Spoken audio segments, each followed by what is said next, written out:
Hi, welcome back guys. This is your Sensei, back with another fanfiction. This is the first part of What If Naruto Became S-Rank Legend? Now before starting, please give this video a like and subscribe to the channel if you want more videos like this. Now let's get into the fanfic. Konoha was a small but popular town known for its large, delicious variety of tempura. Its population mainly consisted of low-level merchants, and tourists were rare because the town lay close to the border with Iwa and Taki. Mostly travelers from those two countries came through, and the town was known for its cuisine above all else. In one of the more popular tempura bars, called Road of Life, an unremarkable young man sat on a bar stool and slowly ate his chicken tempura with his eyes closed, savoring each bite. The bar was almost empty as people left for their homes around 8 in the evening. He commented to himself that those people had not been exaggerating about the town's tempura as he swallowed another bite and smiled slightly at the empty plate. He looked up and smiled at the bartender and asked whether the restaurant had a secret recipe. The bartender chuckled and told him that every restaurant had its secret, otherwise they would not be so popular. The man nodded and put another bite in his mouth, then murmured that he wished he could buy the chef's. When a voice suddenly cackled in his ear that someone was coming, the man showed no outward reaction. He twirled his chopsticks with a practiced hand and wondered whether the lights still burned after 9. The bartender paused briefly but answered that it depended, and offered him the house tea. The man accepted, slid a single coin across the bar, and asked the bartender to tell the chefs to hurry because he had business to attend. The bartender promised to pass the message. A few minutes later the bartender returned and announced that the tea was ready. The man thanked him, left some change on the bar, and straightened his brown jacket before glancing around as if loosening his neck. Seeing no one watching him, he walked to a door marked staff only and entered without hesitation. The bartender followed briefly down the corridor and remarked that he had been surprised by the man's earlier comment, saying he had not expected it. The man explained that he was only temporary and that this would be the only time the bartender would meet him. The bartender asked for his name, explaining that his employer had not informed him of a replacement and he had expected to entertain that employer that night. The man replied that his employer had gotten sidetracked and was busy elsewhere. The bartender sighed that the employer had not changed.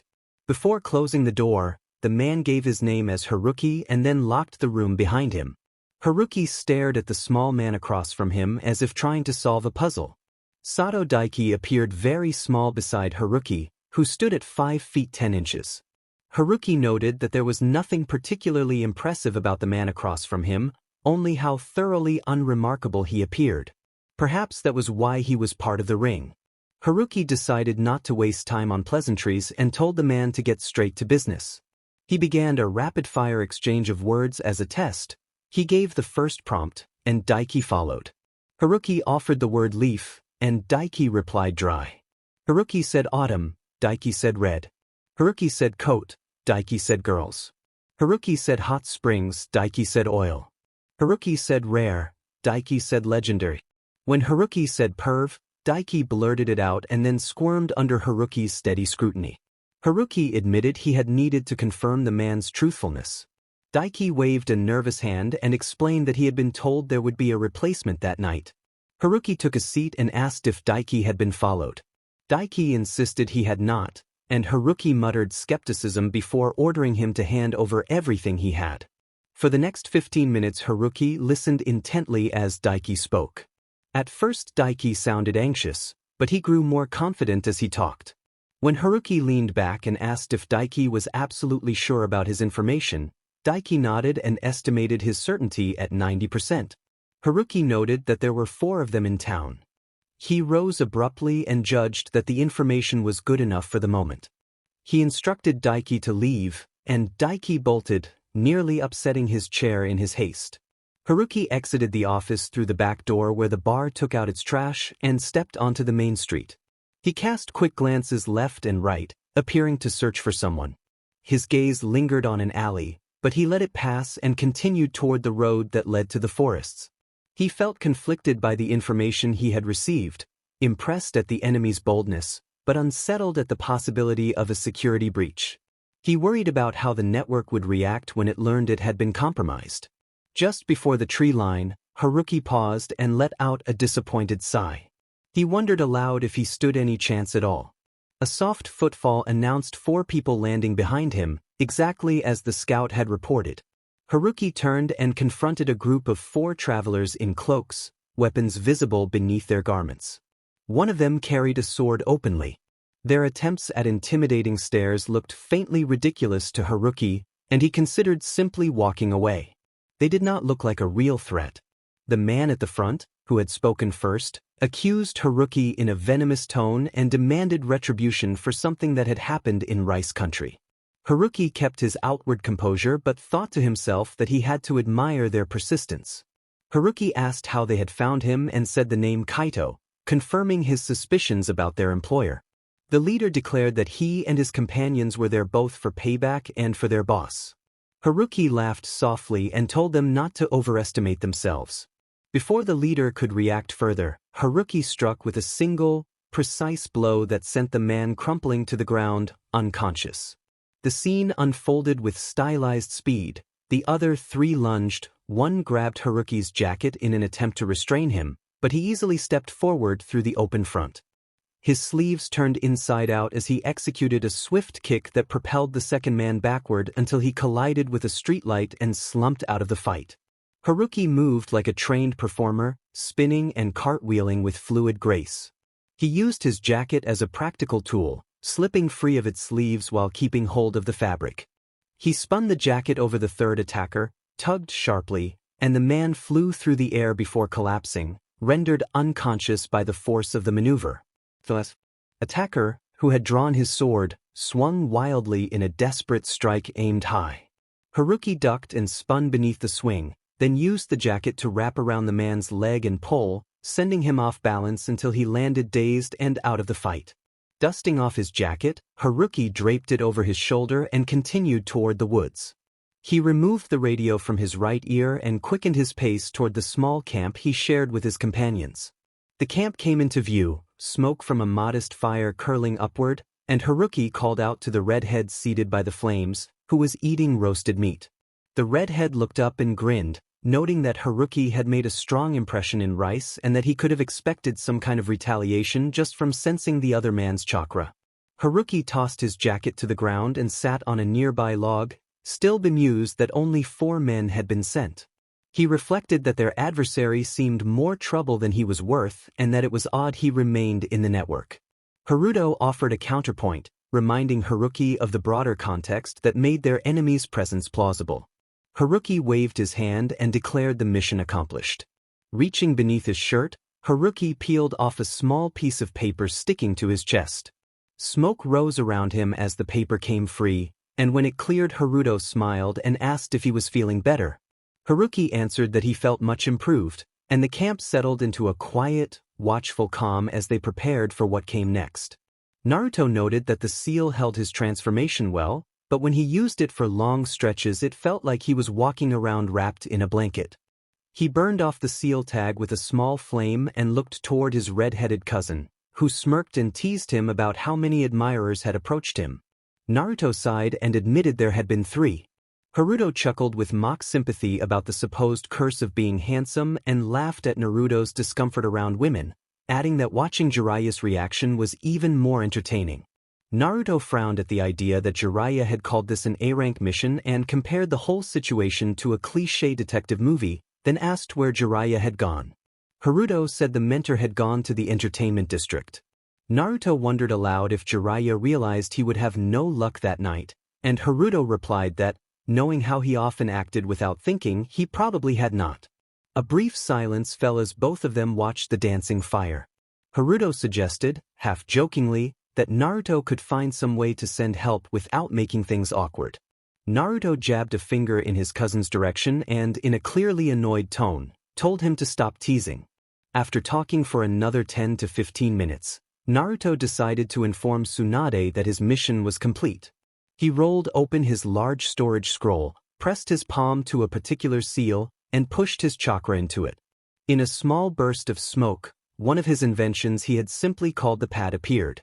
Naruto had always found it odd that the ninja world relied on eagles and other slow methods for long-distance communication while having powerful techniques at its disposal.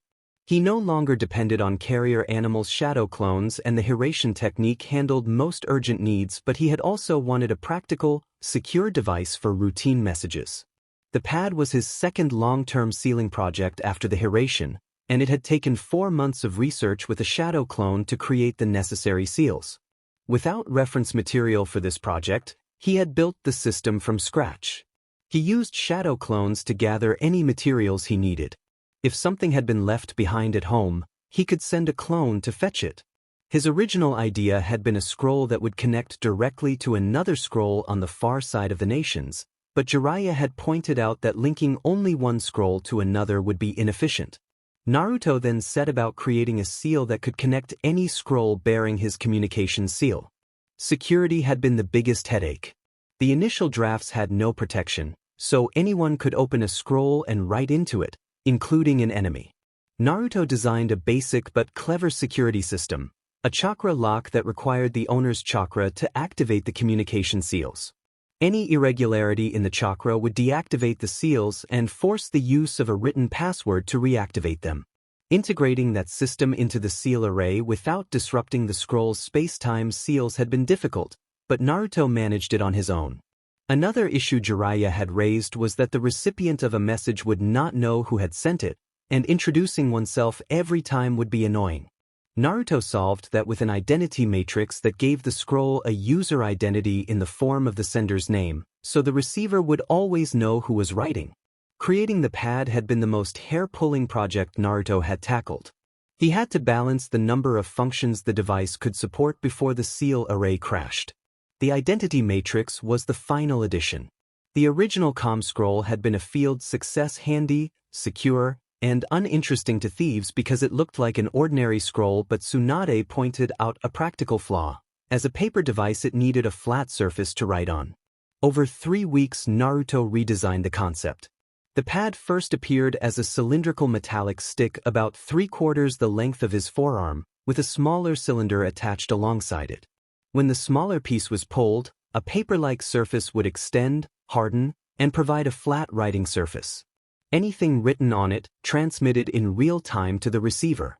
Haruto watched the pad in Naruto's hands with open curiosity and amazement, mentioning that Naruto had never explained how he had come up with such a device and that, according to his parents, nothing like it had ever appeared in the clan. Naruto smirked and promised to let his cousin look at the notes sometime. He capped his ink pen, watched the ink disappear into the scroll, snapped the paper back inside, and put the pad away. Naruto then asked his cousin when Jiraiya was expected to return. Uzumaki Haruto, Naruto's distant cousin, replied that there were remnants of their clan, of course, a reminder that the family had not been completely lost. When Naruto's second year of training had started, he had once asked Jiraiya whether the Uzumaki clan had truly been wiped out or if any survivors remained. Haruto's words echoed that lingering possibility. He had been told that some of the Uzumaki had escaped before the village was destroyed and might be scattered across the nations. Naruto had longed to meet someone from his mother's clan, one of the few families who had stood alongside the Uchiha and the Senju. It was only at the end of his second year on his training journey that he and Jiraiya found one by chance. Haruto was Naruto's distant cousin. Haruto's mother had escaped the destruction of the village of Uzushiogakure but had not come to Konoha like Naruto's mother. Instead, she had traveled to the hot water country and kept a low profile to avoid the attention of Hunter Ninja. Jiraiya and Naruto encountered Haruto while on an A-rank mission in the hot water country to deal with a missing nin who had been targeting Jiraiya's spies for money. They walked straight into an ambush. The attackers proved ineffective against Naruto and Jiraiya, but just as they were about to turn the tables, the ambushers, even those hiding, were suddenly restrained and immobilized by blood-red chakra chains that shot from nowhere. Naruto, recalling his mother's journals, recognized the Uzumaki chakra chains at once. Jiraiya and Naruto stayed alert as the remaining shinobi fell unconscious or were otherwise neutralized. Naruto's gaze moved to his right, where he had sensed someone watching. Jiraiya chuckled at the coincidence of encountering an Uzumaki. Naruto smirked inwardly and felt lucky. The chains still hovered around them, poised to move, and Naruto suspected they were up against an adult Uzumaki with advanced chakra. This looked like a mastered form of adamantine chains, the same technique his mother had once wielded. Naruto announced that they would not attack and asked whoever controlled the chains to reveal themselves, introducing himself as Uzumaki Naruto.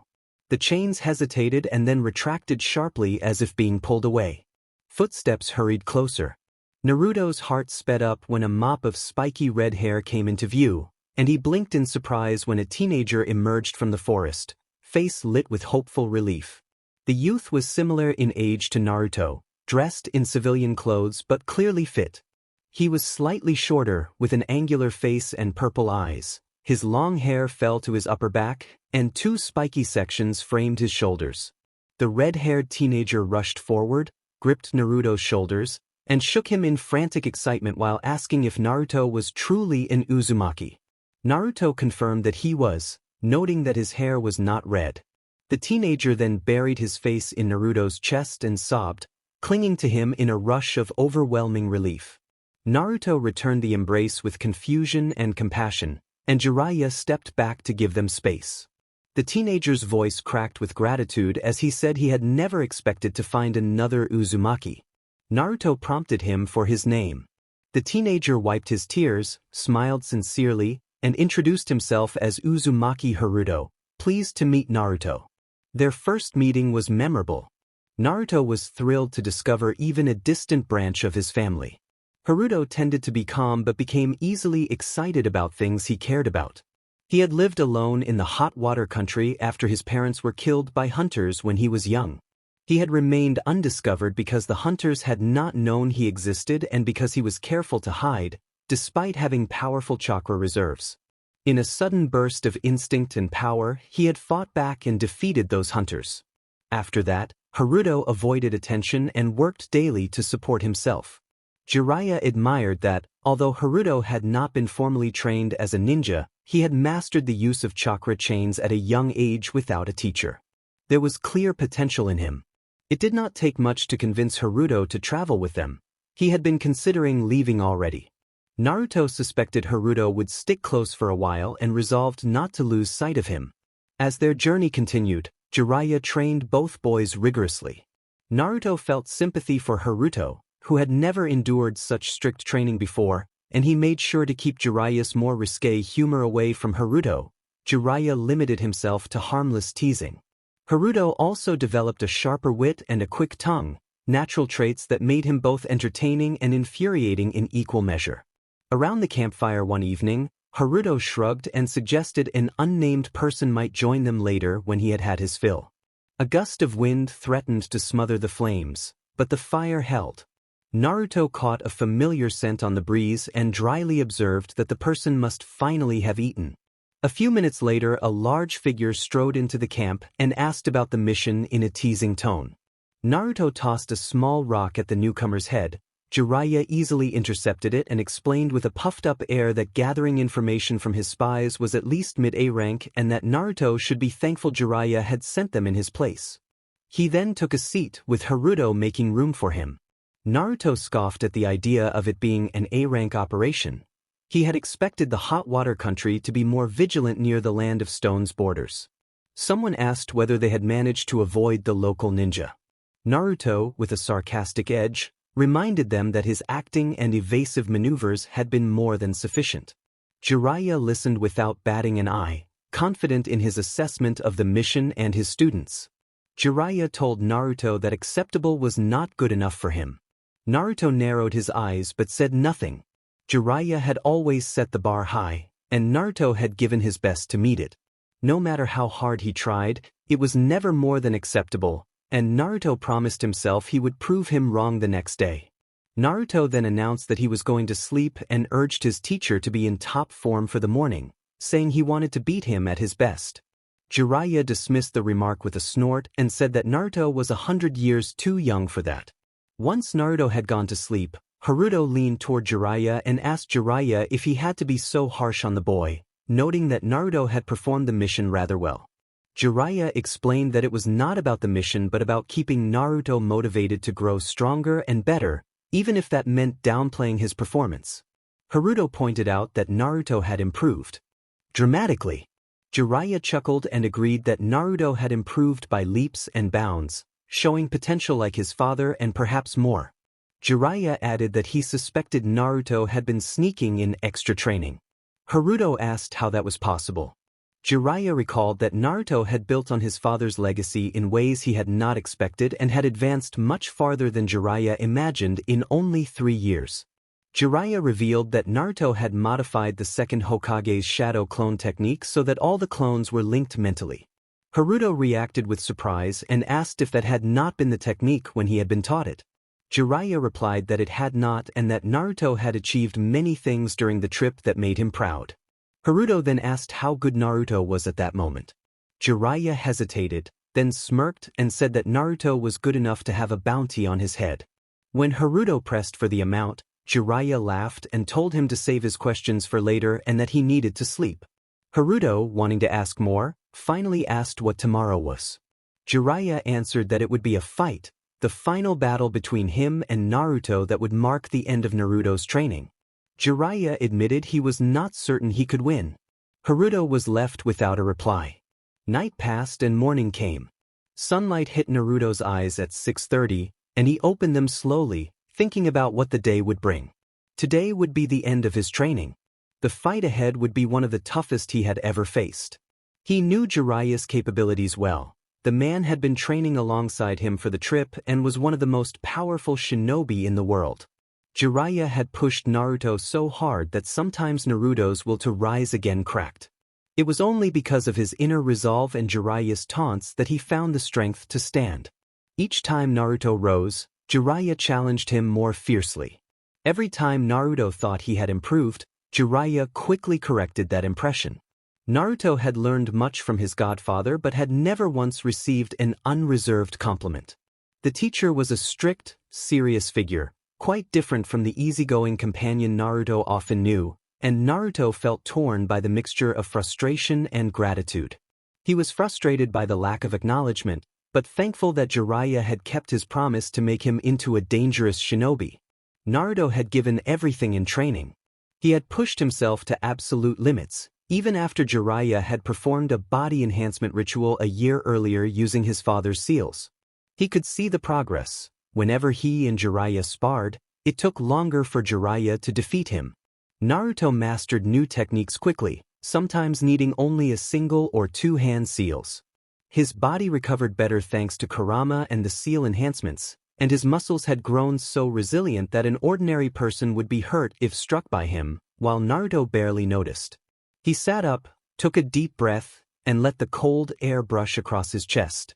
He followed his morning routine and steeled himself. Today was the last day of training, and he intended to make it count. Tomorrow he would be home, and he wanted to see his wife. After an hour, the three of them had packed their camping supplies and ate breakfast. Naruto finished 8 boiled eggs, Haruto had a fruit mix, and Jiraiya ate 6 eggs. When they were done, Jiraiya reminded Naruto of the grounds he had asked him to mark 4 months earlier. Naruto touched the ground with his index finger, extended his senses to locate the kunai he had left, and within seconds found it.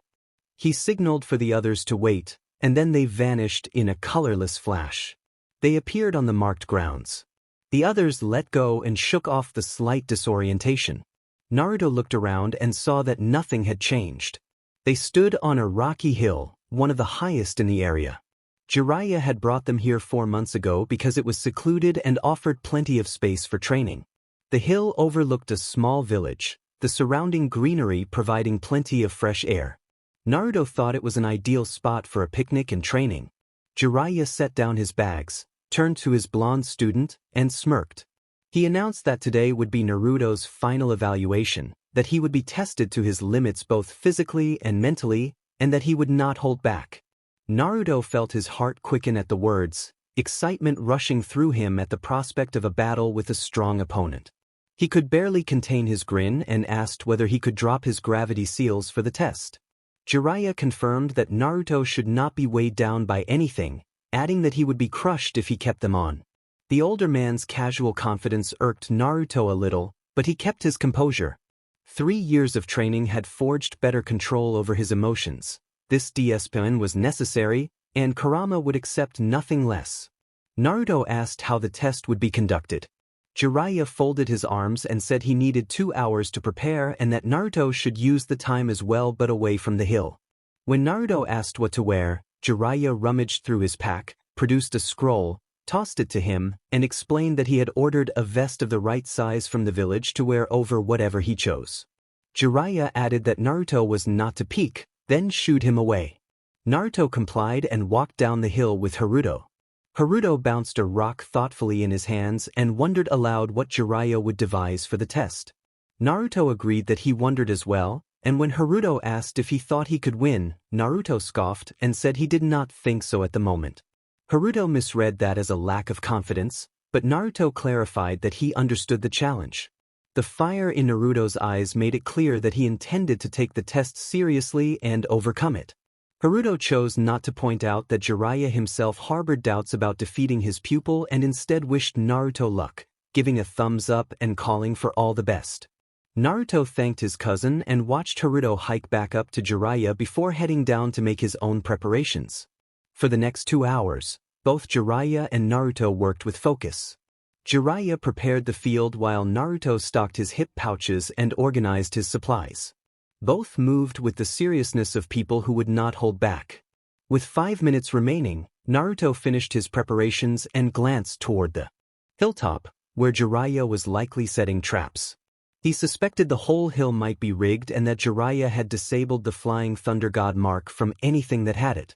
There were ways to prevent the use of space-time jutsu, and Jiraiya had been studying to shore up his weaknesses against sealing and countermeasures. Naruto realized he could no longer sense the Flying Thunder God mark on Jiraiya or Haruto. If he could not sense it on Haruto, that meant Haruto was likely part of the test. He did not dwell on that question for long and began changing into his Jonin uniform for the first time in 2.5 years. He put on a dark blue long-sleeved shirt with a high neck, matched with dark pants cut like ANBU attire that stopped at his calves, leaving the lower legs exposed. He wrapped 2 orange bands around each forearm over his sleeves, covered the exposed parts of his legs with black bandages, and laced up his black shinobi sandals. Next he donned the green Jonin vest and fastened it securely, tightened his fully stocked hip pouches around his hips, and finally tied on his forehead protector, feeling a satisfying sense of belonging that had been absent for months. Naruto ran a hand over his newly cut hair and reflected on why he had changed it. He remembered Jiraiya telling him that his previous hairstyle drew too much attention and kept him in the shadow of his father. Naruto had reluctantly agreed that if he wanted to make a name for himself, he needed to step out of that shadow. Now his hair was more ordinary, bangs trimmed to eyebrow level, the spikes still untamable but mostly kept out of his eyes, with a few strands falling to the right of his forehead without obstructing his sight. He loosened and flexed his hands, cracked his wrists and neck, rolled his shoulders, and did a few light jumps and stretches to warm up. He released the gravity seal that had been keeping him at 10 times Earth's gravity and grinned as he felt as light as a feather while practicing a few leaps. Just as he finished warming up, a burst of smoke heralded Jiraiya's appearance. Nothing seemed different about the man, but Naruto suspected this was a shadow clone come to inform him that the test was ready. Jiraiya had probably prepared the hill thoroughly. It was better to expect the worst and be prepared. Jiraiya's expression was stony, revealing nothing, and Naruto knew better than to look for any tells. Jiraiya's decades of experience as a spy had trained him to remain composed in the worst situations. The waterfall training had been brutal even for him, but it had paid off. Jiraiya asked if Naruto was ready, and Naruto took a deep breath to steady his excited heart before telling Jiraiya he was ready. Jiraiya explained that there were 3 objectives to pass the test, that he would only reveal the secondary and tertiary objectives, and that the primary objective was Naruto's to discover. Jiraiya assured him that he would know it when he saw it. He added that a scroll of information had been hidden to fulfill the second objective. Naruto understood, aware that Jiraiya's traps would almost certainly be reinforced with sealing techniques. Jiraiya then outlined the third objective, to defeat him. He clarified that defeat did not mean killing him, but rather creating the impression that Naruto could have delivered a finishing strike. Jiraiya held up 5 fingers and stated that Naruto would need to land 5 such convincing strikes. When Naruto questioned the need for 5, Jiraiya explained that the aim was to test improvisation against a persistent, clever opponent. After each simulated strike, Naruto would have to free Jiraiya from whatever trap he was in and wait 10 seconds before resuming. Jiraiya also forbade the use of the Rasengan or any of its variations. Naruto listened, then asked no further questions. Jiraiya lightly punched Naruto in the stomach to prompt him into motion, and Naruto signaled that they could begin. Later, Jiraiya blinked as he received the memories of his shadow clone and rubbed his stomach at the phantom sting. He muttered a comment about Naruto's disrespect, then folded his arms and adopted a watchful expression on the hilltop edge, preparing to use the Thunder God's hand technique. Naruto spread his senses and smiled when he detected 15 chakra signatures around the hilltop. Jiraiya had anticipated Naruto's approach and positioned shadow clones to intercept from any path. Relying on shadow clones wasn't usually Jiraiya's style, but it showed how highly he regarded Naruto's skills. Naruto produced 30 shadows in silence and, with a silent link between them, took the eastern path with several clones while leaving one in front. He climbed, letting his danger sense warn him, his eyes scanning constantly for traps. He was not surprised when 6 clones were neutralized before the halfway point. The hill was heavily booby-trapped. A prickle of alarm on the back of his neck made him halt. Bending down, he detected the faintest whisper of chakra and realized he had stopped just before a pressure-sensitive explosive tag. He stepped back and reasoned that Jiraiya could trigger a landslide on any side except the one facing the village, so the strongest traps would be concentrated away from the south side. That insight made him laugh softly as he looked toward the hilltop. Jiraiya had layered a real trap inside a false one, and Naruto had fallen for it.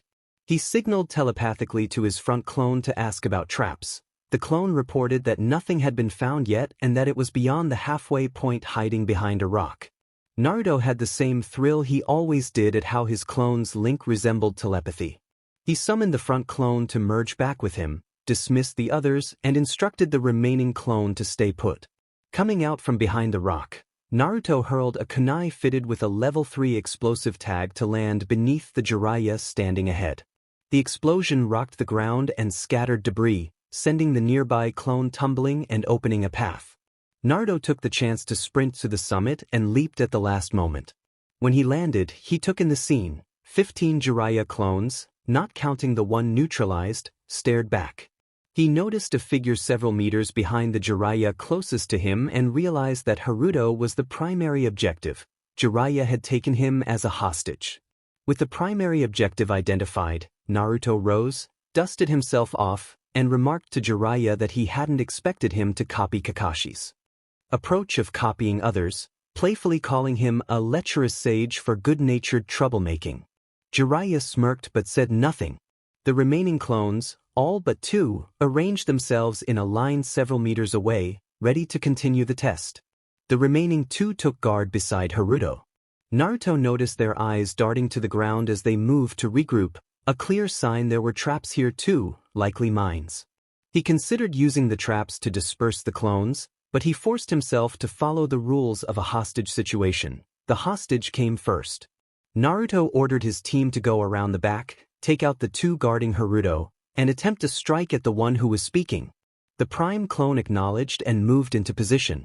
Jiraiya watched them and first remarked that Naruto had arrived faster than expected. When Naruto repeated his question about demands, Jiraiya answered that Naruto was to rescue his cousin. Naruto asked if there were any threats or if the cousin would be harmed if he stepped forward. Jiraiya shook his head, smiling and insisting he was simply part of the resistance. Naruto did not trust him for a second, but he used the exchange to buy time while his clones slipped into place. The prime clone reported in position, and Naruto gave the order to act. He had to give credit to his clones. Though not as strong as him, they were nearly as fast. He had improved his own strength so much that when he threw a kunai it was nearly impossible to react in time. The kunai struck the clones, causing them to disperse. Jiraiya's reaction was impressive. He turned and intercepted a kunai thrown at him, countering and dispelling the clone that had targeted him.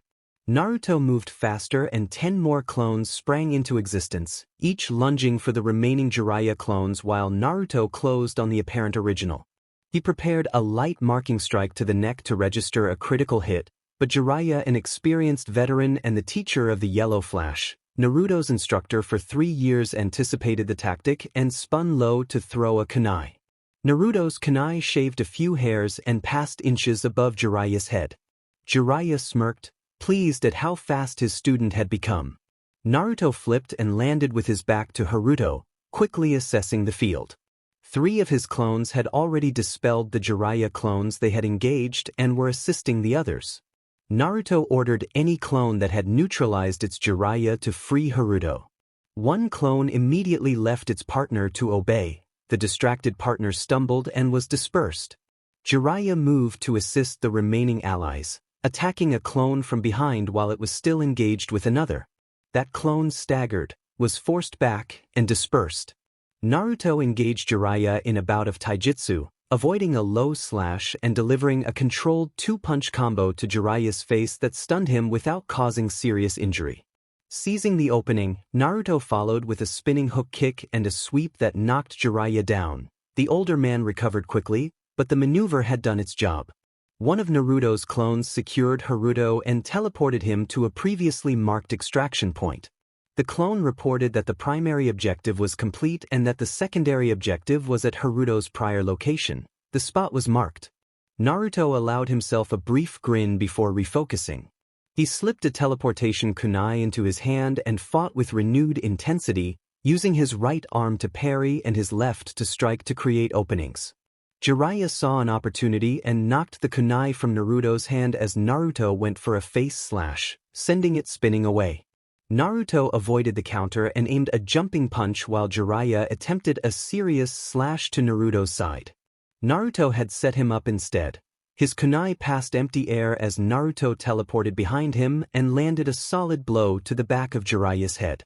The impact sent the larger man rolling across the ground. For insurance, Naruto tossed a kunai with a small explosive tag nearby. The blast pushed Jiraiya back further. Collecting his tools, Naruto teleported to the point his clone had marked. Jiraiya would need a few moments to recover.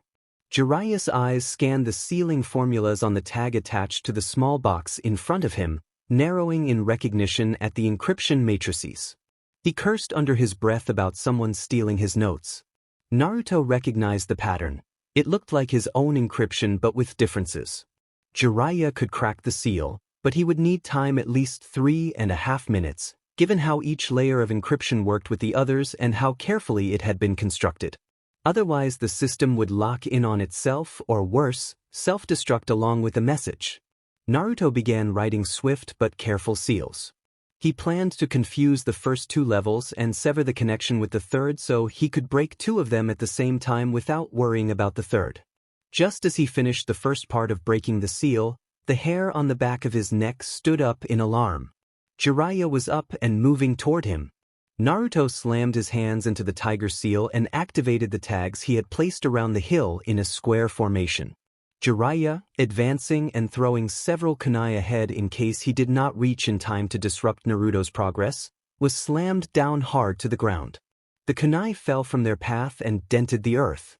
Naruto smirked as he watched Jiraiya's face meet the ground. He thought the older man might be lucky if his nose stayed in one piece. Naruto had ensured the gravity was 15 times that of Earth, more than even his seals usually produced. The only reason he did not feel the effects was the counter seal he had placed on himself. Turning back, he refocused on breaking the seal on the box. Jiraiya grunted and doubled his efforts to move any part of his body. Under so much gravity, his body strained and he could barely move. Reinforcing himself with chakra was all he could do to avoid being crushed. He had to give Naruto credit. Placing a barrier around an entire hill was straightforward, but the chakra cost to activate such a large area was high. Naruto's chakra reserves, honed by 3 years of intense training with the nine-tailed fox, were more than sufficient. Naruto played to his strengths. He finished designing the counter seal for the 3rd level, placed the ones for the first 2 on the box, activated them, and then placed the 3rd on top. The seals glowed as the levels. decrypted, and within seconds the box opened. Naruto quickly took the scroll from inside and smirked in victory. The second objective was complete.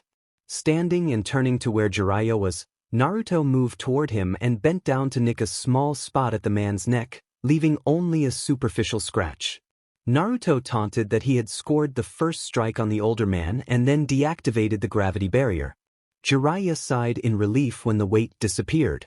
He jumped to his feet and gripped Naruto's wrist as Naruto attempted a palm strike. Jiraiya warned dryly that 10 seconds were not over yet. Naruto grinned and acknowledged that fact. The next thing they noticed, they were in the middle of a forest far from the hill. Jiraiya tried to kick Naruto away, but Naruto had already released him and jumped back, laughing slightly. Jiraiya asked where they were and Naruto answered with a casual remark that they were simply around. With that, Naruto attacked, initiating a furious bout of taijutsu. Over 3 years Naruto had refined his hand-to-hand combat, adding new moves to his repertoire. His punches, hooks, jabs, kicks, and nerve strikes were sharper and packed more impact than before. Jiraiya's larger frame gave him better reach, but Naruto relied on speed and reflexes. Naruto ducked under a punch to his head and raised his right hand to block a chop. He stepped left and used his left hand to divert Jiraiya's right side kick away from his stomach, then slammed his left elbow into the older man's exposed ribs, drawing a grunt. Naruto kicked at Jiraiya's right leg as it came around in a spinning kick. Jiraiya spun on his leg, aiming a knee strike at Naruto's gut, which Naruto blocked. A left fist flew toward Naruto's head and he caught it with a grunt, then took the right fist before it reached his stomach. Seizing the moment, Naruto pulled Jiraiya close and drove a knee into his midsection. The older man lost the air from his lungs, but Naruto continued, releasing his hands and landing a flurry of quick punches to the torso before finishing with a solid blow to the face. Naruto could have marked his master to make the teleport technique a guaranteed hit, but he did not want to rely on a single trick.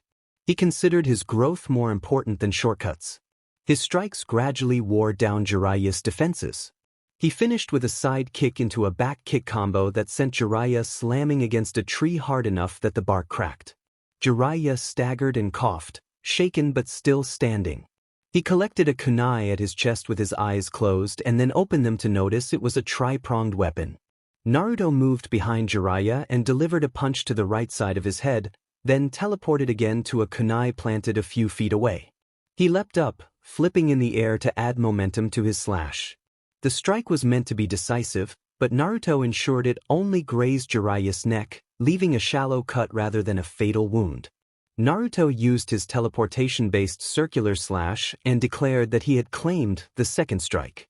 Jiraiya rose, took a deep breath, and despite his pain managed a smirk.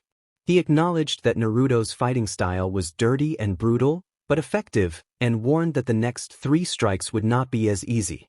Naruto retorted that if Jiraiya did not step it up, he would lose. Jiraiya did not answer further. He jumped back and unfolded seals as he prepared a powerful technique.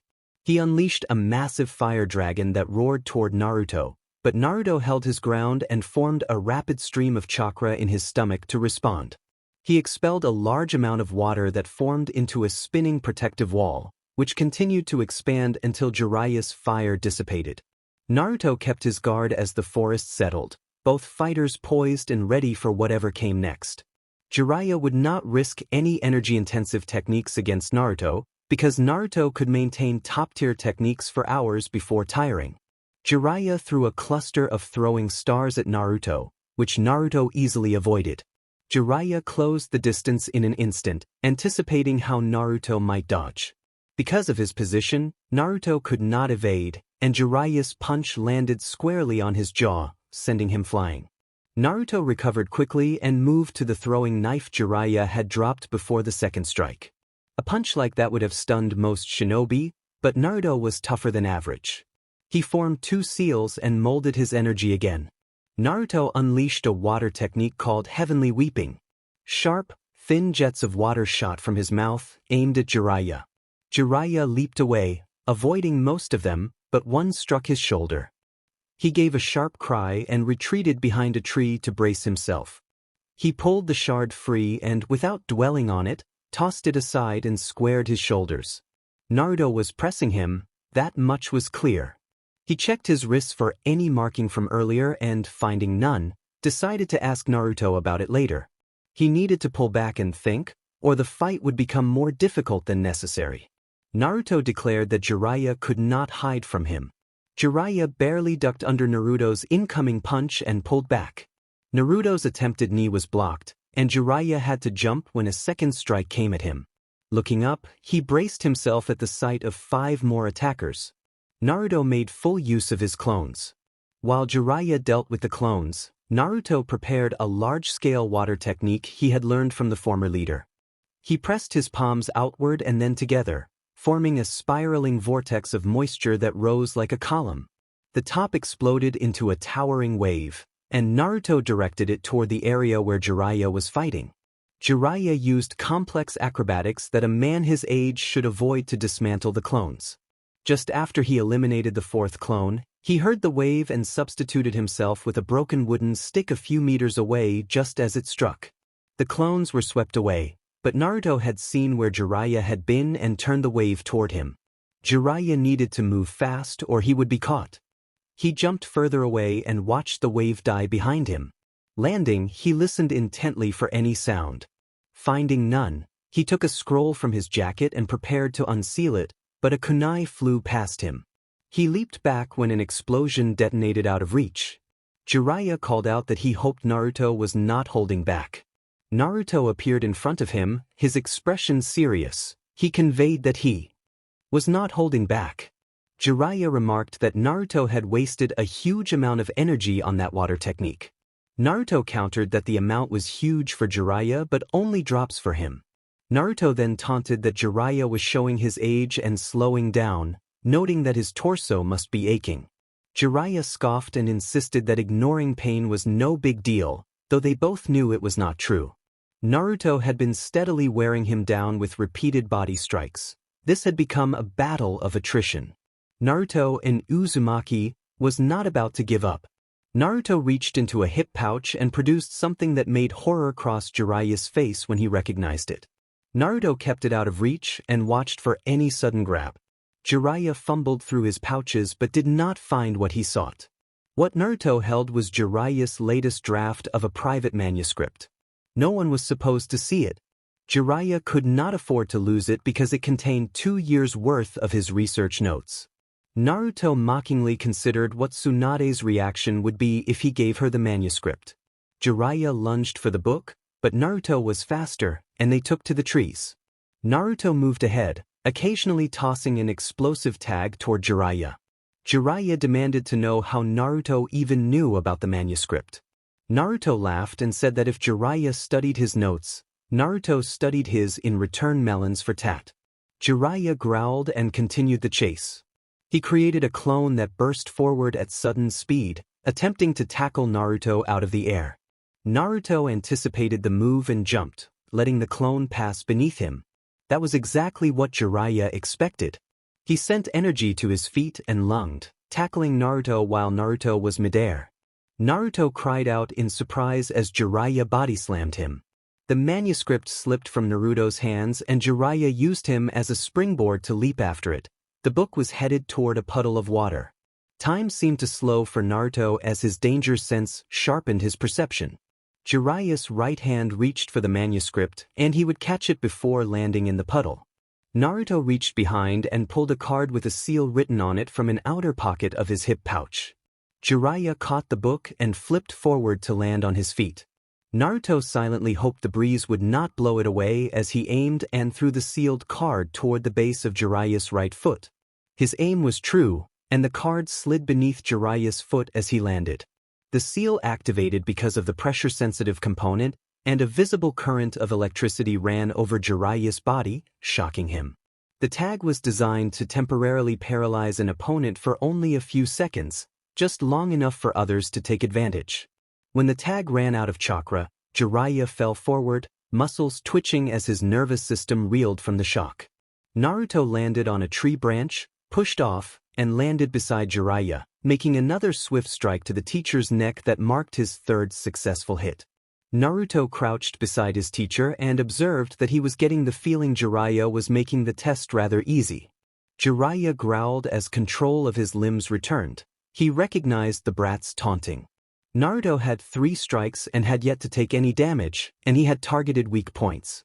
Jiraiya could not decide whether to be proud or frustrated. Jiraiya backflipped away and took up a fighting stance, warning Naruto to watch out because he was going on the offensive. Naruto chuckled inwardly and noted that he had been waiting a long time for that. Jiraiya cut his thumb, slammed it down on the ground, and performed the summoning technique. Naruto took a sudden step back as an explosion of smoke produced a figure larger than the surrounding trees. A gigantic red toad appeared, wearing a blue sleeveless jacket and a short blade at its belt, a smoking pipe clamped in its mouth. This was clearly a boss-level summon. The giant toad shouted at Jiraiya, asking where he was, and the voice reverberated through the forest, sending birds and small animals scattering. Naruto hesitated to summon any foxes while the boss was alert. He was an ant compared to the summon giant. He ran quickly around the toad to its back. Jiraiya tried to calm the toad, explaining that he had called the summon to participate in his student's test. The toad erupted at the idea of fighting the student and demanded to know who was running up its back. Jiraiya turned with wide eyes when he saw Naruto approaching and warned the toad that Naruto was coming to attack him. Gamabunta's massive ego worked in Jiraiya's favor as the toad boss lost composure and began shaking. The toad bellowed that no one was allowed to stand on his head except his summoner. Naruto was caught off guard and found himself falling from the toad's upper back toward the forest. He considered using a throwing knife to steady himself but realized he might have to summon a fox. He cut his thumb, slammed it down, and performed the summoning technique. An explosion of smoke rivaling the boss toads cleared to reveal a dark blue fox wearing a red cloak, a straight sword strapped to his back, and a single bushy tail tipped in white swaying lazily. The fox's deep rumble caused Naruto to smile in remembrance. The fox noted that it had been a long time since Naruto had summoned him. Naruto agreed it had been a long time, likely even longer in the fox realm. The fox asked if Naruto had brought him out to face the giant toad. Naruto shrugged and explained that he figured one boss facing another would be fitting. The fox introduced himself as Takeshi, the boss of the foxes, and gripped his sword with a toothy smile. Gamabunta, clearly irritated, produced his short blade and prepared to begin. The 2 summons collided, their weapons clanging loudly. Naruto, focused on his task, began concentrating chakra into his hands and built up heat. A small, compressed ball of fire formed in his right palm. He jumped to avoid burning Takeshi and move his hand toward Jiraiya, unleashing a massive fire-style, Great Fire Blast. A large beam of fire shot from Naruto's palm toward Jiraiya. Jiraiya's eyes widened. He had never seen Naruto perform that technique. It looked like a high-level jutsu, and Jiraiya reacted by forming seals for one of the few water techniques he could manage. He released a water-style, water bullet technique. The stream of water collided with the fire and neutralized it. Sweat ran down Jiraiya's face as he felt how much chakra the exchange required. He realized that at this rate he would run out of chakra needed to summon the 2 sages and decided he had to back off. Just as Jiraiya released his water technique, Naruto's fire dissipated. Naruto landed on Takeshi's snout, and the giant fox immediately punched Gamabunta, sending the 2 summons backward. The toad boss grunted and rubbed his nose, declaring that Naruto was no joke and asking Jiraiya to provide fire. Jiraiya winced and explained he needed to conserve chakra in order to summon the 2 sages. Gamabunta reacted with incredulity but fell silent when Jiraiya added that the situation was deadly serious. The toad admitted he did not understand why Jiraiya would go so far for a test but agreed to hold them off while Jiraiya did what he needed to do. Jiraiya nodded and prepared to summon the sages, but he was suddenly thrown from the toad boss's head. Caught off guard, he barely corrected himself in midair, struck a few branches, and made an awkward landing before kipping up to face Naruto in a fighting stance. He asked, incredulous, how Naruto had managed to kick him off. The distance Naruto had covered was not possible with the Flying Thunder God technique, and Jiraiya had not seen any throwing knives indicating such a method. Naruto smirked and indicated that he had used the body flicker technique. Jiraiya felt foolish for asking and acknowledged the explanation. Naruto confirmed his readiness and launched into an attack. Jiraiya doubled back and shifted entirely to defense. Naruto's assaults were relentless and varied. He used more than punches and kicks, incorporating elbows, knees, and even head strikes into his fast, animated flurry. It just made him a lot more unpredictable. Jiraiya drew a kunai and slashed, forcing Naruto back.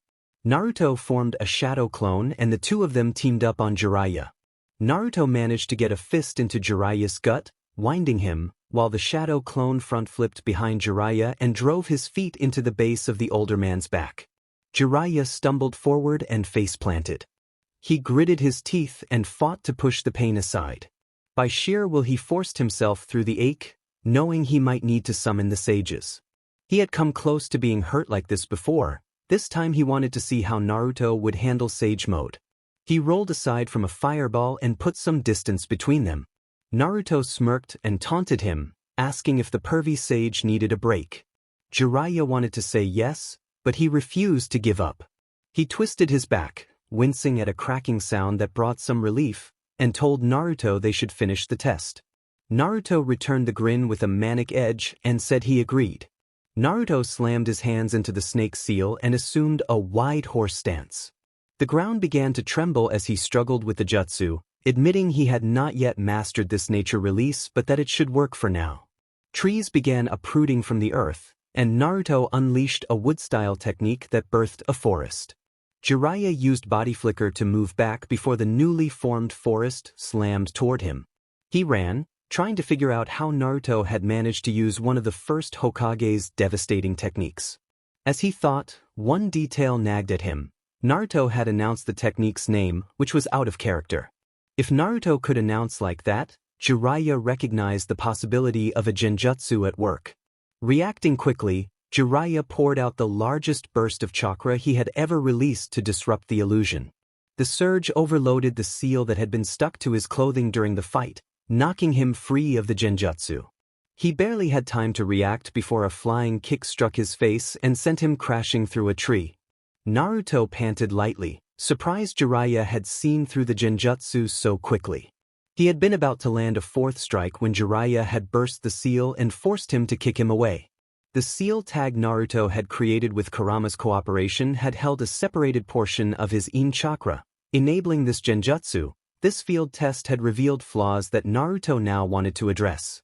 Genjutsu had never been his usual style, and Jiraiya, it turned out, was not strong with them either, so guidance was limited. Jiraiya panted heavily, surprised by the strength of Naruto's genjutsu. He checked himself and found only 3 partially healed cuts on his neck, which meant Naruto had not landed that fourth strike. He was low on chakra and could not summon the sages. Small scratches and bruises ached across his body and left him exhausted. There was little a shinobi could do when low on chakra and badly worn down. Jiraiya reached into his hip pouch and felt for a chakra pill.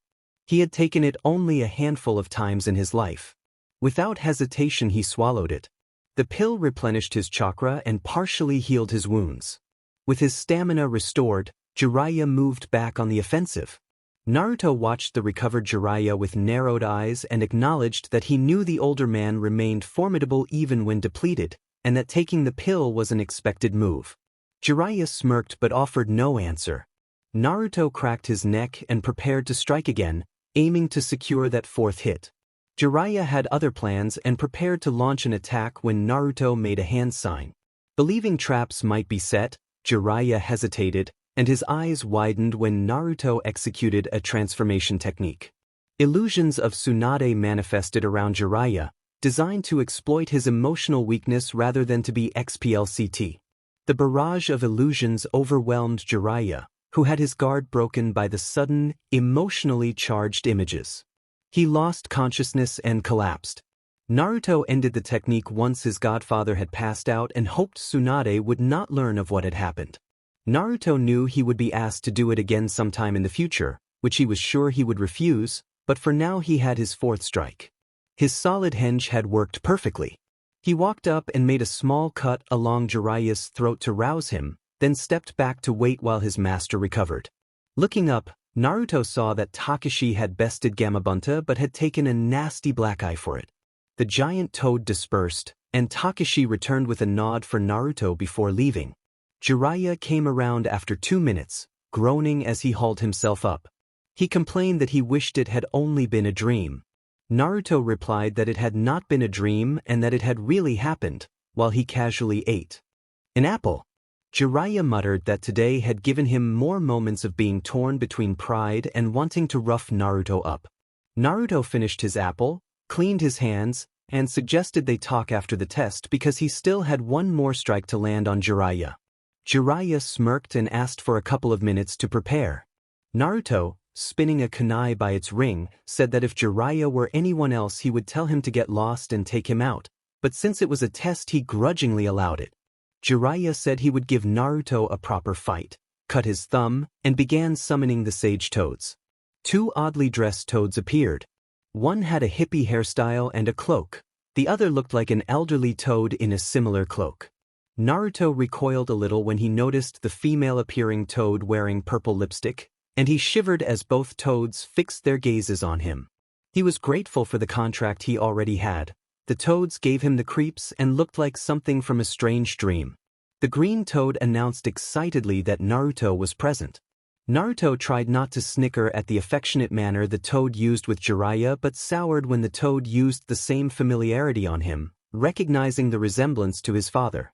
Jiraiya confirmed that he intended to enter Sage Mode, and the female toad protested loudly, arguing that Sage Mode was too powerful to use against an untrained boy.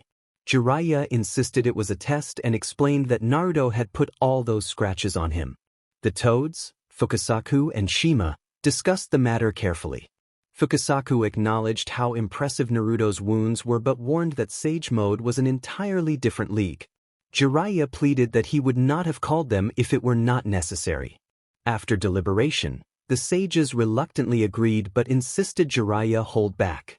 Naruto bristled at the implied limitation, but before he could argue the sages climbed onto Jiraiya's shoulders. Jiraiya cut both thumbs and drew 2 lines beneath his eyes. Then the 3 of them fell utterly still.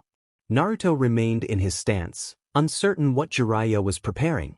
His inner voice, Kurama, warned that he would need help to win this one and advised him to keep his distance and avoid hand-to-hand combat for the moment. Naruto frowned at the unfamiliar instruction. His body had been enhanced through seals, but he trusted the warning and prepared accordingly. Jiraiya's face changed. His nose grew larger and developed warts like the toads they worked with. Facial hair sprouted, and his eyes took on a toad-like look. The transformation looked ridiculous, but Naruto felt a strange surge of energy radiating from Jiraiya. He recognized it as the same sensation he used when sensing chakra in the Earth-Nature chakra. Jiraiya was drawing on the abundant chakra of the landscape. Jiraiya grumbled that the form did not usually look that way for him and joked that he avoided it because it scared people off. Naruto laughed and teased that Jiraiya always let his thoughts wander into silly distractions. The toads laughed, but Jiraiya moved to attack. One instant he stood 10 feet away from Naruto. The next, Naruto's crossed arms blocked a punch that sent Jiraiya flying through 2 trees. Jiraiya landed painfully, and Naruto felt the sting in his arms. Even with enhanced durability, crashing through trees hurt. A grin spread across Naruto's face. Excitement flared at facing such a strong opponent. If Jiraiya was stronger physically now, Naruto took it as a chance to go all out. He sprang up into his stance, ducking to avoid a kick aimed at his head, and countered with a straight leg kick that was blocked. He followed with a punch that Jiraiya stopped effortlessly. Naruto kept pressing the attack with full force, but Jiraiya held every strike as if they were gentle taps. Naruto realized Jiraiya's strength, durability, and reflexes must have increased significantly in this sage state. Every hit felt like practice against a redwood pole back in his 2nd year. Spinning, Naruto sent his strongest punch to Jiraiya's face and was shocked that Jiraiya only stumbled back a step. An energy-enhanced punch, with his enhanced strength, only forced the man back a step. This was the sort of hit that would fell a lesser opponent. Even more, his knuckles throbbed. Retreating, he moved his fingers toward Jiraiya's eyes. Jiraiya did not block and instead sent his own punch toward Naruto's face. Naruto leaned away, avoiding the blow, but he was too close to escape the invisible strike to his jaw. The hit sent Naruto back, spinning in the air before he managed to right himself. He smirked and rubbed the sore spot. A bruise would form. He remembered the early months of training with Jiraiya when bruises had been daily. Now he could no longer fight Jiraiya by ordinary means. Naruto muttered that he might be in some trouble after all. Jiraiya went on the offense, rushing with a fist drawn back. Not wanting a stronger hit, Naruto used instant movement to get 50 meters away and threw several throwing stars. He watched with diminished surprise as they bounced harmlessly off the sage.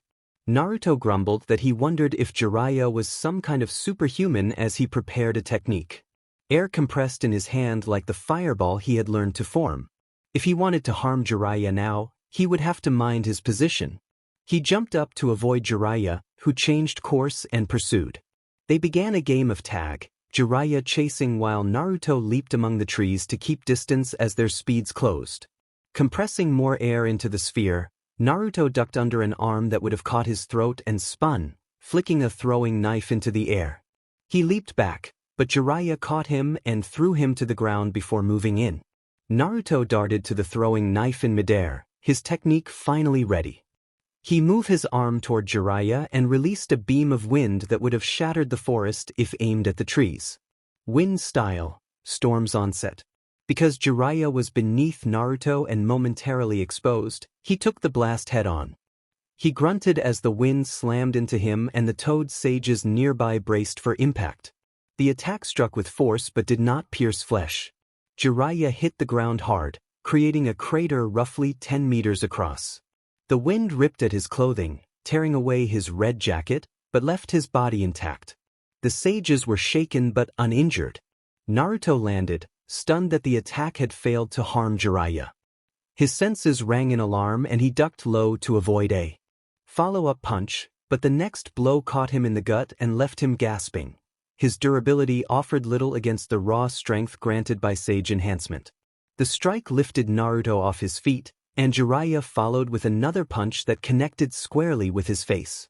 Naruto shouted in pain as the impact rocked his head. He tore through 4 trees, bringing them down, and landed hard on the ground. Naruto cursed under his breath about how much it hurt. He heard a scoff from Kurama. The fox reminded him to avoid getting too close. Naruto realized he had underestimated how forceful the hit would be and that he needed to use his inner energy to recover. Kurama snorted and questioned whether he could handle it, but Naruto was already sending energy to his jaw to mend it. Within half a minute, during which he moved away from Jiraiya with quick steps, his jaw felt steady again. Kurama advised him to put distance between himself and Jiraiya, warning that Jiraiya's sensory perception was greatly enhanced in this state and that hiding was not an option. Without a word, Naruto teleported to a throwing knife 3 miles away. If Kurama's warning was correct, Jiraiya would locate him without difficulty and was likely closing in. Naruto muttered that it was time to power up.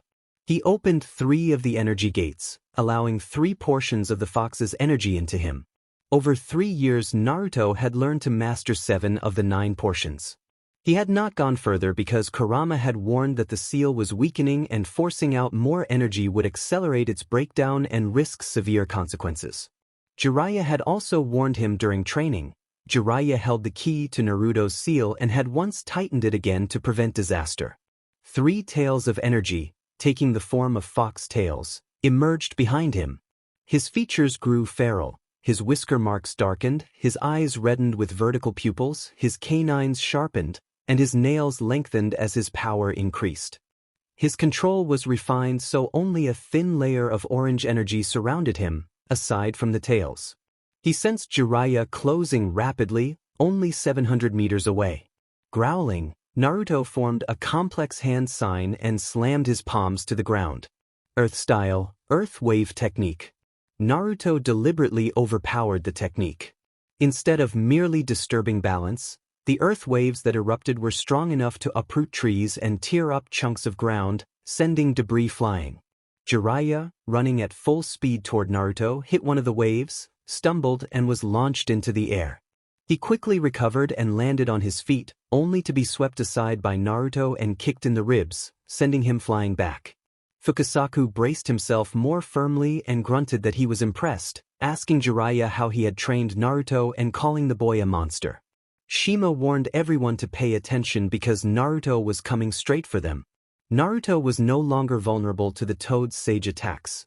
His own strength and durability had been enhanced. Fist met fist and the shockwaves from their clashes cracked the ground. They entered another round of taijutsu, Naruto now fighting on par with Jiraiya. Naruto found Jiraiya's sage mode matched the power of his three tails, and his excitement drove him to strike with even greater ferocity. Jiraiya aimed an elbow at Naruto's face, which Naruto avoided and used to counter. Naruto drove a knee into Jiraiya's stomach, forcing the older man to stagger backward. Jiraiya then ducked and weaved through Naruto's strikes, blocking several. Fukasaku and Shima joined hands, preparing a coordinated move and urging Jiraiya to hang on. Jiraiya grimaced as one of Naruto's blows connected and another slammed into his side, leaving him reeling. Naruto took advantage of Jiraiya's opening and landed a flurry of strikes that staggered him further. Naruto followed with a spinning tornado kick that knocked Jiraiya aside. Before Jiraiya could recover, Naruto flashed in and struck him again, driving him into the ground hard enough to leave a small crater. Naruto grabbed a branch and launched himself toward Jiraiya, aiming to finish the fight with a double fist strike. Then Shima suddenly lashed out with her tongue, wrapping it around Naruto's arm in an unsettling motion, and flung him aside into another crater. She quickly retracted her tongue and grimaced at the residual sensation of the tailed beast's chakra. Jiraiya pushed himself to his feet and met Naruto's stare. They stood assessing one another. Jiraiya knew he could not maintain this forever. Naruto outmatched him in chakra and endurance, and the sage energy was draining fast. Jiraiya would lose it in a few minutes. Naruto maintained his fighting stance, his tail sweeping behind him, searching for a way to end the fight. Every time Jiraiya was exposed, the toads covered him, and Naruto did not want to use a seal that might harm his godfather. Naruto asked Kurama for ideas. Kurama suggested waiting until Jiraiya's time ran out but then offered an alternative plan, a palm strike to disrupt Jiraiya's balance of nature chakra and end his sage mode. Naruto considered the crazy idea and found merit in it. Kurama explained that the strike was meant only to hold Jiraiya in place while disturbing his nature chakra. Naruto agreed to try. Before Naruto could move, Jiraiya acted, breaking the usual rules by charging a massive Rasengan larger than Naruto's torso. Naruto's perception allowed him to react instantly. A purple Rasengan materialized in Naruto's hand at once, colliding with Jiraiya's sage Rasengan. The two spirals met and released a powerful shockwave that cracked the ground across a wide radius. Both fighters were tossed back but recovered quickly. Jiraiya's limbs took on a more toad-like dexterity as he prepared to continue. Naruto flashed to retrieve a kunai he had thrown earlier. Naruto recalled Jiraiya's lesson that shinobi made their own rules in battle and felt a flash of irritation. Kurama told Naruto to switch control, and Naruto agreed. With Kurama now in control, he flashed to Jiraiya's position and delivered a powerful palm strike to Jiraiya's midsection. Jiraiya doubled over and was thrown back, clearly shaken by the impact even while still in sage mode. Naruto called for fire, and Jiraiya responded without hesitation, forming hand seals and unleashing a toad oil flame bullet. Kurama yielded control back to Naruto, who reacted by forming the required signs and producing an invisible flame to meet the oil. The oil and the invisible flame collided and erupted in a massive explosion that forced both fighters to leap away. The force of the explosion created a new clearing in the forest, but Naruto was no longer paying attention. He had sensed Jiraiya falling straight toward him from the sky. Falling into a stance to receive him, Naruto readied himself as Jiraiya descended with a large Rasengan in hand. As soon as Jiraiya was in range, Naruto grabbed his forearm with both hands and pulled him forward, stepping to the side. The Rasengan slammed into the ground and carved a crater far larger than the technique normally would make. Naruto suspected that natural chakra had amplified the jutsu. Jiraiya recovered and tossed a couple of shuriken toward Naruto. Naruto casually caught them in one hand and tossed them aside, waiting for the follow-up. Jiraiya dashed to a tree and used the bark to launch himself at great speed. When he came within 5 feet, Naruto activated the small reserve of chakra Kurama had passed to him and snapped an open palm forward. The hand glowed orange. Jiraiya froze as an orange cloak of chakra manifested around him like living flame. The cloak was Kurama's chakra, and both Naruto and the beast could control its form. Jiraiya and the accompanying sages were taken aback by the sudden and chaotic presence of demonic chakra, and the strain knocked Jiraiya out of sage mode. Naruto slowly lowered Jiraiya until he was standing on the ground, still enveloped in the chakra cloak, then grinned with quiet triumph. Naruto declared that the 5th strike would decide the match, and with a single decisive blow he sent the sage unconscious to the earth. Time passed. Jiraiya groaned back to consciousness, his body aching and his ribs sore from the fight.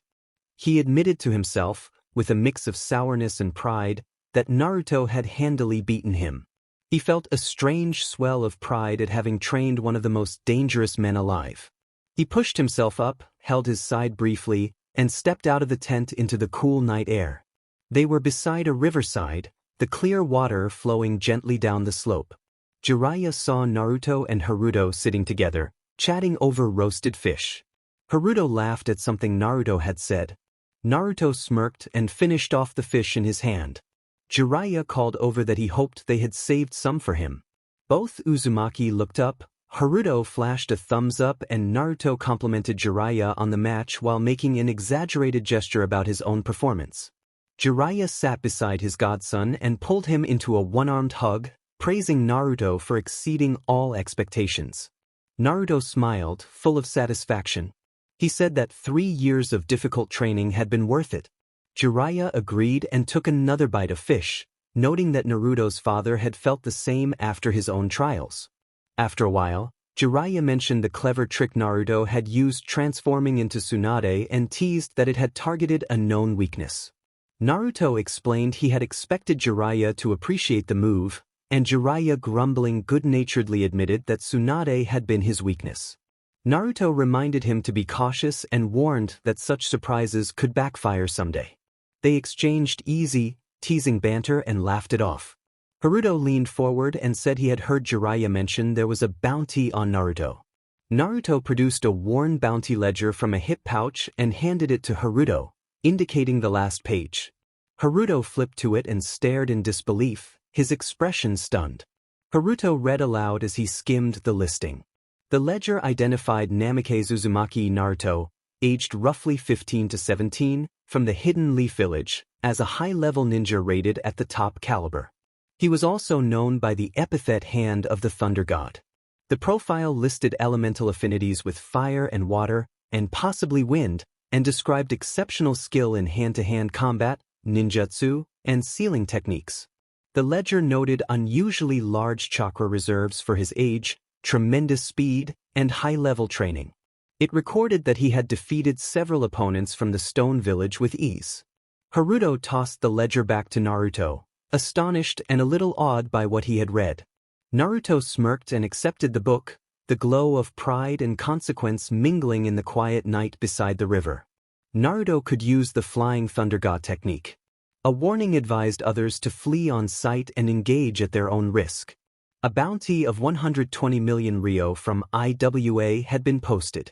Jiraiya remarked that the bingo book entry actually came from last year, when Naruto had accidentally run into a group of IWA ninjas while wearing only a towel, and he smacked his lips in satisfaction after the meal.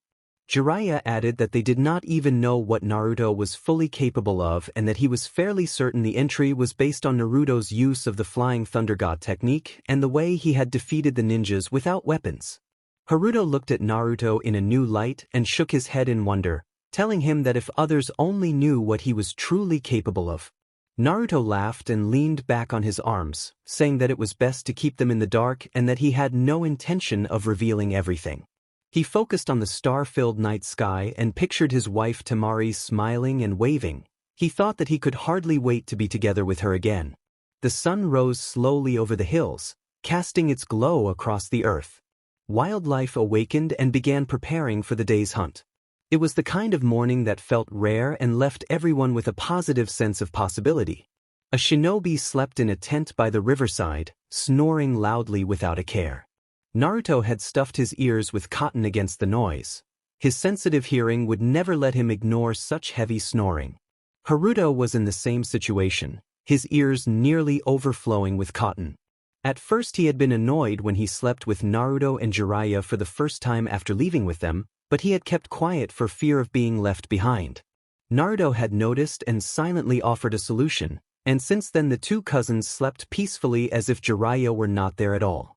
When the sun's rays struck the tent wall and made it glow, Naruto's eyes fluttered open. He groaned and pulled the covers over his face, wanting just a moment more of sleep. He had been enjoying a pleasant dream of being back with Temari when his eyes snapped open and he shot upright. He remembered that today they would be going home, and the thought filled him with excitement. In 15 minutes he was ready. As he tied his headband, Jiraiya emerged from the tent with Haruto following. Naruto greeted them cheerfully, wishing Jiraiya a good morning and teasing him as the pervy sage. Jiraiya, still groggy and stiff, grumbled that it hurt to even look at Naruto and wondered where all that energy came from. Haruto, rubbing the sleep from his eyes, complained about Naruto's early cheerfulness. Naruto explained that they were going home today and asked how anyone could not be excited. Haruto smiled sleepily. He, too, felt excitement in his own way. He would finally have a proper home close to his family for the first time in his life. As he began toward the riverbank, Naruto pointed out that Jiraiya was on the other side. Haruto turned without comment and walked the other way, muttering that he definitely did not want to see that as he passed Naruto. Out in the forest, such things were seldom a problem for Naruto. He had found a public restroom in the nearest town. Turning back, Naruto set about packing their camping supplies. He could not wait to see everyone back home. Tsunade sighed as she signed another paper. The job of Hokage was taxing, and she could not help but wonder whether her grandfather and granduncle had been killed in the field just to spare themselves this mountain of paperwork. Her old teacher always smirked when he visited and saw the pile, vanishing before she could ask what amused him.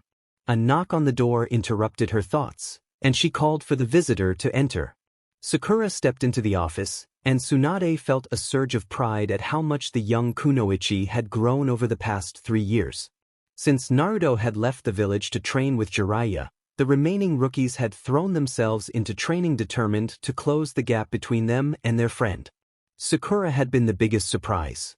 Tsunade had almost refused when Sakura initially asked to be her apprentice, but the determination in the pink-haired girl's eyes had convinced her. Over the years, Tsunade had come to understand the reason behind that determination. Sakura wanted to prove herself worthy of being Naruto's teammate. Sakura placed a report on Tsunade's desk and informed her that Instructor Momo had said some minor incision adjustments were needed but nothing requiring major correction. Tsunade skimmed the file. As the best medical nin in the village, she had set a high bar for Sakura, requiring near-perfect scores in tests. Sakura had risen to that challenge. Tsunade praised Sakura, agreeing with Instructor Momo's remark and warning her not to repeat the mistake. Sakura responded with a firm yes. After a moment's thought, Tsunade told Sakura to take the rest of the day off. She had earned it. Sakura smiled, bowed, and left the Hokage Tower with a lightness in her step. Tsunade reached for another paper, smiling at a sudden, inexplicable good feeling about the day. Sakura walked through the crowded market street, picking up vegetables her mother had requested. Early days off from Lady Tsunade were rare and welcomed. The training was constant and demanding, but the improvement made Sakura no longer feel like the weak link of Team 7. As she moved among the stalls, she wondered that it had been 3 years since she had seen Naruto and whether he should be returning by now. Izumo yawned as he stared up at the sky with a bored gaze. Beside him, his partner was soundly snoring, oblivious to the world's happenings. Izumo always told himself that being a gate guard was important, since it was their duty to stop any enemy from entering the village. The truth was that the only reason he and Kotetsu had chosen this duty was because they were lazy. Pretty much nothing interesting happened at the gate, so there was no need to stay alert all the time. Besides, Anbu were posted here as well to pick up anything they might miss. He caught some movement in the corner of his eye, and both his eyes drifted toward it. His right arm moved to shake his partner awake while he stared without taking his eyes off the sight before him. Izumo called for Kotetsu to wake up. Kotetsu jolted awake and scanned the area for threats, then asked what was wrong. Izumo pointed and said nothing more. Kotetsu followed his gesture and adopted the same astonished expression. Seeing Jiraiya was not unusual, but the blonde's companion with red hair was unfamiliar. There was no mistaking the blonde, however. Jiraiya turned as if sensing their gazes and greeted Izumo and Kotetsu cheerfully. Izumo grinned, stood, and returned the greeting, remarking that it had been a long time and that Naruto had grown. The two exchanged a friendly, clasped hand greeting. Naruto said that a growth spurt had kicked in and then asked how Izumo had been. Izumo shrugged and replied that nothing interesting had been happening. Naruto teased that their choice of a dull life only invited pity. Kotetsu recovered and offered that being quieter was better than always being busy. Izumo bowed respectfully to the Sannin and addressed Jiraiya. Jiraiya smirked and nodded in return. Izumo then turned his attention to the redhead and asked Naruto who he was. Before Naruto could answer, the redhead stepped forward, introduced himself as Uzumaki Haruto, and offered a polite greeting. Izumo stammered at the surname Uzumaki. Haruto smiled and nodded. Izumo, glancing at Naruto, asked whether Haruto was related to him. Naruto confirmed that Haruto was a distant cousin he had found during his second year of training. Izumo composed himself and asked if Haruto would be living permanently in Konoha. Naruto nodded and said Haruto would be a permanent resident from now on. Izumo pulled a form from the drawer beneath his desk and told them it needed to be filled out for the Hokage's signature. Haruto assured him it would be no problem. After quickly filling out the necessary details, they bid the gatekeepers goodbye and began to make their way into the village. Haruto looked around in wonder and marveled at how happy the people seemed and how the forests felt alive, as if the trees themselves were breathing. Naruto laughed, put a hand around his cousin's shoulders, and noted that trees do breathe in a scientific sense. In a softer tone with a conspiratorial twinkle, he added that Konoha's trees were special. Haruto asked how they were special. Naruto explained that the trees had been grown by the first Hokage, Senju Hashirama, using his wood release. They carried the essence of his chakra, which had been extraordinarily powerful and unmatched in density. Haruto expressed amazement that the first Hokage could grow trees with chakra. Naruto continued that the first Hokage's wood release was unique and could not be replicated, and that it was a misconception that only those of Senju blood could use it. His gaze then fell on the Hokage monument, and he observed that Tsunade's face had been added since his last visit, remarking that one of his clones had not seen it before. Jiraiya suggested they head to the Hokage Tower. As they walked through the village, the trio drew many stares and whispers from the villagers, who pointed openly at them. Jiraiya and Naruto gave no indication that they were paying attention, but Haruto grew a bit uncomfortable. Naruto had not warned him that he was this popular in his own village. Unbeknownst to Haruto, Naruto felt uneasy as well, though he masked it better. He loved his village but disliked being the center of attention.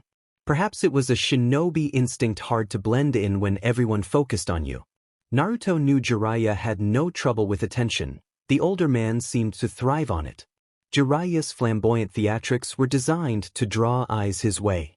He was also a well-known author, which helped explain some of the attention he received. The other shinobi they passed nodded in respect, and Naruto returned their nods with a smile. Naruto suppressed a snicker when an old man seemed overwhelmed by the sight and slumped into his chair. He leaned toward Jiraiya and observed that the villagers almost could not believe it was him.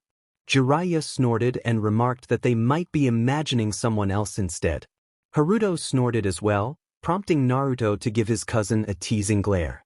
Naruto then urged them to hurry because he wanted to see Tsunade and get Haruto's registration finalized. A familiar feminine voice called Naruto, and he turned around, smiling when he saw Sakura. Her pink hair and green eyes were unmistakable.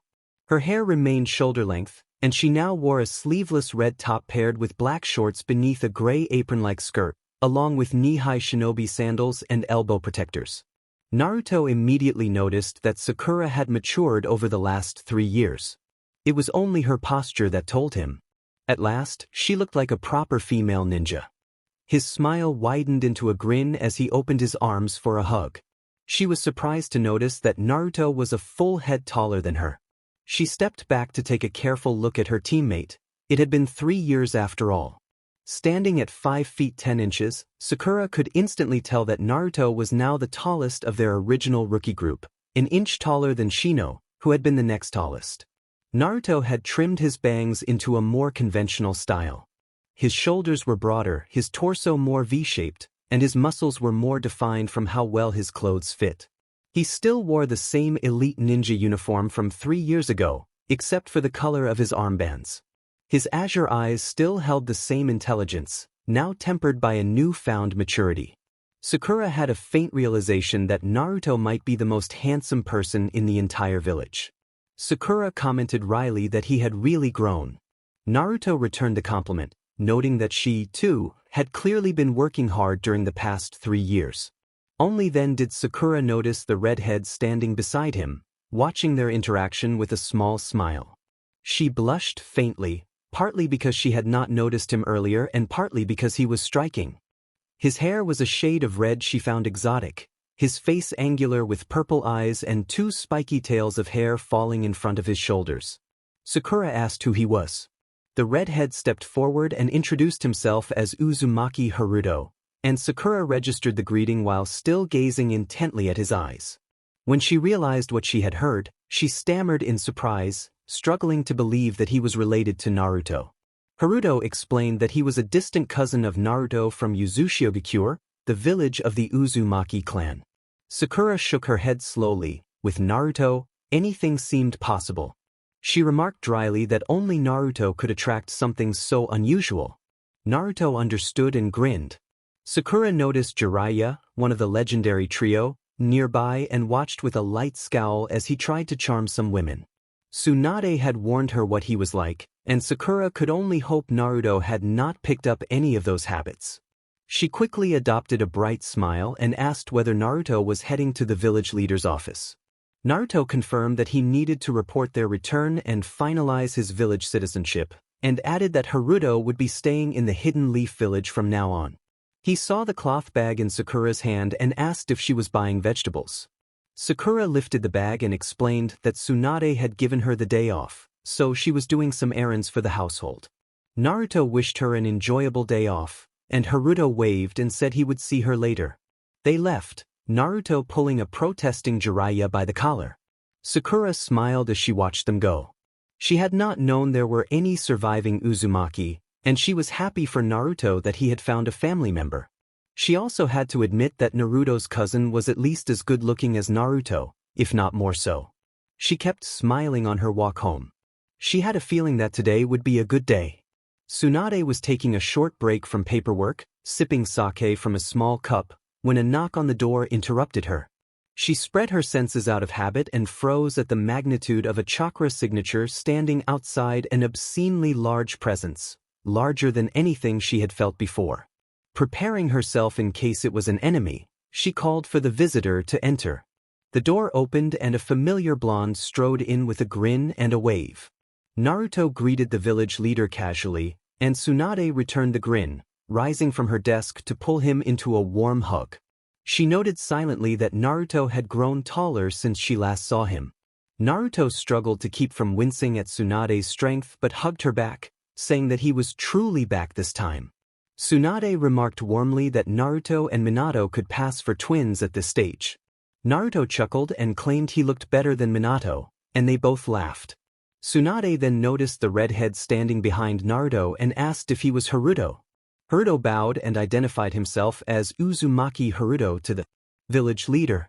Tsunade admitted with a touch of nostalgia that the only Uzumaki she had known before were Naruto's mother and her grandmother, and she had not known there were any surviving red-headed members of the clan. Haruto acknowledged the fate of his village with measured sadness but said there was no use dwelling on the past. Tsunade agreed, but reminded him that Naruto held significant political influence as the head of 2 clans, one being the Uzumaki, and that any claim of relation had to be verified thoroughly. Haruto offered, partly in jest, that he could provide his blood for testing. Naruto suggested they could make verification quicker if Haruto demonstrated his chains. Tsunade turned to Naruto with a serious look and asked what he meant by chains. Haruto produced 4 blood-red chains from his back. They floated around him with sharp, arrow-like tips and moved obediently to his control. Tsunade watched in fascination, recognizing them as the clan's special chakra form chains, identical in form to Naruto's mother's but differing in color. Tsunade murmured that he had indeed inherited the clan's unique chakra. Haruto retracted the chains, satisfied, and asked if he passed the test. Tsunade smiled and acknowledged his claim to be an Uzumaki, accepting him as family. Naruto told Haruto that he had already arranged a permanent residence for him in the village a few months earlier. Haruto nodded and said he had asked Naruto to do that. Tsunade extended her hand and explained that anyone who wanted permanent citizenship had to fill out a form at the gates, and she asked whether the guards had given it to him. Haruto produced the folded form from his pocket and handed it to her. Tsunade sat back down, read it over, and nodded. She promised to have his citizenship and residential papers prepared by the next day and added that he could choose to join the village's ninja forces if he wished. Haruto agreed. Tsunade tore a small slip of paper, wrote a note and placed it inside the form, then said she would prepare an evaluation for him by the day after tomorrow and welcomed him to the village hidden in the leaves with a smile. Naruto stepped forward with a hopeful expression and asked Tsunade whether Temari was in the village. Tsunade smiled and confirmed that Temari was indeed here. At that moment someone knocked at the door. Naruto spread his senses and recognized the chakra signatures, then invited them in. The door opened and Shikamaru entered first. He had filled out more as he grew and now dressed like a chunin, his vest fitting his frame. He was still lean, but no longer looked on the verge of drifting off. The second person made Naruto catch his breath. Temari wore a stylish black sleeveless blouse with a collar, long dark blue sleeves that hooked over her hands, and practical special ops style pants with small slits on the thighs and a holster at the left leg. She had black ninja sandals. Her hair was now tied in 2 ponytails instead of 4, and her face had matured. Her signature war fan was not visible, but Naruto noticed storage seals on the cloth around both of her wrists. Her eyes shone with happiness. Naruto found himself speechless at how much Temari had changed.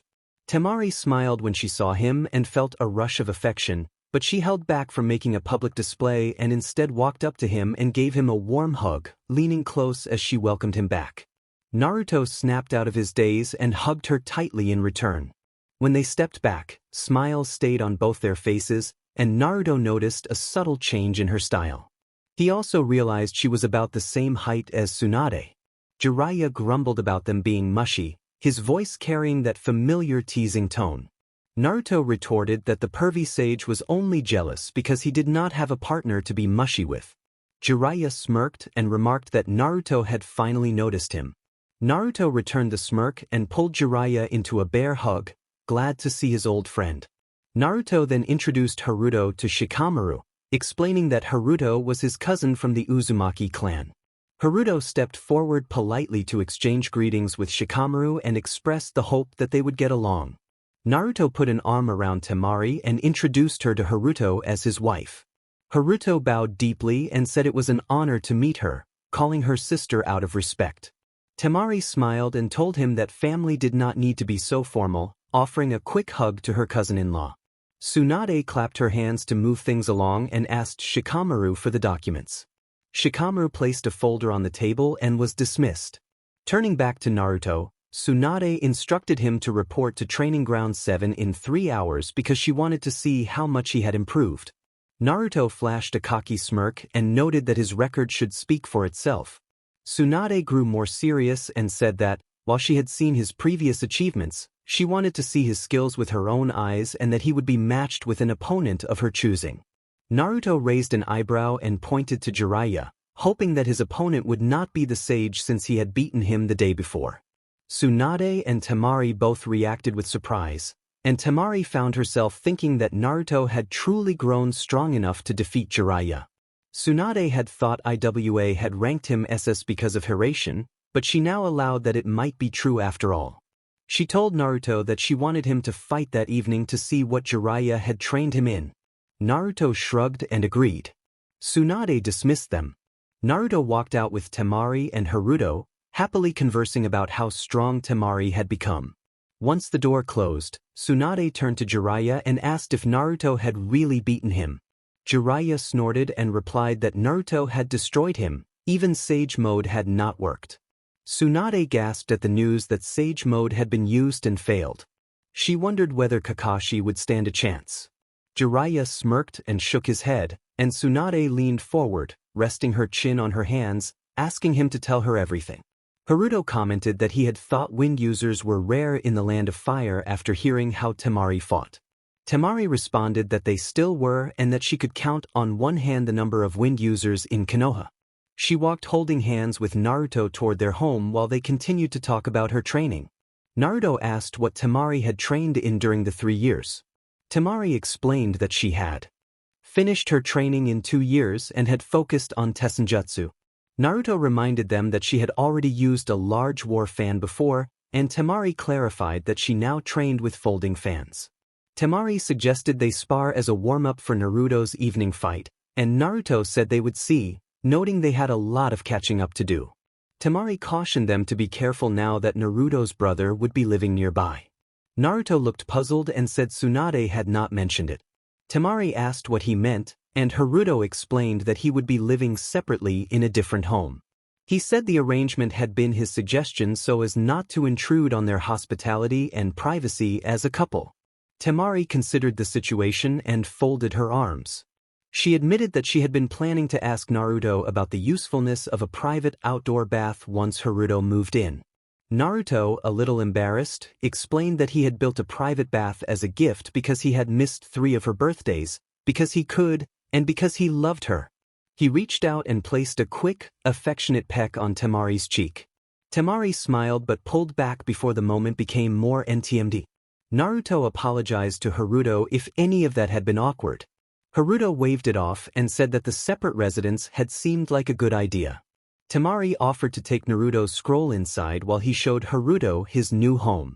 Naruto suggested that Temari could come along. A shadow clone of Naruto appeared, took the scroll, and vanished. Naruto waved down the lane to the right of their house, indicating the direction. They walked to Haruto's modest 1-bedroom apartment about half a mile away. After helping him settle in, they said their goodbyes and returned to Naruto and Temari's home. Naruto announced that he had 2 hours to spare. In the backyard open space, he and Temari faced each other with challenging grins. Naruto invited Temari to show him what she had learned, and she accepted. Temari rushed in immediately, denying Naruto time to prepare. Naruto's reflexes were sharp. He ducked beneath a fast-spinning round kick and leaned back to avoid the following strike. He straightened and then leaned back again when another kick swept toward his head. Naruto praised her reflexes as he blocked a punch and countered with one of his own. Temari dodged with a backflip and attempted a kick, but Naruto avoided it and closed in, aiming a punch at her midsection. Unexpectedly, Temari flipped again and landed on her hands and upper back. She tried to kip up into his chest, and Naruto formed a cross guard with his arms. The force of her double kick made him step back.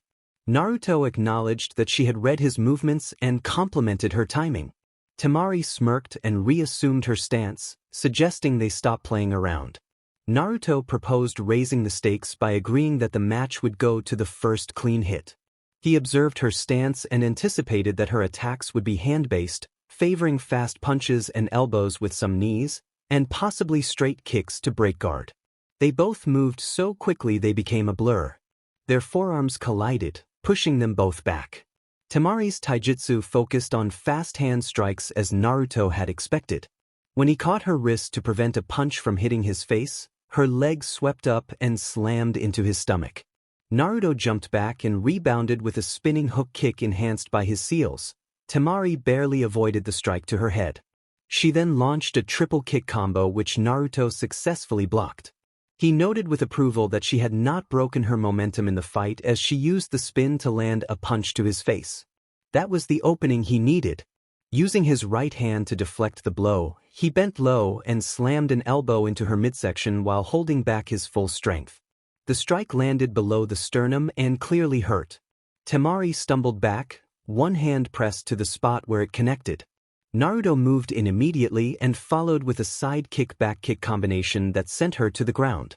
Naruto grinned and praised Temari for her form. Temari's hand glowed faint green as she used medical ninjutsu to ease the pain, acknowledging that there had been an opening. She took Naruto's hand to rise, and for a brief, charged moment they simply held each other before composing themselves and stepping apart. They exchanged a warm, playful look and agreed to continue their sparring later that night. Temari brushed the storage seal on her right wrist and produced 2 blades in a small puff of smoke. Naruto recognized them and nodded with an impressed grin, complimenting the steel fans. Temari returned his smile and opened the fans. They were a striking black and teal, elegant and deadly in design.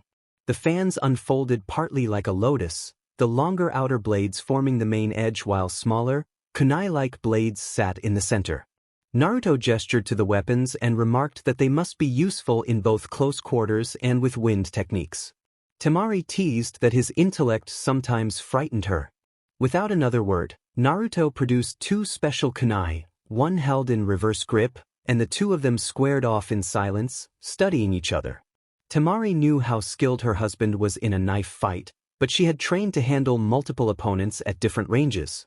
Naruto understood he was stepping into unfamiliar territory. The fan's large surface area favored slicing attacks, and she could fold them back into knives as quickly as she unfolded them.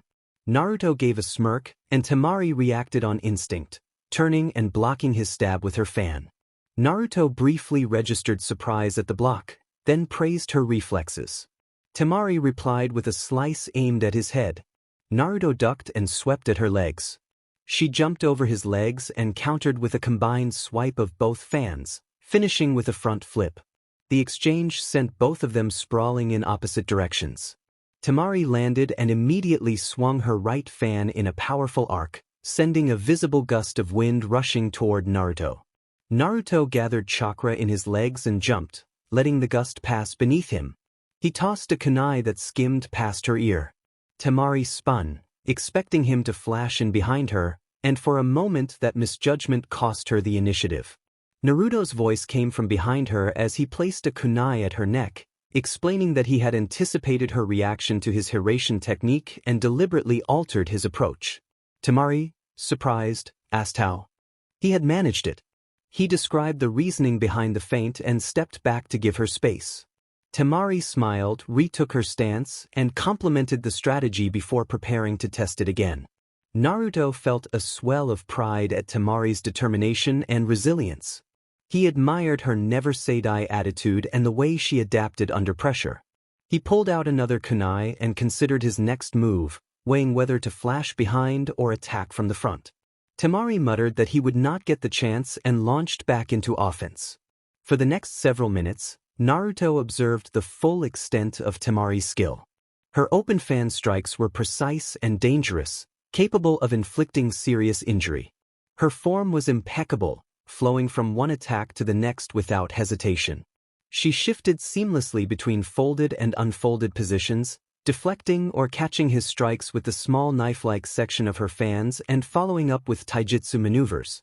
Naruto thought that she was easily operating at a mid to high jonin level now. Leaning back to avoid a spinning side kick, Naruto flipped sideways and threw a kunai to create an opening. Temari reflexively folded a fan to knock the kunai away, but Naruto vanished from her line of sight. Before she could react further, a swift foot connected with the back of her head, sending her stumbling to the side. She got up swiftly, but Naruto was already moving. He backflipped, landing on her shoulders and then backflipped again with her. Temari grunted as she hit the ground hard and knew she had lost when a dagger rested against her throat. Naruto praised her, calling the display impressive. Temari grumbled as he helped her to her feet and asked why she had not seen it coming. Naruto attempted to cheer her by noting the few openings in her form. Temari folded her fans and sealed them away, walking toward their home with a huff. Naruto chuckled inwardly at her stubbornness and told her that the next time she would not make the same mistake, framing the loss as a lesson that would help her improve. Temari sighed and reminded him that she had trained relentlessly over the past 2 years and still been taken down. Naruto acknowledged her dedication and admitted that he had improved too, saying he had not been idle. Temari conceded with a small smile and reminded him that he had even bested Jiraiya, so she ought not to be too surprised. When Naruto leaned in and suggested they enjoy themselves later, Temari started at his quickness. He shifted the mood instead into a light, affectionate moment, offering a quick, playful kiss and a warm embrace. They exchanged teasing remarks about their plans for the evening. Naruto lifted Temari with a grin and carried her inside while they both laughed. Naruto returned to the training ground at 4 in the afternoon, Temari at his side. He asked incredulously if she had almost taught a man a harsh lesson for attempting to hit on her. Temari scoffed and stood straighter, saying that he should have known better than to provoke her since she had defeated a band of bandits single-handedly. Naruto whistled at the severity of her response and remarked that it was a pity they could not wear their rings in the field. Temari agreed. When Naruto asked why she did not work with a team, Temari explained that she preferred operating alone and had refused an offer from Tsunade to lead a team, finding herself more efficient as a lone high-ranking ninja. Naruto conceded that teams had advantages but did not press the issue. He expanded his senses and detected Jiraiya, Shizune, and Tsunade watching from the trees. He adjusted his personal gravity to feel significantly lighter and suggested that Temari join the onlookers for a better view. She accepted and leapt away. Sakura approached, tightening her gloves, and asked if Tsunade had called Naruto as well. Naruto said that Tsunade did want to test both of them and that the setup of the trial would reveal itself. A burst of smoke cleared to reveal Kakashi. Sakura teased that Naruto could not possibly be better than Kakashi, and Kakashi replied with a wry glance that it would soon be seen. Naruto reached into his pouch and produced a book, offering it to Kakashi. Kakashi's eyes widened in disbelief at the cover, and he gratefully accepted the latest volume of the romance series that always seemed to catch his interest. He pocketed a previous edition and breathed in the fresh smell of the new volume with obvious pleasure, thanking Naruto. Sakura eyed Naruto suspiciously and wondered how he had come into possession of the book. Naruto explained that the perverted sage had given it to him. In the trees, Temari playfully smacked Jiraiya across the back of the head, earning Tsunade's approving expression. Kakashi intervened when Sakura pressed the matter further and then explained that the 5th Hokage had called him earlier to inform him that he was to test Naruto and Sakura, likely because she was considering reforming Team 7 without Sasuke. Kakashi watched both of his former students carefully for any sign of reaction. Naruto showed only a slight narrowing of the eyes, but Sakura's expression surprised him. Instead of discouragement, her eyes conveyed something else. Something unexpected had happened. Sakura no longer felt anything for Sasuke. Naruto observed mentally that Lady Tsunade had been thorough in breaking whatever infatuation Sakura had held. He had expected the 5th Hokage to be a strict teacher, but not so relentless as to erase that feeling entirely. She must be ruthless, he thought. Naruto muttered that he still could not imagine how that man had escaped from the village as he looked toward the sky. Kakashi explained with a sigh that Sasuke had been taken while being transferred to Hozuki Castle to serve his sentence. In short, the Konoha escorts had been ambushed by an unknown party on the way to the prison. No one had been killed, but Sasuke had been snatched from right under their noses. Naruto asked why they had transferred him at all. Kakashi answered that Hozuki Castle was the best criminal containment facility in the world and had a record of 0 prisoner escapes, which had appealed to the Shinobi Council. Naruto pursed his lips and asked whether it was better than the village's covert unit. Kakashi reminded him that the village prison was more of a holding facility and that the covert unit was vulnerable to attacks and break-ins, pointing out Naruto's past as an example. Naruto scoffed lightly but did not deny it. Naruto then asked if, at least they knew who had taken Sasuke. Kakashi admitted that there was no official evidence, but one person had shown a disturbing interest in Sasuke. Naruto named Orochimaru. Kakashi acknowledged that many suspected the same but reiterated that there was no proof. Kakashi shifted the conversation back to the upcoming test. He said that the original plan had been for Naruto and Sakura to team up against him, but Lady Tsunade had changed the arrangement for reasons he did not know. Sakura looked puzzled and asked why the change had been made. Kakashi put his book away to show he was serious and said he would not speculate on the reason. He then produced not 2, but 3 bells. Kakashi explained that this time there would be 3 bells, 2 for the youngsters and 1 for him. He gave the bells to Naruto and Sakura and described the test as a free-for-all battle in which the last ninja holding all 3 bells would win. Sakura hesitated, not sure what to make of the test. Naruto, however, wore a smirk and appeared excited, noting that the arrangement was unconventional but welcome. He approached Kakashi and offered to remove his own tracking mark to make things fair. Kakashi accepted with a teasing snort and handed over his wrist. Naruto removed the mark with his hand, revealing unblemished skin. Naruto then stepped back about 40 meters, slipped a bell into a vest pocket, and signaled Kakashi that they could begin when ready. Sakura tied her bell to her hip, tightened her gloves, and gave Kakashi a challenging smile, indicating that he should start when he chose. Kakashi chuckled, reached for his forehead protector, and said he was a little excited as well, but felt he should not hold back too much this time. He revealed his distinctive, red, copying eye. Naruto thought that the eye would not save Kakashi this time as he put his hands in his pockets. The atmosphere in the field shifted. Kakashi and Sakura tensed at the same instant, their gazes snapping toward Naruto, who stared at them with a quiet intensity. His posture remained relaxed, but the air around him had changed in a way that felt dangerous. A bead of sweat rolled down Sakura's cheek and her fists tightened. She felt unnerved, as if Naruto could overwhelm her in an instant. She wondered how much he had improved over the past 3 years. Kakashi analyzed the change more pragmatically. He recognized the aura of intimidation, a difficult psychological skill to master, likely learned from Naruto's teacher Jiraiya.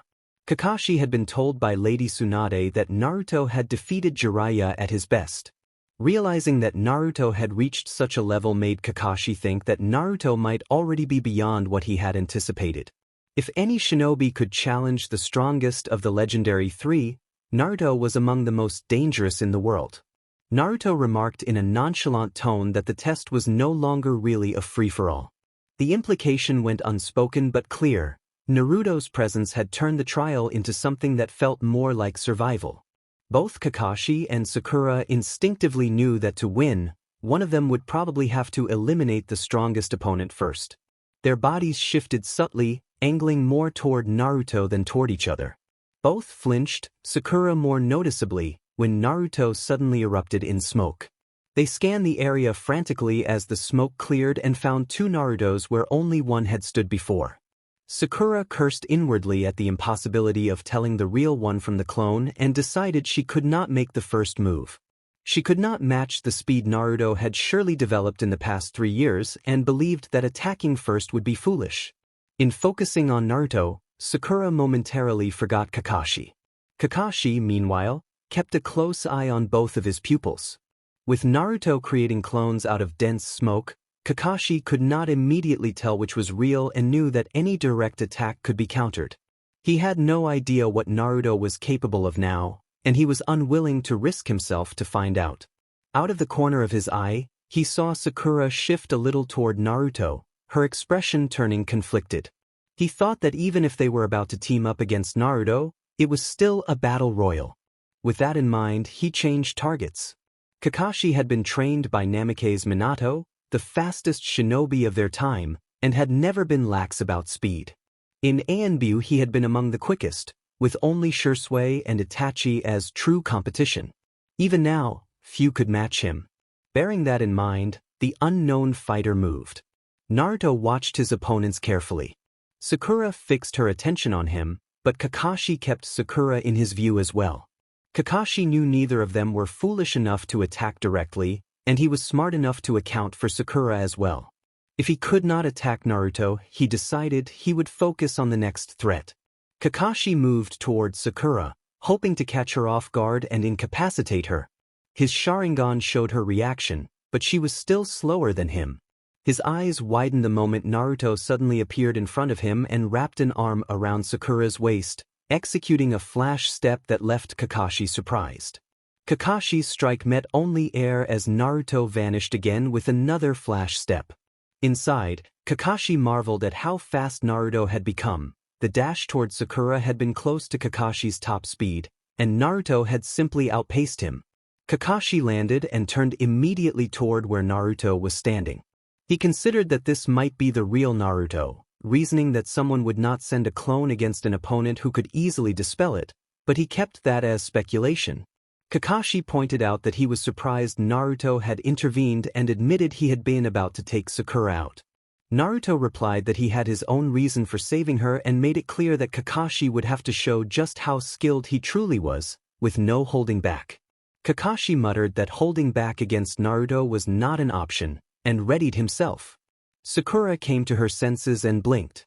One moment she had been standing between Naruto and Kakashi, the next she realized someone had grabbed and pulled her out of position.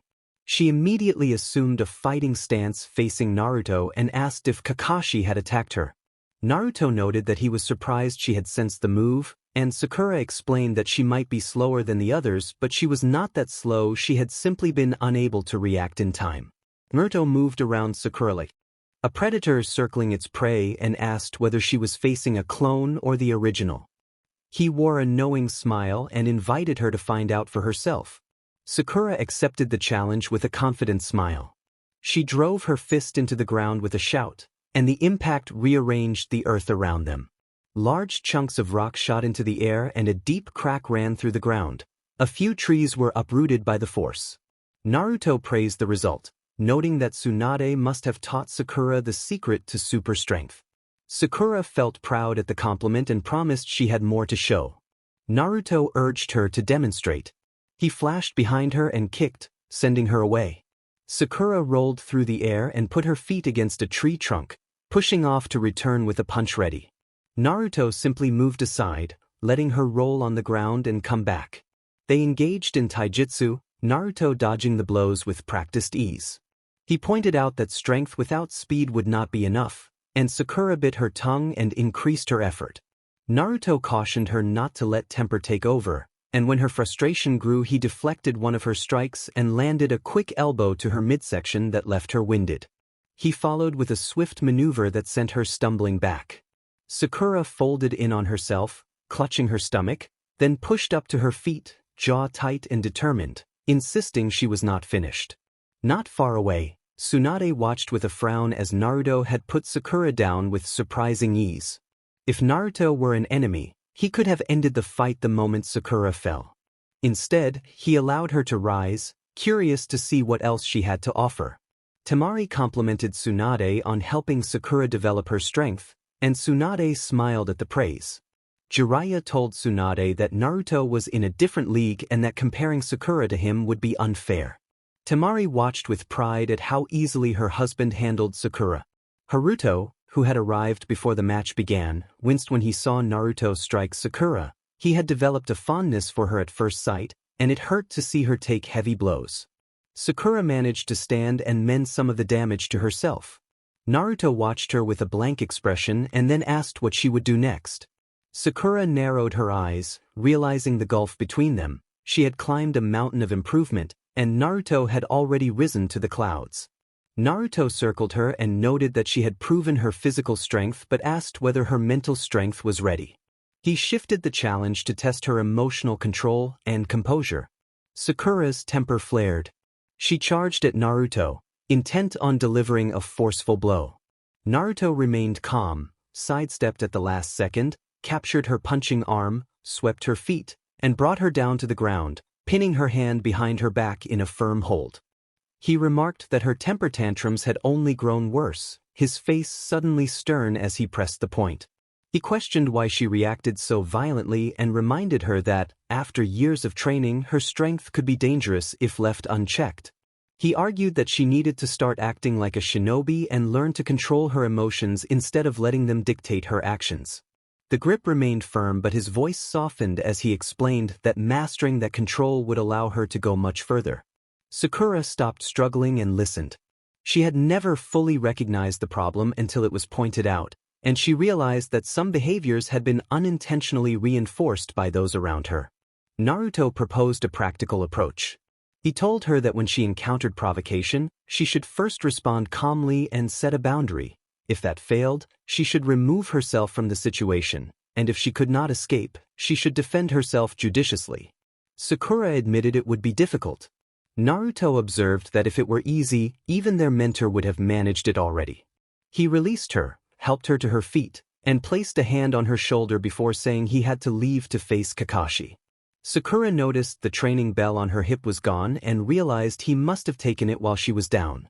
She looked up at the darkening sky with a wistful expression, wondering if she could ever close the distance between them. An explosion in the distance drew her attention. Smoke rose beyond the trees.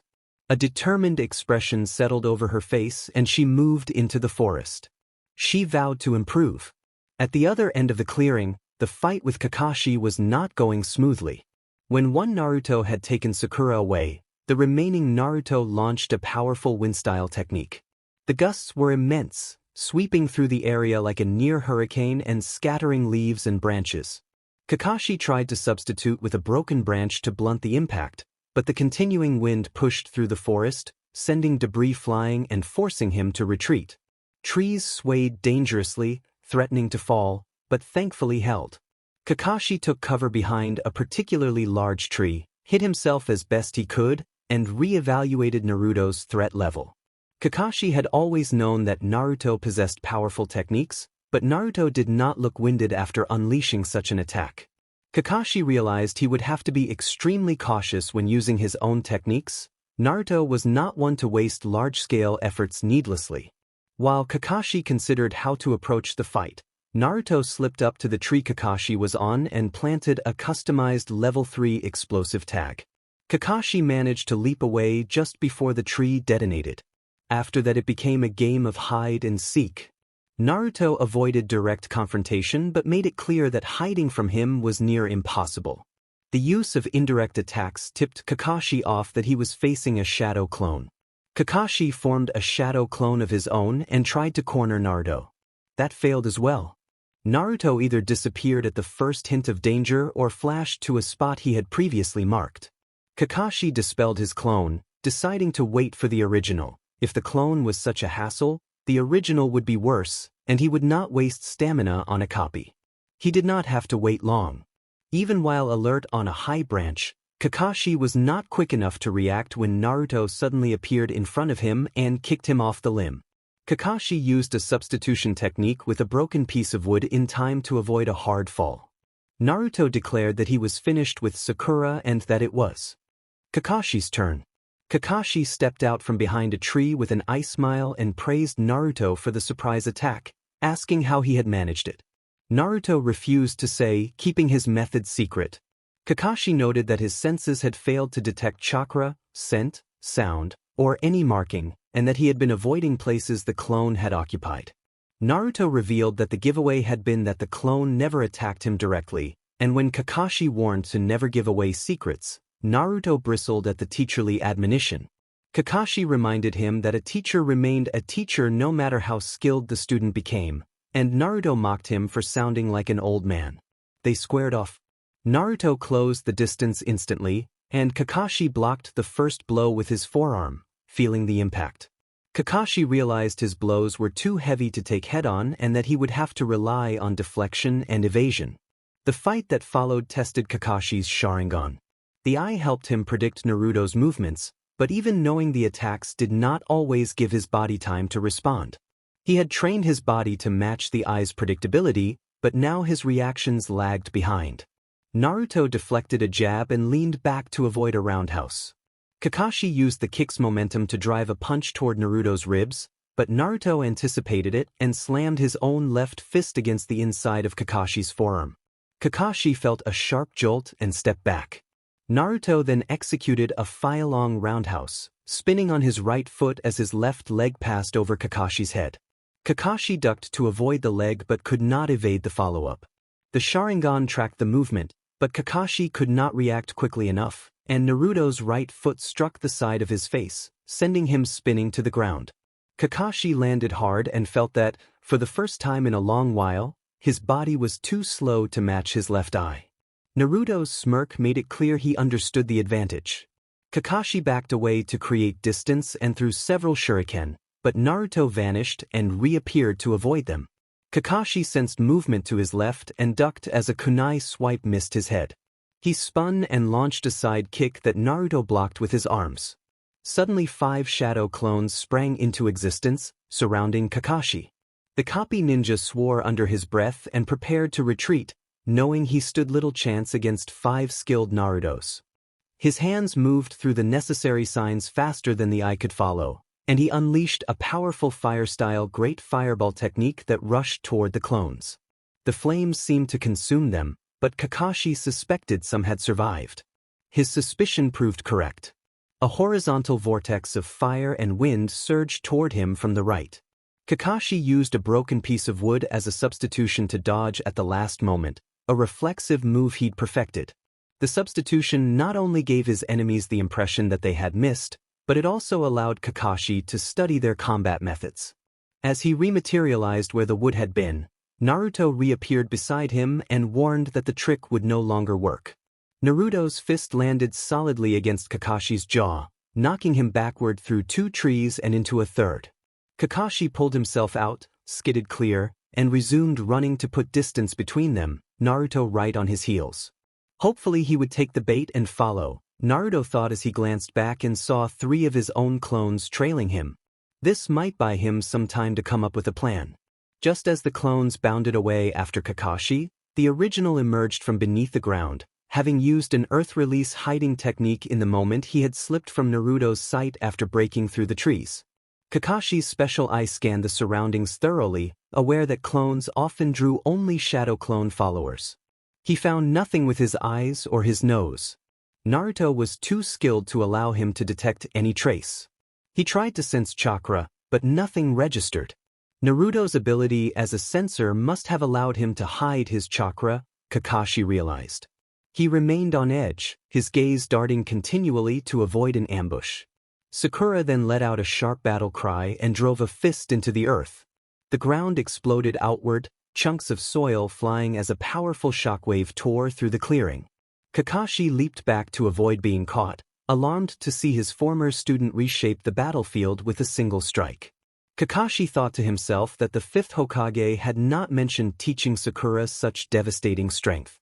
Sakura rose to her feet and smirked at Kakashi, asking if she had missed much. Kakashi laughed nervously and replied that not much had happened. From a high branch, Naruto observed Sakura's entrance and considered her potential. He noted that she possessed a near one-hit knockout move if she could land it, but he also knew she would not last long against Kakashi on her own. His plan had been to lure Kakashi into a trap, and Sakura's unpredictable presence forced him to adjust. He summoned her to his side with his teleportation technique the moment he saw Kakashi preparing to strike. When Sakura appeared beside him, he put a hand over her mouth to prevent any sound until she calmed. Only when she had composed herself did he remove his hand and tell her that she probably should not have attacked Kakashi alone. Sakura flushed a little at the close proximity but protested that hiding against Kakashi had offered little advantage. Naruto acknowledged the point and proposed their next move. He explained that he had prepared a trap in a small clearing about 100 meters to the east and intended to drive Kakashi into it. Sakura agreed eagerly, ready for the plan. Tsunade and her entourage watched the fight closely. Shizen commented that both Naruto and Sakura had grown tremendously. Tsunade allowed herself a small smile but focused on the battle, remembering Jiraiya's belief in Naruto. Jiraiya, sitting on a branch above, smiled with pride. He believed Naruto would win, and he was curious to see whether Naruto could work in a team again after 3 years of operating alone. Temari grew impatient, wanting the fight to end so they could return home. Haruto watched with enjoyment as his cousin pushed Kakashi back. From what his sister had told him, Hatake Kakashi was the Leaf's strongest high-ranking ninja and a fearsome name across the nations. Seeing a student force a teacher into a retreat a second time entertained him. His attention shifted again when Sakura crashed onto the scene. He admired strong women like the Hokage, his sister, and now Sakura. Back in the fight, Naruto and Sakura engaged Kakashi again. Naruto sent a shadow clone to distract Kakashi while Sakura used her powerful strikes to steer the flow, pushing Kakashi toward where the trap was set. Each time Kakashi recovered, another clone engaged him. Naruto suspected it was only a matter of time before Kakashi would see through the ploy. Kakashi managed to turn their attacks toward the lake Naruto had earlier avoided. Naruto and Sakura stepped forward to confront him. Kakashi wasted no time, executing seals with a speed that rivaled the swift footwork he had trained to counter. He unleashed a water technique that formed a massive dragon in the air behind him. Naruto reacted immediately and formed his own seals, pulling Kakashi abruptly into the water as a sudden whirlpool appeared beneath him. Kakashi was pulled under, unable to find stable footing as the water dragged him down. Sakura watched in surprise, not expecting Naruto to be able to create such a whirlpool. The water rose again, and this time the dragon fully formed and lunged toward them, ready to sweep them up in a tidal onslaught. Naruto took a deep breath, executed a hand sign, and released a cascade of fire. The fire collided with the water dragon and evaporated it, producing a thick steam that quickly spread across the area. Naruto noted that the steam provided cover and told Sakura to make use of it. Sakura readied herself for whatever came next. Kakashi slipped silently out of the water and assessed the steam-filled battlefield. He braced for anything, aware that his special eye was less effective when vision was obscured by mist and steam. He realized that Naruto had countered his water dragon with fire deliberately to create steam, knowing that it would hinder Kakashi's sight. The tactical move earned a small, grudging respect from him. But his training with a relentless opponent and his years in covert special forces had honed instincts that could operate even in darkness. He readied himself, alert to a presence approaching from behind. He turned at the last second and caught the attacker's wrist. He told Sakura in a hard voice that it was not so easy to sneak up on him. He caught her other fist when she tried to strike his face. Sakura flipped and locked her legs around his neck, attempting a dramatic throw that would slam him to the ground, only to be surprised when the opponent dissolved into a shadow clone. Sakura muttered that he was starting to annoy her as she stood and, with the steam beginning to clear, made her way back to Naruto. On the other side of the steam, Kakashi smiled as he received the clone's memories and thought that it should take a while for her to track him. He suddenly jumped, just in time for two hands to erupt from the ground and try to grab his ankles. Kakashi declared that he could not be caught like that, but he was unprepared when Naruto appeared above him and delivered a powerful axe kick that sent him to the ground in a flashy display of technique. The kick left a clear mark from the force, and Kakashi did not notice that Naruto had placed his teleportation mark with the strike. Kakashi worked to ignore the pounding ache in his front. Naruto had predicted the dodge and waited to counter. He pushed himself up, panting, and watched Naruto standing a few feet away. Naruto sounded impressed that Kakashi had managed to rise. Kakashi snorted that it was not the worst he had faced. Naruto said that he would hate for his trap to go to waste. Before Kakashi could react further, Naruto flashed behind him, placed a hand on his back and sent him to a previously marked location. Kakashi blinked and remarked that it had been easier than he had thought. Naruto suggested that perhaps Kakashi was just that skilled. Naruto turned as Sakura approached with a smile. Sakura told Naruto that the plan had been very well executed. Naruto returned her smile and said that they should check on Kakashi, noting that his trap had been designed to incapacitate. He grabbed Sakura's shoulder and transported them to the trap site. They arrived to find Kakashi on the ground, groaning and clutching his ears with his eyes shut. Sakura looked worried and asked what had been done to him. Naruto knelt, placed a knee on Kakashi's chest to keep him steady, and adjusted the bells from his hip into his vest pocket, announcing that the mission was accomplished. He then rose and said that Sakura could heal him. Sakura immediately bent down, gently pried Kakashi's arms away, and asked softly if he could hear her. When there was no response from the groaning shinobi, she placed her hands over his ears and activated her healing jutsu, asking again what had been done to him. Naruto explained that it was a customized stunning seal tag he had designed to disorient an enemy. He described its effects as producing a blinding flash and a loud bang capable of causing temporary deafness, flash blindness, and inner ear disturbance that could make a person lose their balance. Sakura continued healing Kakashi in silence. A sound to their right revealed Tsunade, Shizune, Temari, and Haruto approaching. Tsunade came forward and gestured to Kakashi, asking what was wrong with him. When Naruto repeated his explanation, Tsunade raised her eyebrows and called the method interesting and an efficient way to take down an opponent. Sakura finished treating Kakashi's ears and gently rested her fingers on his eyes. They watched as he slowly relaxed and opened his eyes, boredom returning to his expression. Kakashi admitted that he had lost. Jiraiya added bluntly, with a grin, that it had been quite a defeat. Kakashi pulled himself to his feet and covered his eye again, saying he was not surprised. He turned to Naruto with mild annoyance and suggested that the tactic had been a bit much. Naruto grinned, looking a little apologetic, and asked for forgiveness on the grounds that it had worked. Tsunade asked with hope whether the village's ninjas could be equipped with those tags, noting how it would assist the ANBU. Naruto muttered something about giving up his entire toolbox but agreed that they knew his methods. Tsunade nodded and said she would draw up a contract for them. Tsunade then addressed Naruto about his placement. From what she had seen, Naruto had two choices. He could work alone like Temari, or he could stay on Kakashi's team like Sakura. She expressed a preference for him to join. Kakashi. Naruto thought it over. He and Temari exchanged a brief, teasing conversation with their eyes. Naruto suggested that they would make a great team. Temari declined and said she preferred to work alone. Naruto joked that her answer broke his heart, and Temari promised to make it up to him another time. Naruto decided that he would stay on Kakashi's team, explaining that working alone could be monotonous and that he preferred the dynamic of a team. His companions noted that his presence would help keep the team balanced, though Naruto privately thought the team already had an odd mix of strengths and ranks. He turned to Kakashi with a smirk and mentioned that he was getting hungry. Kakashi adopted a serious tone despite his relaxed posture and said that from now on they were no longer teacher and student but fellow shinobi, and that they should meet at the mission's office at 8 in the morning. Naruto nodded, pulled something from his hip pouch, and tossed a book to Kakashi, indicating that it was the real one. Kakashi caught it, checked the book in his back pocket, and realized that the copy Naruto had given him earlier was a fake, empty after 7 pages. His expression turned to one of sharp surprise and a touch of betrayal as he demanded why.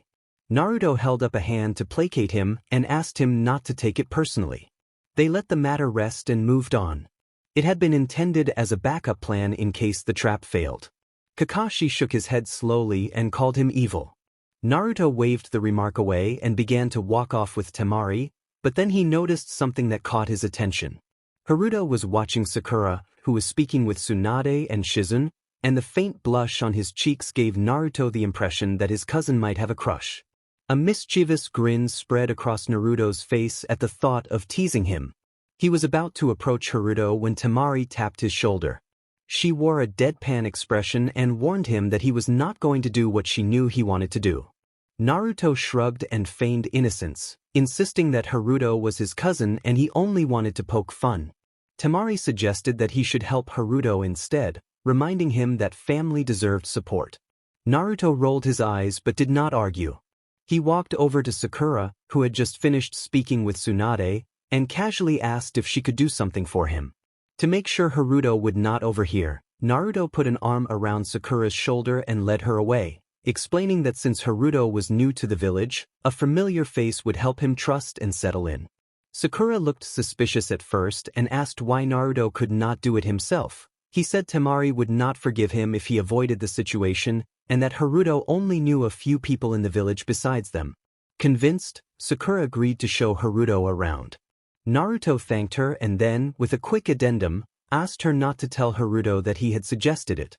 Sakura remained puzzled by Naruto's last comment but saw no harm in the idea. She hoped to learn more about Haruto. After all, he was Naruto's family. Naruto returned to Temari, who smiled with satisfaction, and the couple quickly left for their home. Sakura watched them go, thinking there was something Naruto had not revealed but reasoning it was likely harmless. Haruto had noticed the discreet conversation between his brother and Sakura and was perplexed, though he assumed it was related to team matters. Later, as Sakura found herself alone, she thought about asking Haruto out for a walk. Haruto addressed her and asked if she was all right. He told her to call him Haruto, and she said she could be called Sakura. An awkward silence followed, then both tried to speak at once and shared an embarrassed chuckle. Haruto offered her the chance to speak first. Sakura, tucking a strand of hair behind her ear, offered to show him around the village since she had time before she needed to go home. Haruto stumbled before accepting gratefully. They set off together, and Haruto silently thanked Naruto for arranging the meeting as he followed Sakura out of the training ground. Naruto and Temari later lay under their blanket, Temari on her side and idly tracing circles on Naruto's chest. Naruto looked up at the ceiling, where Temari had decorated stars. She had told him that looking at stars brought her serenity, and she had hoped the decoration would bring him the same comfort. Naruto felt moved by Temari's thoughtfulness. After returning from Naruto's test fight, they had eaten the dinner Temari's shadow clones had prepared. Naruto had been impressed by Temari's ability to create several practical clones and had savored the meal like a man appreciating home cooking after a long absence. Later that evening, Naruto tried the jacuzzi in his home for the first time, and Temari joined him. The warm water and jasmine bubbles relaxed him. When they got out of the bath, Naruto felt the closeness between them swell. They shared a tender NTMT moment, but did not go further because Temari needed to leave for Suna the next day and wanted to be sure she could travel without difficulty. Temari traced gentle circles on Naruto's chest and marveled quietly at how much he had physically changed since she had last seen him. Naruto, in turn, noticed how training and time had matured Temari. She had become stronger and more composed. He admired her in a respectful, affectionate way, and she flushed slightly at the attention. They rested together in that comfortable silence, appreciating the simple warmth of being close. Temari had matured, her features were more defined and she looked more beautiful than before. Naruto noted that he had never realized how much she had changed, his gaze fixed on the stars. Temari smiled and explained that perhaps he had never seen it in person and that she had little trouble learning wind-style ninjutsu while growing up. Naruto turned his attention to her with a fond look and remarked that their instinctive grasp on learning might explain it, though he liked to think she was simply formidable. Temari returned his compliment with a haughty smirk, but the expression faded and a melancholic look appeared in her eyes as she addressed him by name. Naruto moved closer, concern clear on his face, and asked what was wrong. Temari swallowed her nerves and, voice barely above a whisper, said that while she had been away training she had come to a troubling realization. Naruto frowned and urged her to explain. Temari recounted what her master had told her about the Akatsuki's activity and asked if the S-rank mercenary group was after him. Naruto admitted that they were technically after Kurama inside him, but that they were indeed after him as well. Temari's face reflected pain and betrayal as she asked why he had not told her. Naruto winced and explained that he had not wanted her to worry and that he had been trying to protect her focus on training. Temari protested that she was his wife and that worrying for him was inevitable. Naruto responded that if he had told her about the Akatsuki, she would have been distracted and unable to train properly, and he did not want to be the reason she faltered. He added that there were reasons their friends did not know and that he was not at liberty to reveal everything. Temari insisted that he was more important to her than training and admitted, softer now, that she would not know what to do without him. Naruto cupped the side of her face and told her that she mattered more to him than anything else. He wanted her to be happy and safe, and he wanted to be strong enough to protect them both. He acknowledged that love alone was not enough in their world and that strength was also necessary, then chuckled at how he sounded like an old man. Temari, tired of the conversation, asked why he had not contacted her. Naruto reminded her of the Hokage's orders, and Temari explained that Tsunade had told her that no one was to contact her and Jiraiya except for Tsunade herself, since she was assigning missions and had given Temari the communication pad. Naruto accepted that as a Hokage decision and said he owed Tsunade thanks for informing her. Anger flickered in Temari's voice. Naruto reacted by leaning in and offering a brief, tender kiss that eased her anger. He pulled away with a small smile, and Temari made a soft sound of disappointment at his evasiveness when he suggested she had not seen half of what he could do. Temari asked if he had improved that much in 3 years. Naruto smirked and chose not to answer directly. He rolled over, turned his back, and announced that he was tired and they should sleep. Temari protested that he could not leave her hanging, and she shook him, but Naruto fell asleep almost immediately, a habit from his travels with Jiraiya. She grumbled to herself but closed her eyes, still upset despite his affectionate gestures. The next morning, Naruto left early to train.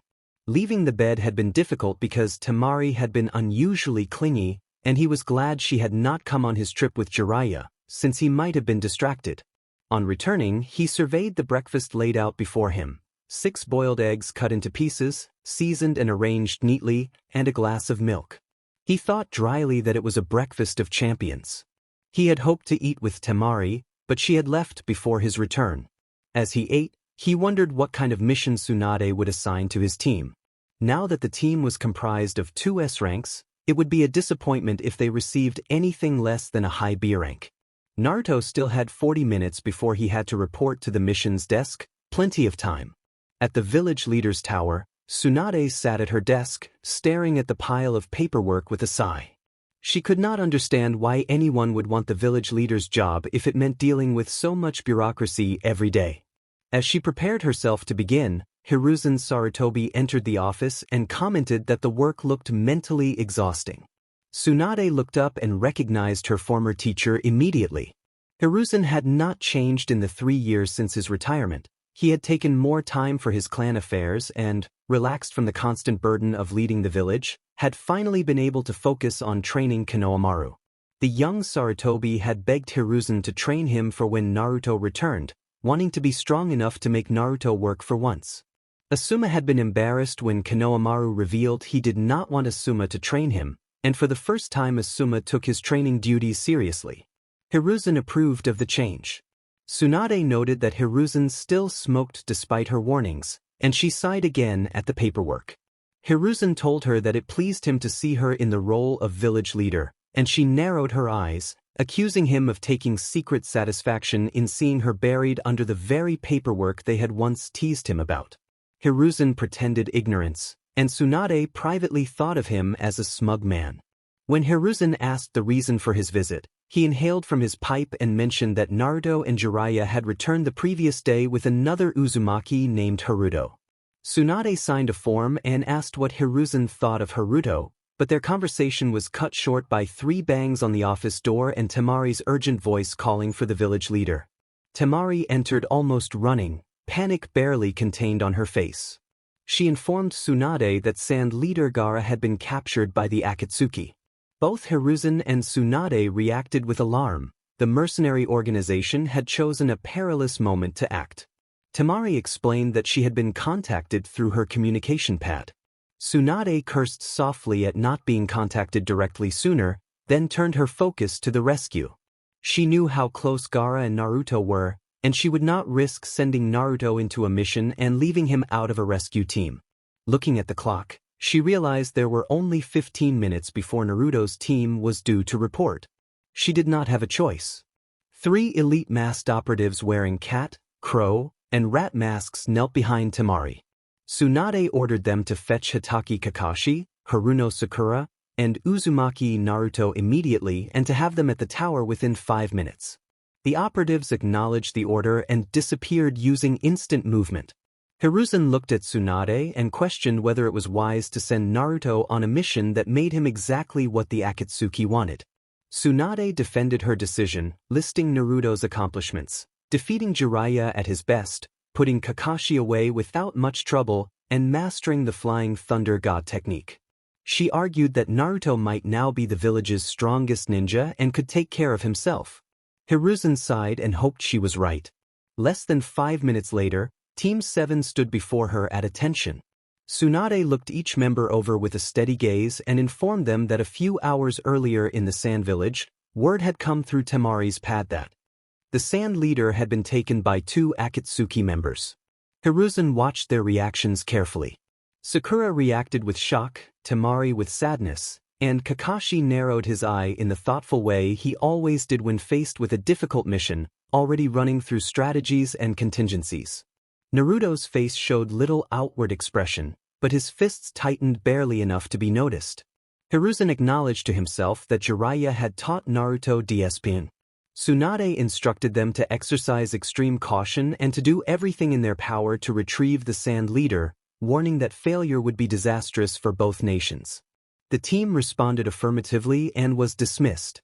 As they departed, Naruto matched his stride with Temari and demanded to know how the attack had succeeded when Sand had been forewarned.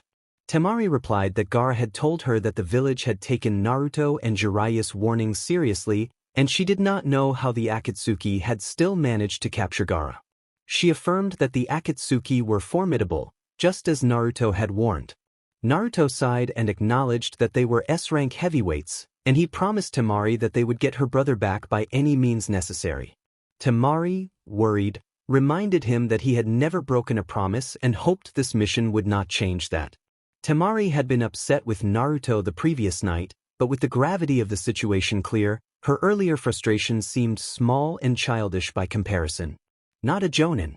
They traveled as fast as they could, and when night arrived they did not rest. Lack of sight was not a problem, for the moonlight illuminated their path. Itachi greeted them politely, noting that it had been a while since they had last met. Naruto recalled that he had once taunted Itachi by running circles around him and his partner the last time they crossed paths. Itachi, in a quiet voice, acknowledged Naruto's growth and complimented how strong he had become, while keeping his gaze steady. Itachi held his eye contact, and Naruto averted his gaze to the space between Itachi's eyes. He was not afraid of ordinary illusions, they were child's play to him, and he had learned to break free from powerful eye techniques. Naruto quietly released his gravity seals. Kakashi warned them not to look into Itachi's eyes, explaining that fighting a user of the Sharingan alone was dangerous. Chio added that outnumbering a Sharingan user allowed them to attack from multiple directions and break any illusions if someone was trapped. Kakashi reminded them that Itachi possessed the advanced form of the Sharingan and that the illusions cast at that level could feel like days to the victim in an instant. He spoke from painful memory of what that experience had felt like. Kakashi also noted that after using that powerful illusion on him before, Itachi had seemed considerably drained and had tried to flee as soon as possible. Naruto watched as Kakashi slowly revealed his own Sharingan, and Itachi reacted with a brief flicker of surprise before settling back to his impassive expression. After a tense moment of silent appraisal between the two, Kakashi cheerfully told Itachi that this time it would not work. He then instructed Naruto to take the lead while he covered him. Naruto acknowledged the plan and prepared to move. Itachi, still keeping his attention on Kakashi, pointed toward Naruto and declared that it was time for Naruto to come with him. Naruto raised an eyebrow and snapped the illusion before it could take hold. His chakra density and capacity had increased over the years, and Itachi's attempt had no chance of entrapping him. The fight erupted. Naruto dashed forward and engaged Itachi in close combat. The difference between the present Itachi and the one Naruto had faced 3 years ago was immediately clear. Itachi read Naruto's moves with uncanny precision and moved effortlessly to match them. When Itachi produced a kunai and tried to slash, Naruto countered with his own kunai and the two locked in fierce, lightning-fast exchanges. Itachi realized that extended hand-to-hand combat risked exposing his eyes and drew back. He placed Sakura into an illusion briefly and then unleashed a barrage of fire from his mouth, invoking a fire-style, Phoenix fire technique. Multiple fireballs streaked toward them. Kakashi leapt back to avoid them, while Naruto used his faster perception to slip between the flames and close in on Itachi in 2 rapid maneuvers. Unexpectedly struck, Itachi spun through the air to land smoothly on his feet. Naruto held the pressure instead of pressing an immediate kill. He and Kakashi hoped to force a reaction and learn more about the Sharingan's techniques in case Naruto ever faced someone like Sasuke. Kakashi moved to Naruto's side and praised him for the maneuver, but there was no time to linger before Itachi unleashed another technique, a massive fire style, great fireball technique aimed straight at them. Naruto did not dodge. Instead, he formed a pair of hand seals and released a wind technique he had developed during training, wind style, piercing wind spear. A thin, sharp burst of wind shot forward like a spear. To Kakashi's surprise, the wind spear did not simply collide with the fireball. It passed through the core of the flame and dispersed it as it continued straight on. The unexpected dispersion left Itachi off balance, and the wind spear struck him squarely in the chest. The blow sent him reeling, and he immediately disengaged from his body at the instant the strike landed. The projection vanished from where his body had been, and the scene shifted. Later, Itachi's projection opened its eyes in the cave where the one-tailed was being extracted, and he saw that Kisame had also been defeated not long before. He frowned, reflecting on the battle he had just lost. He had only a vague understanding of how that wind technique had dispersed his fireball so effectively. Wind was typically not effective against fire unless used in overwhelming force. But Naruto's technique was very thin and designed to pierce.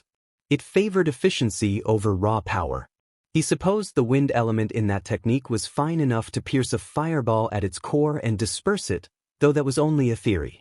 Itachi thought that if that had been a real battle, he probably would not have been able to manifest his spirit warrior armor in time. Reading an entry in the file was one thing, experiencing it was another. Even without the instant teleportation technique, Naruto had become a very dangerous man.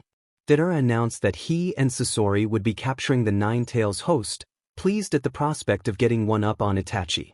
Sasori, speaking in Hiriko's gravelly voice, asked Itachi what he could tell them about the Nine Tails host. Itachi fell silent, weighing his options. He would not reveal Naruto's techniques because he did not fully understand them himself. Naruto had not used instant teleportation even once in the fight, and few people kept up-to-date files on such things. People like Deidara and Haiden were careless about current events. Itachi intended to keep that advantage. Still, he needed to give them something. Itachi answered in a monotone that the target was the blonde one and then cut the connection, prepared to fall back on the excuse that his illness was acting up.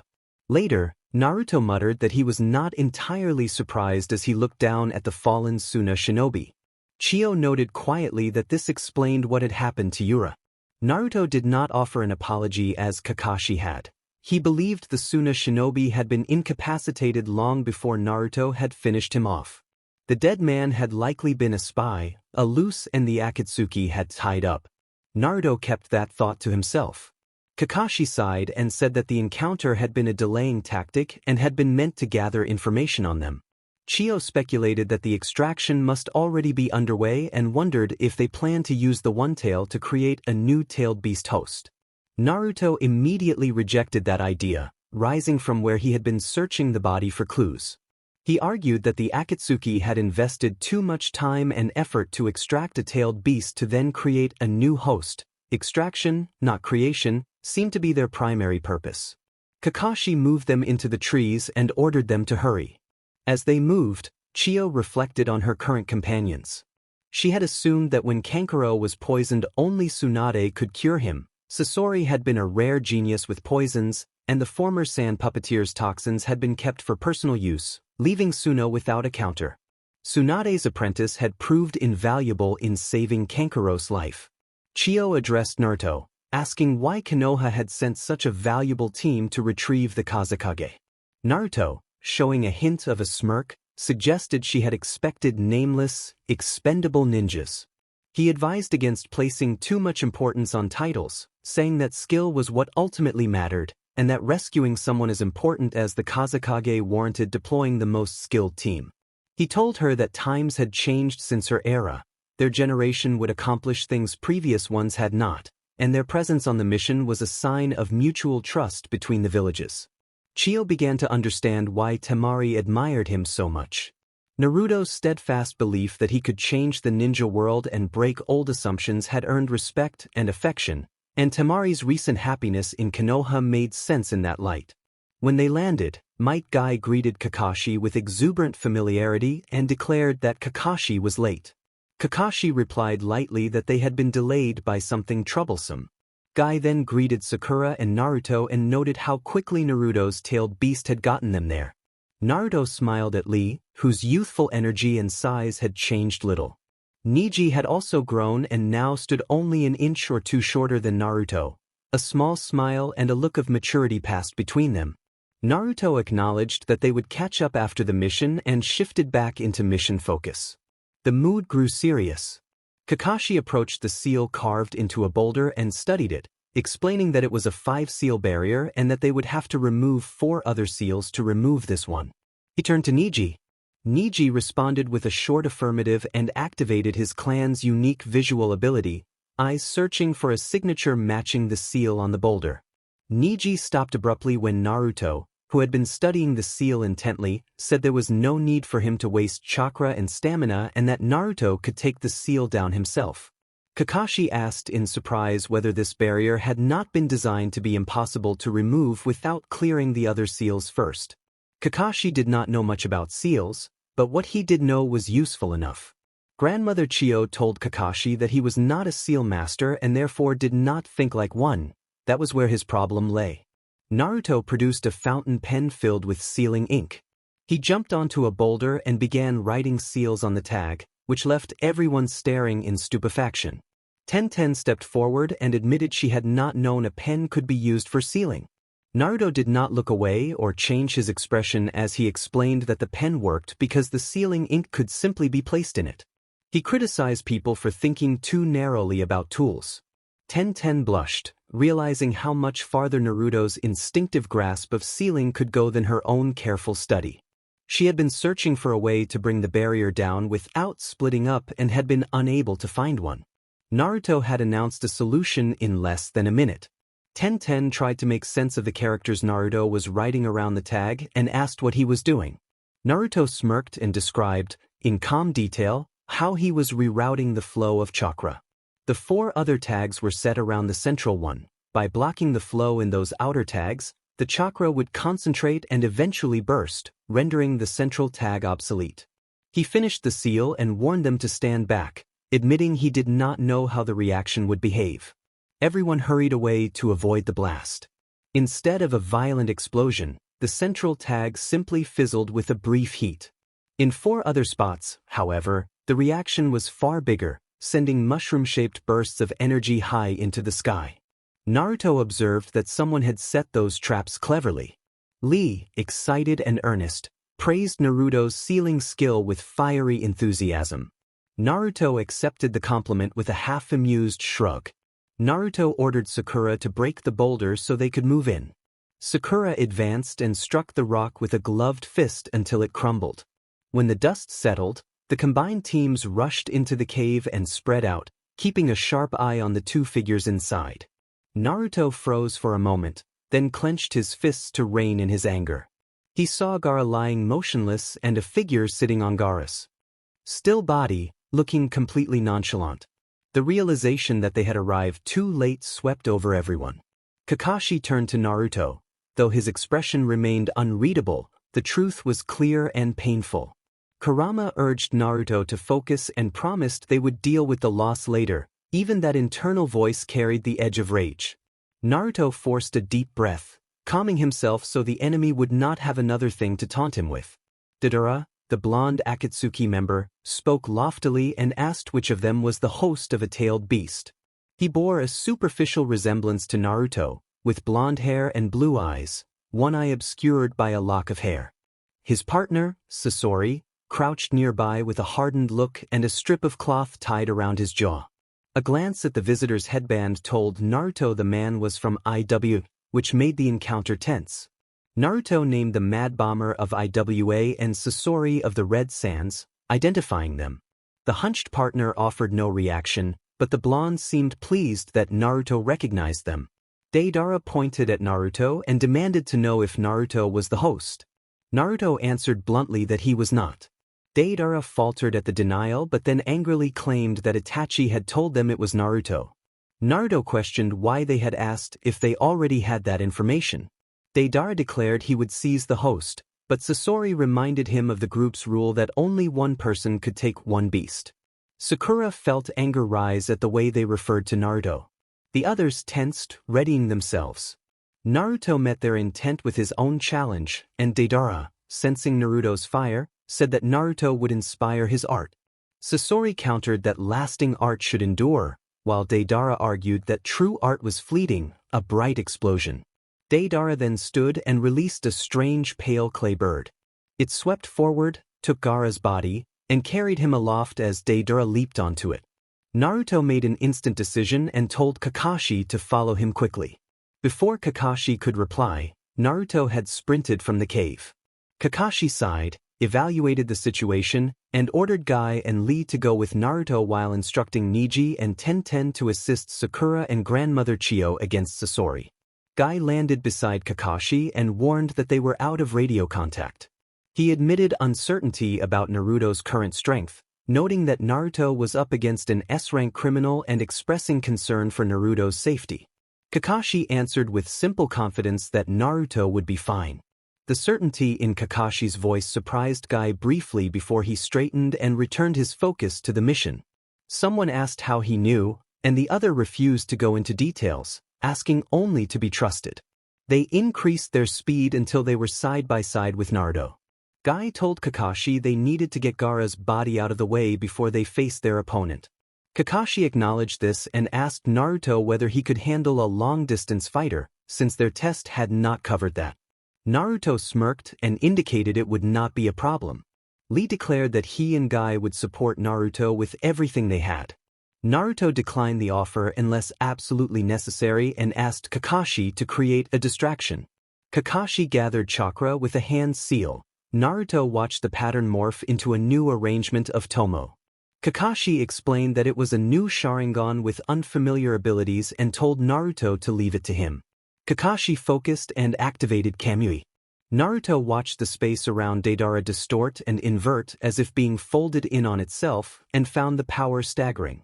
He was struck by how formidable Kakashi's new ability was and almost amused at the thought of Kakashi being called a brat. Kakashi panted from the strain of holding the jutsu. Above, Deidara struggled to break free. With a violent effort he managed to escape but lost his arm in the process. Kakashi covered his eye, realizing the technique had cost him more than expected. He had never fully mastered Kamui and hoped Naruto would exploit the opening. He expected to collapse if he tried it again. Naruto was already gone. Guy and Lee watched as Naruto ambushed Deidara from above, shaping wind into a blade nearly half his height. Deidara leapt from his clay bird to avoid the blow. Naruto swung down and struck the bird, freeing Gaara from its control. Naruto called for Kakashi, but Lee reached Gaara first and grabbed him, seeing Kakashi reeling from the jutsu's aftereffects. Lee assured Naruto he had Gaara, and Naruto thanked him. Naruto turned away to keep his focus on Deidara. He delayed confronting Gaara's condition for as long as he could. Deidara taunted Naruto about facing a tailed beast host. Naruto met the taunt with an even gaze and questioned whether Deidara remained confident despite his missing arm. Deidara boasted that he did not need both arms to defeat someone like Naruto, though privately he felt some unease. Naruto struck first with a swift move. Deidara dodged to avoid an axe kick that would have ripped through the branches. He hurled explosive clay, but Naruto had deployed a decoy and the clone intercepted the attack. The clone caught Deidara midair, spun him, and sent him crashing into a tree. As Naruto prepared to follow up, Deidara began to prepare a large explosive. Naruto stepped back, taking no chances. Kakashi and Guy reacted quickly and carried Gaara away. The explosion was tremendous. The real Deidara watched from a distant branch well outside the blast zone and scoffed that Naruto could not take him down. He prepared to leave, but an instinct warned him and a sudden strike knocked him backward. He fell to the ground. Naruto frowned when the Deidara he had kicked dissolved into mud. Looking up, he saw the real Deidara high on another branch and a smaller clay bird heading toward him. Naruto formed a hand seal and triggered an explosive countermeasure. The clay bird detonated and set the tree alight. Deidara smirked briefly before someone grabbed him and hurled him off the branch. With only one arm, he could not break the hold, and a voice with dark amusement warned him he would not get away. When the smoke cleared, Deidara emerged from a bush. His substitution had been a moment too slow. His clothes were singed and he bore a few burns, but he was smiling. He noted Naruto's use of explosions and respected an opponent who appreciated his art. He moved to set another trap and finished just in time to see Naruto step out from behind a tree. Naruto's senses confirmed this Deidara was the original. Naruto analyzed that Deidara favored substitution techniques and suicide clones, tactics suited to a long-range fighter. Even with a missing arm, Deidara could mold enough clay for destructive attacks and had turned the clearing into a minefield. Naruto felt a cold determination. He marked Deidara as his target. Naruto noticed the contraption over Deidara's left eye and asked about it. Deidara explained that he had trained that eye to counter illusion techniques, especially those from the Uchiha, and that it would reveal trickery. Naruto thought that Itachi might not need such measures and asked whether Itachi troubled Deidara as well. Deidara laughed at the suggestion and moved to continue the fight. Deidara pointed at Naruto with a grin, delighted to find an enemy who agreed that explosion could be art. Naruto explained that he did not consider Bunshin Daibaka an art, he used it to catch enemies off guard, but his Bakuyaku Rasengan was something he would call art. Deidara almost laughed with pleasure. He had been about to ask Naruto to demonstrate, but froze when Naruto shook his head and dismissed him as not worth the effort. Deidara seethed. He accused Naruto of having the nerve to call him unworthy, and his anger flared as he concluded that Naruto was an impostor who insulted true artists because he could not become one. Deidara vowed that his art would prove him wrong. Naruto, calm and unbothered, made it clear that he did not care about Deidara's art. What mattered to him was the bounty on Deidara's head. The reminder of the price drove Deidara into a near rage as he promised retribution, and Naruto responded that Deidara would be dead before he had a chance.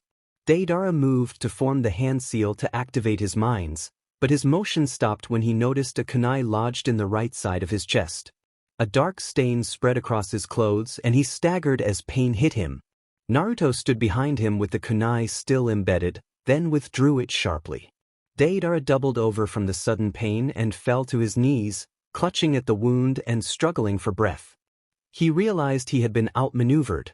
The injury was serious and he was rapidly losing strength. Naruto lifted the kunai by its rings so Deidara could see the markings on the handle.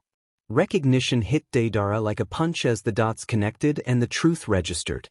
Naruto leaned close to him and, coldly, told Deidara to say hello to his father when he reached the afterlife. A tense stillness followed as Deidara lay there, shocked and reeling. Deidara's final whisper had been a greeting for his father. To think that he had been killed by the Dmed Yellow Flash's offspring, what a humiliation. Deidara had been a child when his family was taken away in the Third Great War by the Yellow Flash. He had sworn to hate Namikaze until he died and had promised never to fall to anyone even remotely like him. Now he had been defeated by a Namikaze, and it felt as if fate were laughing. His last thought before he died was that he had never even gotten to use his greatest art. Naruto watched dispassionately as Deidara stopped moving and murmured that it was for Gaara. He then moved forward to prepare the body for transport and to follow procedure for collecting the bounty. Remembering that the village would need to receive the body for inspection, he produced a sealing scroll and his pen and created a seal to carry the deceased. After sealing Deidara, he stood and let out a long sigh. Kakashi joined Naruto with Guy and Lee and complimented Naruto on his performance. Naruto responded apathetically that, for Kakashi perhaps, it had been somewhat disappointing. Kakashi observed that, when one had defeated a Sannin, little tended to impress them. Guy flashed a wide grin and gave a thumbs up, praising the battle. Lee shouted enthusiastically that he had thought his intense training over the past 3 years would prepare him to face such challenges. Guy stood triumphant and vowed that he would match Naruto's flames of youth. Lee praised him, and the others called out to Guy with encouragement. The sun set in a disturbing sweep of color. Naruto thought even Deidara's eye would not have been able to break that sight. He imagined Deidara would have been traumatized. His smile faded and he grew somber. With the battle over, it was time to take stock of the casualties. The first name that came to his mind was Gaara. Kakashi, noticing Naruto's grief, said quietly that they needed to get to the others and that he had Lee take the body to them. Naruto agreed in a low voice. They found the others stretched out across a long grassland. Niji's face was blank and Tenten's showed sadness. Naruto met Sakura's gaze. She looked away, and he closed his eyes for a moment to steady himself. She had not been able to bring Gaara back. Kurama reminded him that this might be the only time he would have to mourn and that he should not waste it. Naruto walked ahead of Kakashi and the group until he reached Gaara. His movements were slow as he sat down cross-legged and took Gaara's hand in his own. The hand was cold, and the reality that Gaara was gone settled in. A single tear slipped down Naruto's cheek, his expression pained but composed. Suddenly, a terrible thought struck him. He had promised Temari that he would bring her brother back by any means necessary, and the promise sat like a stone in his chest. He hated himself for the possibility that he had already failed, He had never specified whether Gaara would return alive. He suspected now, with a cold certainty, that Gaara might not come back, and he could not find the courage to tell Temari. The knowledge that the most realistic outcome had a 9 in 10 chance of happening gnawed at him. Chiyo watched the silently mourning blonde. Naruto's breathing remained oddly steady even as tears tracked down his cheeks and his eyes stared blankly at Gaara's face. Seeing what her grandson had become, and then seeing him fall, was difficult in ways she had not expected. What troubled her more was that Gaara had been taken for reasons that felt cruelly selfish. Gaara had been a good Kazekage despite a harsh upbringing. He did not yet match the power of some predecessors, but he had potential and had won Suna's respect in spite of everything he had endured as a Jinchuriki. Chiyo had once feared that Gaara would snap and give his father reason to end him, but Konoha's Jinchuriki had reached him, fixed his seal, and made him see that killing did not prove existence. That Chiyo had met Naruto Uzumaki, she understood why Temari loved and admired Gaara and why Gaara respected Naruto as he did. Naruto's will and strength were rare. Chiyo stepped forward and knelt by Naruto. Her voice cut through his trance as she gruffly ordered him to step aside. She had no way to restore what Sasori had lost, but she intended to do something right for Suna and give them their Kazekage back. The command snapped something in Naruto.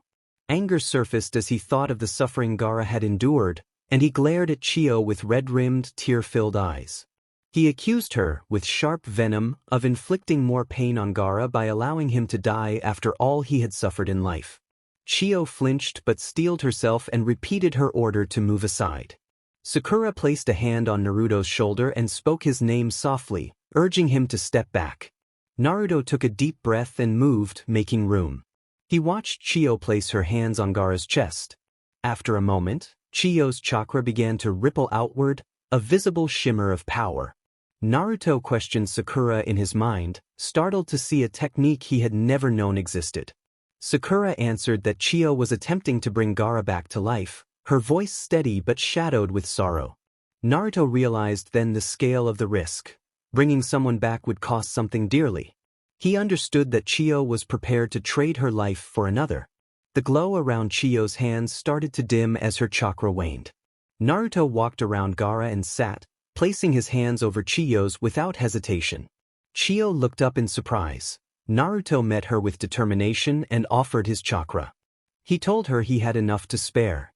She accepted without words and drew on him.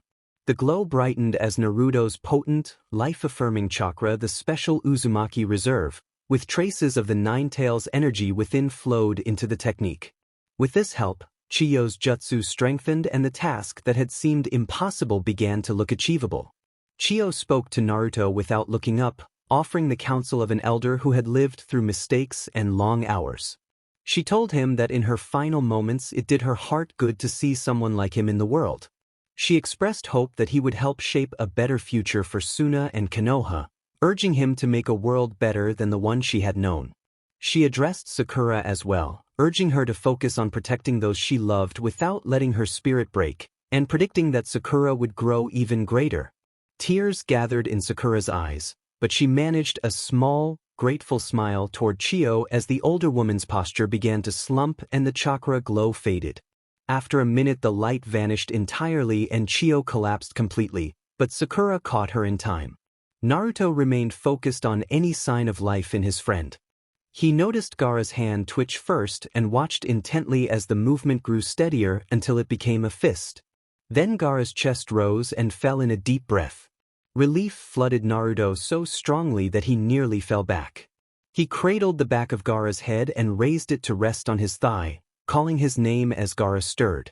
Gaara muttered in confusion and turned his head to take in the Suna shinobi who had gathered around, with Temari and Kankuro approaching apprehensively.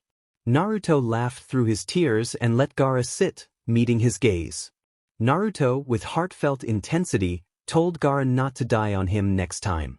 Naruto's voice broke as he told Gaara that if Gaara left, Naruto would never be able to look Gaara's sister in the eye. Gaara's eyes went wide at the heartfelt revelation. Naruto smiled tightly, stood, and offered a hand. Gaara took it gratefully. Naruto pulled him up easily, and the Sand Village ninja began cheering loudly. Kankuro stepped forward, grinning, and declared that as the older brother he had no choice but to keep his little brother out of trouble. Temari stepped forward and hugged Gaara, certain she would burst into tears if she tried to speak. She pulled back and smirked at Kankuro, reminding him to show respect since Gaara remained the Sand Village leader. Naruto put an arm around Gaara's shoulders and drew him close. He smiled at Temari and reminded her that he had promised they would get Gaara back.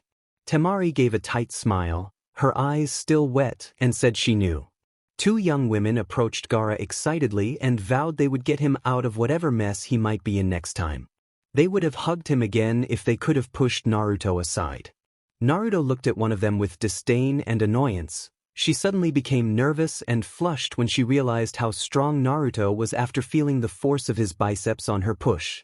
Temari, more active in her approach, tapped Matsuri's arm and warned her to keep her hands off. Naruto found Temari's protectiveness endearing. A more solemn mood soon settled over the group. Sakura held Chio close while Sakura's brothers stood nearby, looking silently at his departed sister. The entire group of ninja turned grave as they looked toward the fallen elder. Naruto quietly asked Kankuro whether the jutsu had been known only to Chio because it required a life sacrifice.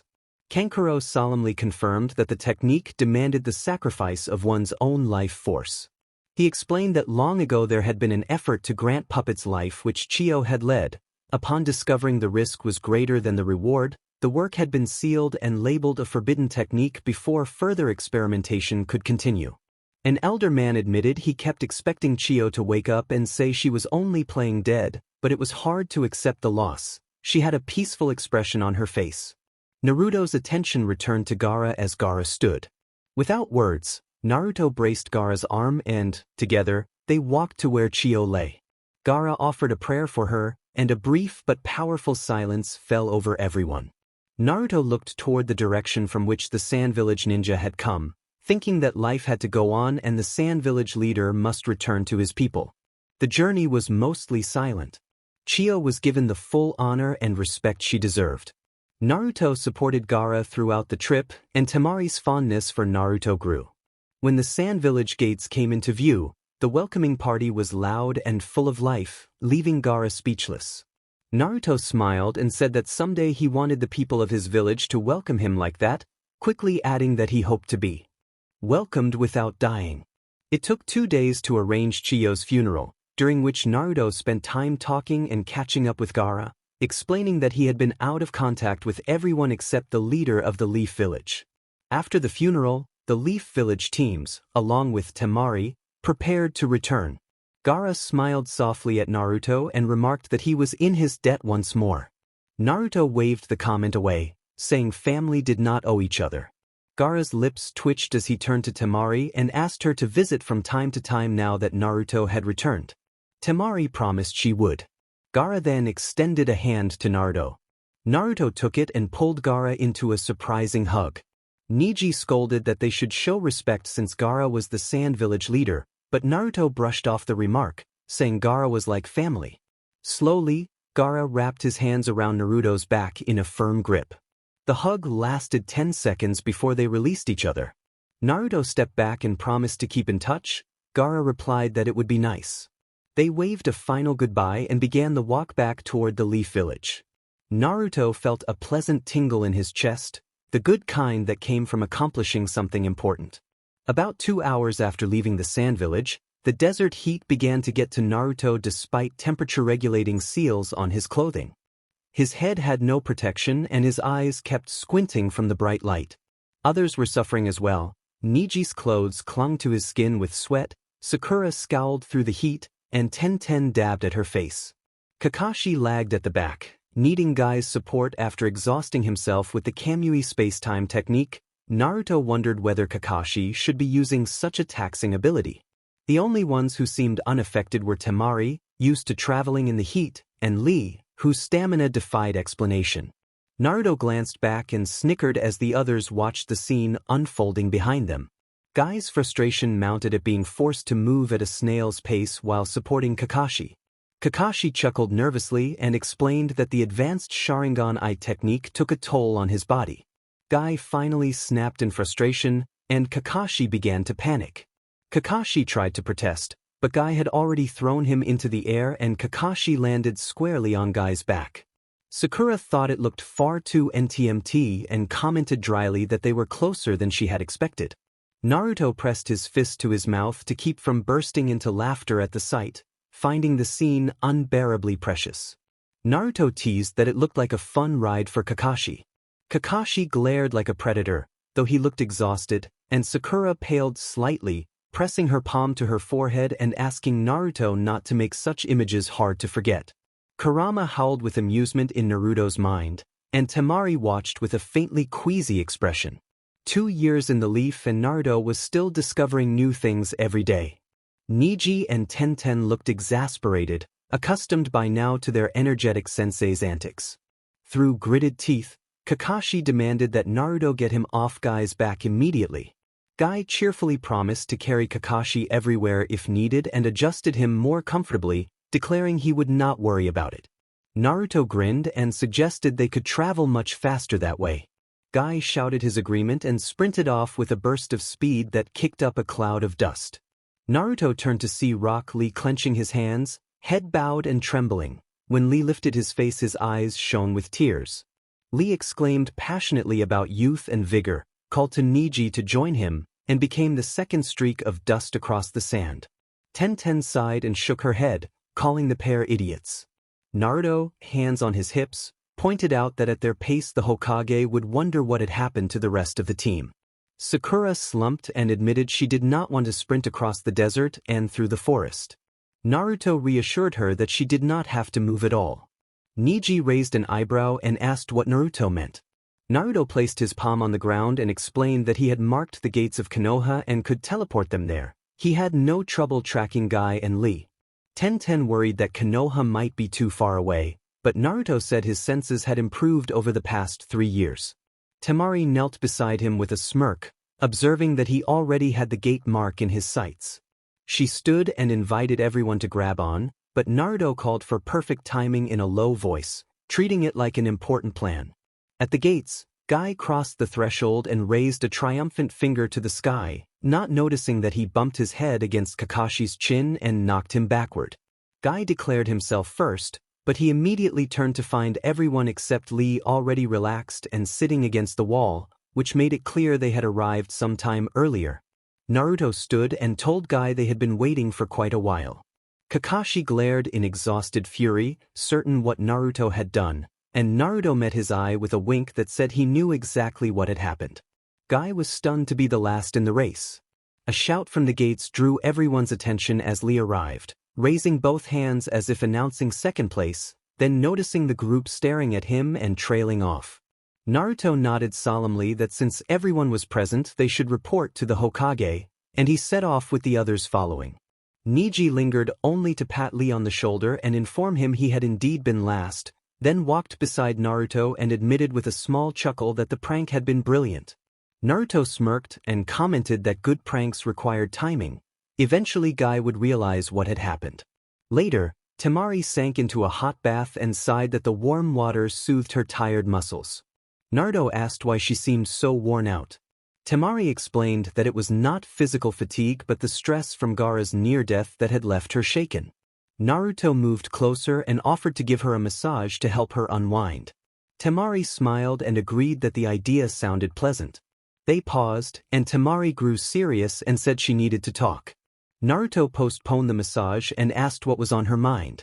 After a deep breath, Temari explained that the Akatsuki were a mercenary and terrorist organization seeking to collect all the tailed beasts for dangerous purposes and that they consisted of S-rank missing nin.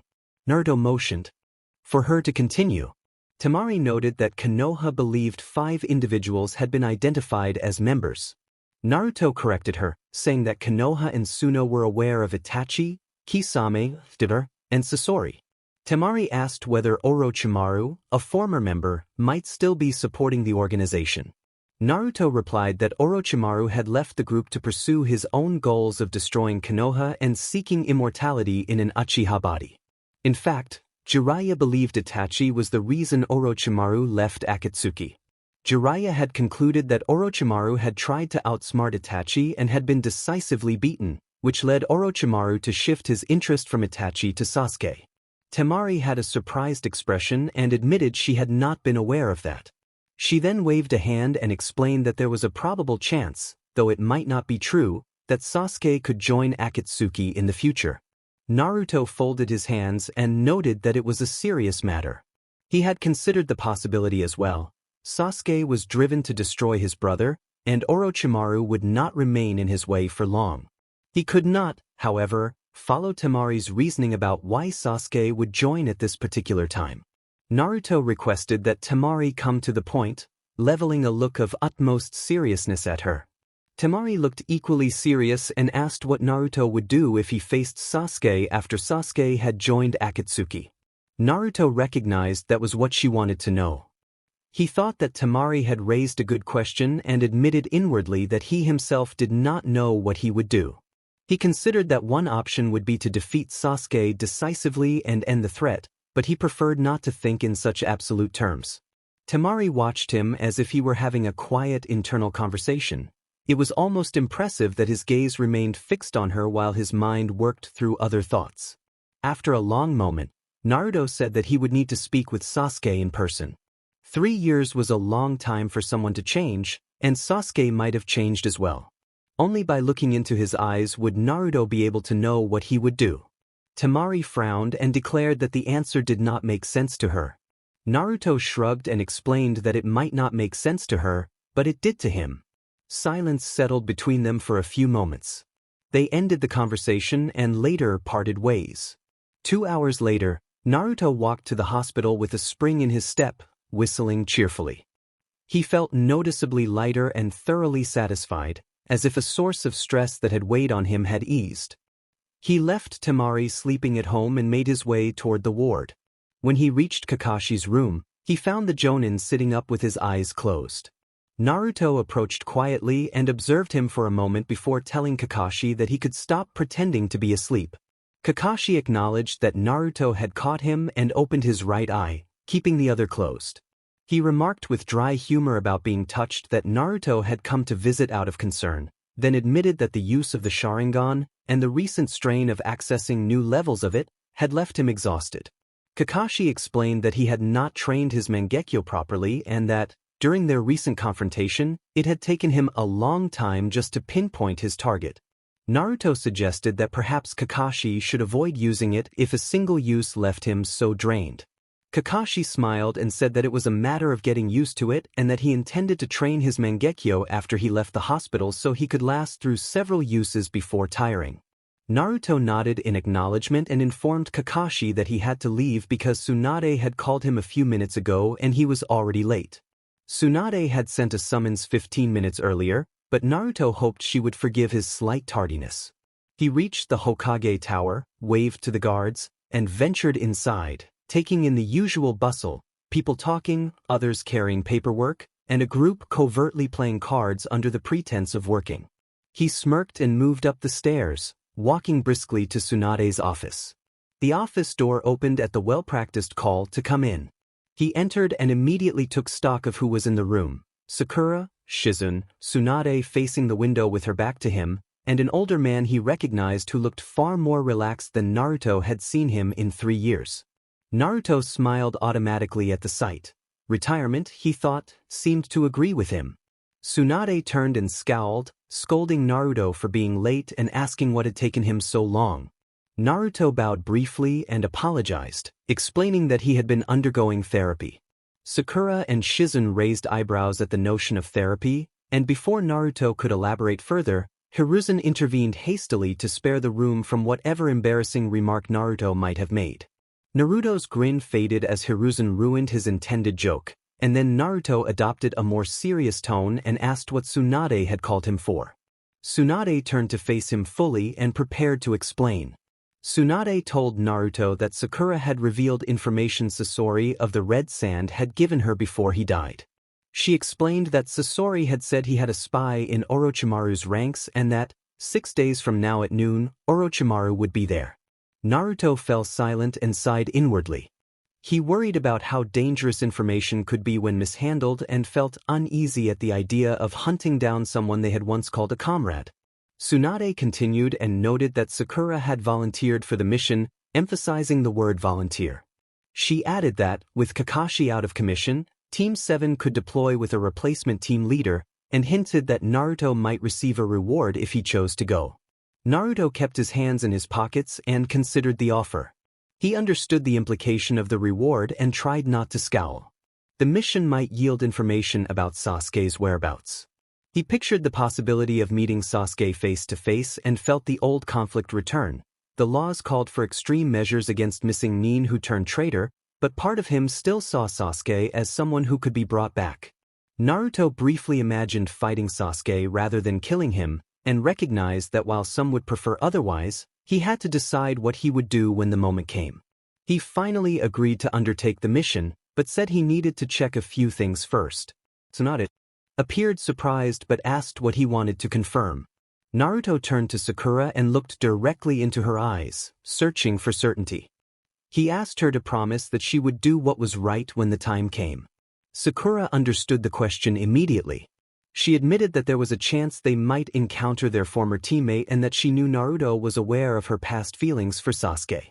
She assured him that those feelings would not interfere with the mission. Her answer pleased Naruto. He searched her face for any sign of deception and found none. He allowed himself a small, relieved smile. He appreciated that she would watch his back.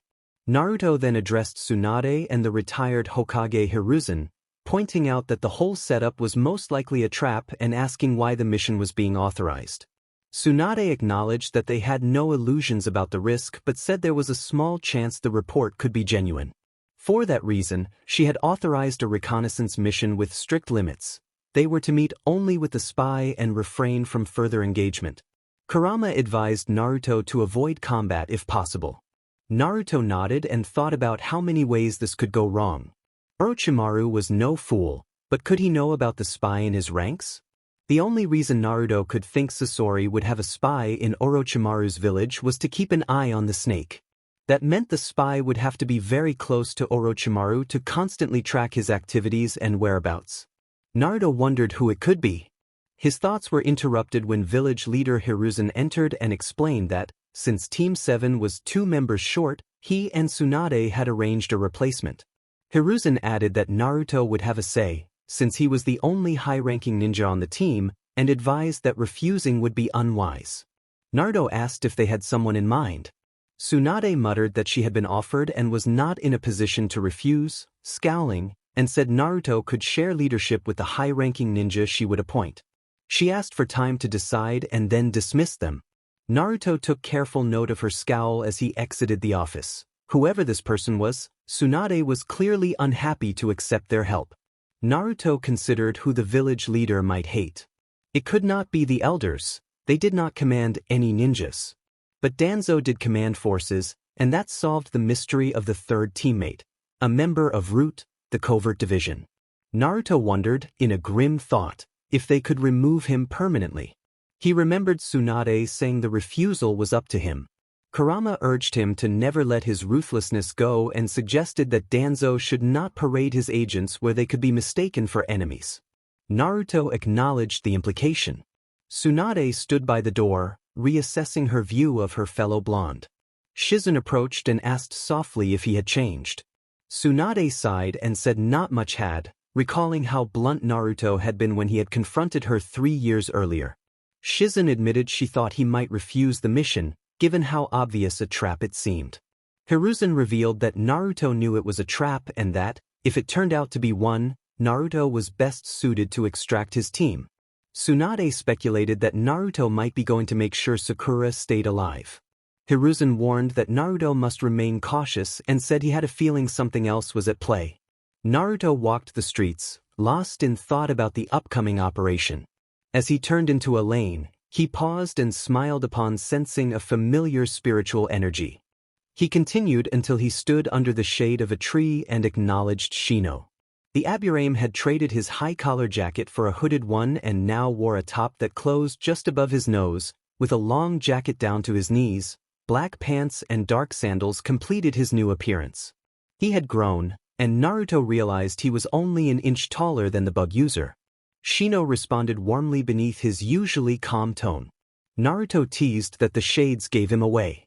Naruto then sensed another presence and watched something large land in front of him. He reacted with surprise at Kiba and at how much Akamaru had grown. Kiba's fur-lined jacket had been replaced by a black collar jacket, and his hair remained spiky. Akamaru had become an impressive tracking hound instead of a puppy. Kiba greeted Naruto enthusiastically and explained that Naruto's scent had been appearing around town and he had been waiting. They shared a handshake and a hug, and Naruto scratched Akamaru behind the ears, earning a pleased growl from the dog. Naruto mentioned returning from a mission in the Sand Village and laughed that Akamaru had grown the most of them all. Kiba teased that Naruto was now the tallest of the group. Naruto looked around and noted that, with these two present, only one friend remained. Hinata called to Naruto, and he turned to see her. She had matured over the 3 years. She had filled out, her hair now falling to her waist while her bangs remained in a princess cut. Her jacket was less bulky and suggested her figure, and her headband hung around her neck. Naruto teased that he almost felt sorry for her father. Hinata smiled and said her father managed just fine. Her voice was still soft but now held confidence without stuttering. The time had been good to her. After a while, they parted ways, leaving Naruto alone again. He hesitated about going home but decided against it because Temari was asleep and there was little he could do besides work on some sealing technique ideas. He extended his senses and located his next destination at the Sarutobi compound, a place he had not visited since he was 4. Walking 10 minutes, he arrived and sighed at how little it had changed. The last time he had been here was the first time he had felt like he had a family. His uncle had brought him on his birthday and introduced him to Konohamaru's parents, who had not been expecting him then. He had been introduced to Asuma as well. The Jonin had never hated him, but he had not shown any special affection either, keeping his interactions with Naruto neutral, which Naruto's 4-year-old self had been grateful for. He approached the guards at the gates of the compound and told them he was there to see the Sandaime, asking whether he was available. The guard informed him that the Sandaime had returned quite recently and escorted him inside. He noticed several people talking or training. Some glanced and whispered to one another, but he ignored them. They stopped outside the Sandaime's home and the guard told Naruto he could proceed from there. The guard watched warily as Naruto declined the escort and entered alone. The interior of the house matched Naruto's image of the old man, simple, practical, warm, and quietly worn. The walls were not crumbling, but the atmosphere carried the weight of loss. Naruto's gaze lingered on an old photograph of the Sandaime and his wife when they were young. In the picture, the old man's eyes still held a joy and love Naruto had never seen in real life. Hiruzen's wife, Sarutobi Biwako, had been beautiful, and Naruto understood how deeply her absence had marked the household. Hiruzen spoke from behind him, fondly remarking that she had been beautiful. Hiruzen smiled in that gentle old man way and indicated that he knew what Naruto was thinking. Naruto observed to Hiruzen that he must miss her, hands tucked into his pockets. Hiruzen sighed in a way that conveyed his age and the weight of memory, and then turned to gesture Naruto to follow him. Hiruzen explained that it had not been the same after she died. It had been as if the family's heart had broken. With it, the family itself had drifted apart.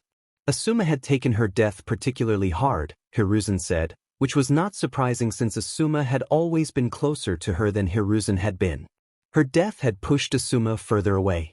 They entered his office and sat across from each other at the table. Hiruzen filled his pipe and lit it, inhaling a long draw as he reflected that he had not even had a chance to reconnect with Asuma when he resumed the role of Hokage after Naruto's father passed away. Naruto asked, curious, why Hiruzen still hung the picture if it brought pain. Hiruzen smiled and explained that it did not remind him only of painful times. Naruto hesitated, then asked Hiruzen how he was, using the affectionate nickname Gigi. Hiruzen smiled more and said he felt better than ever. Naruto raised an eyebrow and teased that Hiruzen was 3 years older and still smoked as if there were no tomorrow. Hiruzen laughed and admitted that Naruto always made him laugh. He felt decades younger ever since he passed the hat to Tsunade. Retirement, Hiruzen said, felt like living in a dream for someone lucky enough to reach his age. They were quiet for a moment before Naruto asked how Hiruzen spent his free time. Hiruzen exhaled a puff of smoke and leaned back, saying that even before he had given up the hat, Konohamaru had begged him to train him, and he had been training Konohamaru regularly for the past 3 years.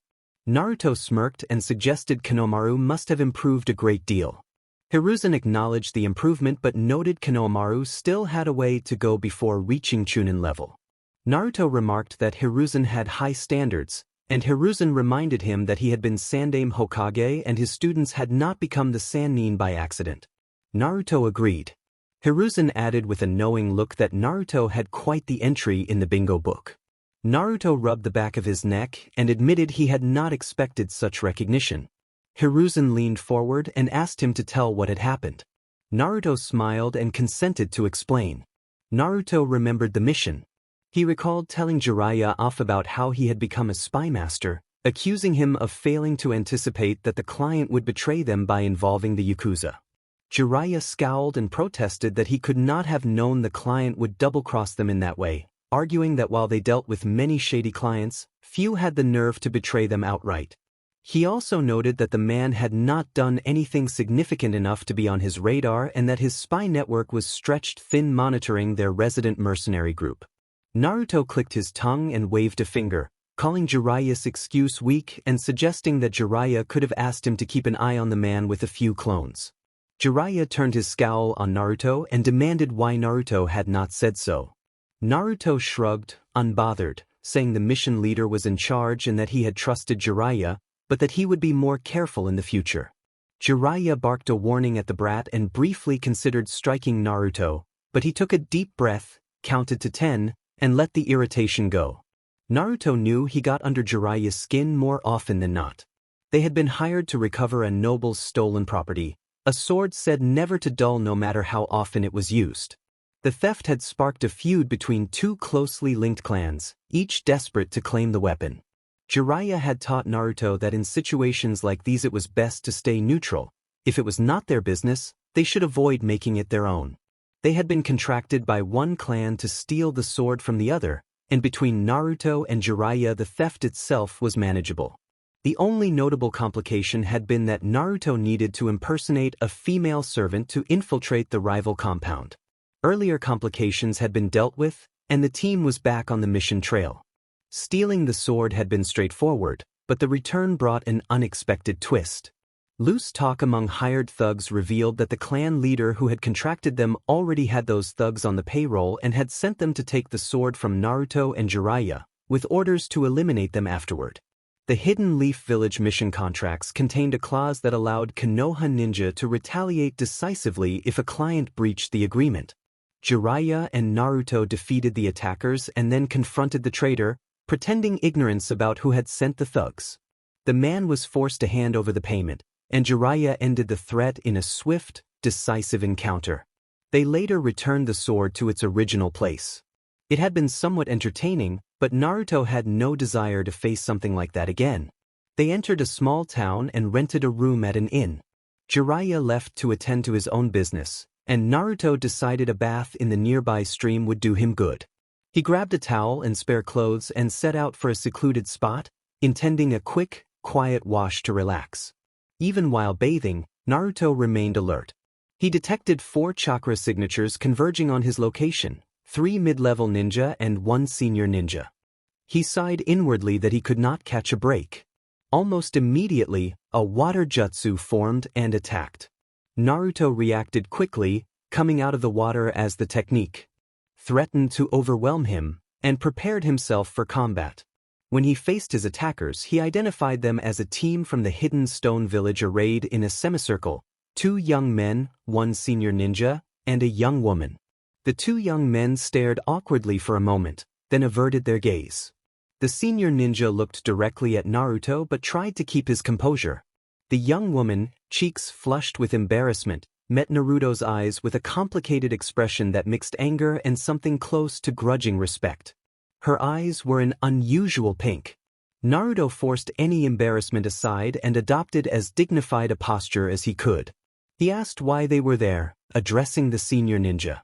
The senior ninja straightened and spoke with barely concealed contempt, declaring that they had come to kill Naruto Namikaze.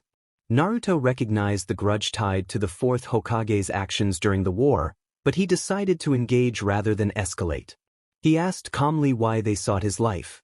One of the young men accused Naruto of playing dumb and urged him to stop pretending ignorance. Naruto kept his expression quizzical and insisted he did not know, asking them to explain. The young woman, unable to bear the situation any longer, demanded that he put some clothes on. Naruto raised his hands in a surrendering gesture and wrapped the towel around his waist, teasing that she had been looking, though he kept his tone light. The woman snapped that she was not a viewer. A vein pulsed on her temple as she flushed. She was angry and embarrassed. The senior ninja cut through the exchange, announcing that they had a score to settle with Naruto Namikaze. Naruto asked what score they meant. The woman exploded with grief and rage, recounting how the fourth Hokage had slaughtered many of their shinobi during the war, devastating families and staining the reputation of their village. She accused the fourth of killing her mother, and tears streamed down her face.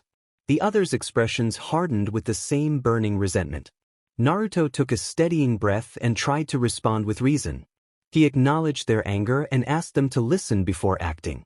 He pointed out that the war had inflicted losses on many villages, not just theirs, and that their village's actions had helped provoke the conflict. He argued that his father had acted from duty to protect his home and that the toll of war had been tragic for everyone involved. He asked whether they would not have done the same to defend their people. He then revealed that the man they blamed was already dead, having been gone for 15 years, before Naruto had even been old enough to know him. He asked what more they could want from someone who was no longer alive. The senior ninja answered in a low voice that when news of the Yellow Flash's death had reached the hidden stone village, they had rejoiced, seeing it as justice for the suffering his actions had caused. He said their search for those responsible had continued for years. The attackers had promised themselves they would wipe out any trace of the Namikaze, but they had found none. Their leader explained that when news of Naruto's identity reached them, it had filled them with rage. They resented the idea that Namikaze had a child and a family while their own had been slaughtered. That anger had driven them to watch Naruto and wait for an opportunity to strike. Naruto's opponent stiffened and took a fighting stance, making it clear that pretty words would not sway him or his comrades. Naruto relaxed his hands and dismissed their threats as futile. One of the attackers taunted him about joining his father, and Naruto replied that their grudge made no sense. A younger attacker shouted and launched a volley of throwing knives. Naruto vanished in a flash step, leaving an afterimage and reappearing a few meters away. He urged them to think logically, asking why they would try to kill him for something his father had done. The attackers answered with more shouting and aggression. When reasoning failed, Naruto shifted to action. He caught a knife by the wrist and pushed his assailant backward with a palm strike. He sensed another attack and dodged, then used a flash step to appear behind a second attacker and kicked him into a tree. Spikes erupted from the ground. Naruto jumped to avoid them, only to find an elite ninja intercepting him midair with a stab. The strike connected with what turned out to be an illusionary replacement, leaving behind only a stone as the image dispersed.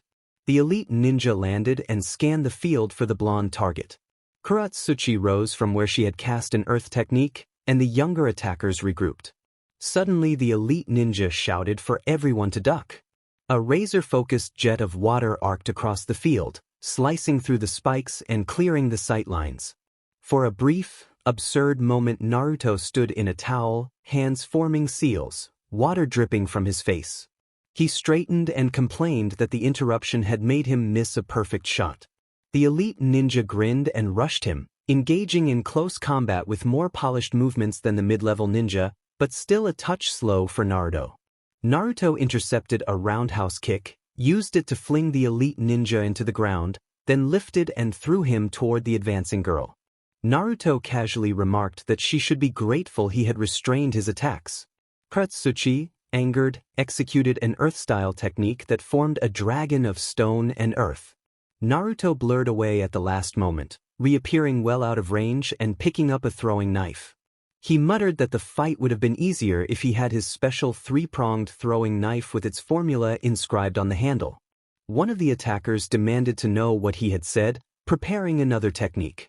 Naruto feigned surprise and explained, with a mix of charm and mischief, that of course he knew the advanced method. He was Namake's son. Then his expression hardened and he declared that he had them marked. In an instant he vanished completely.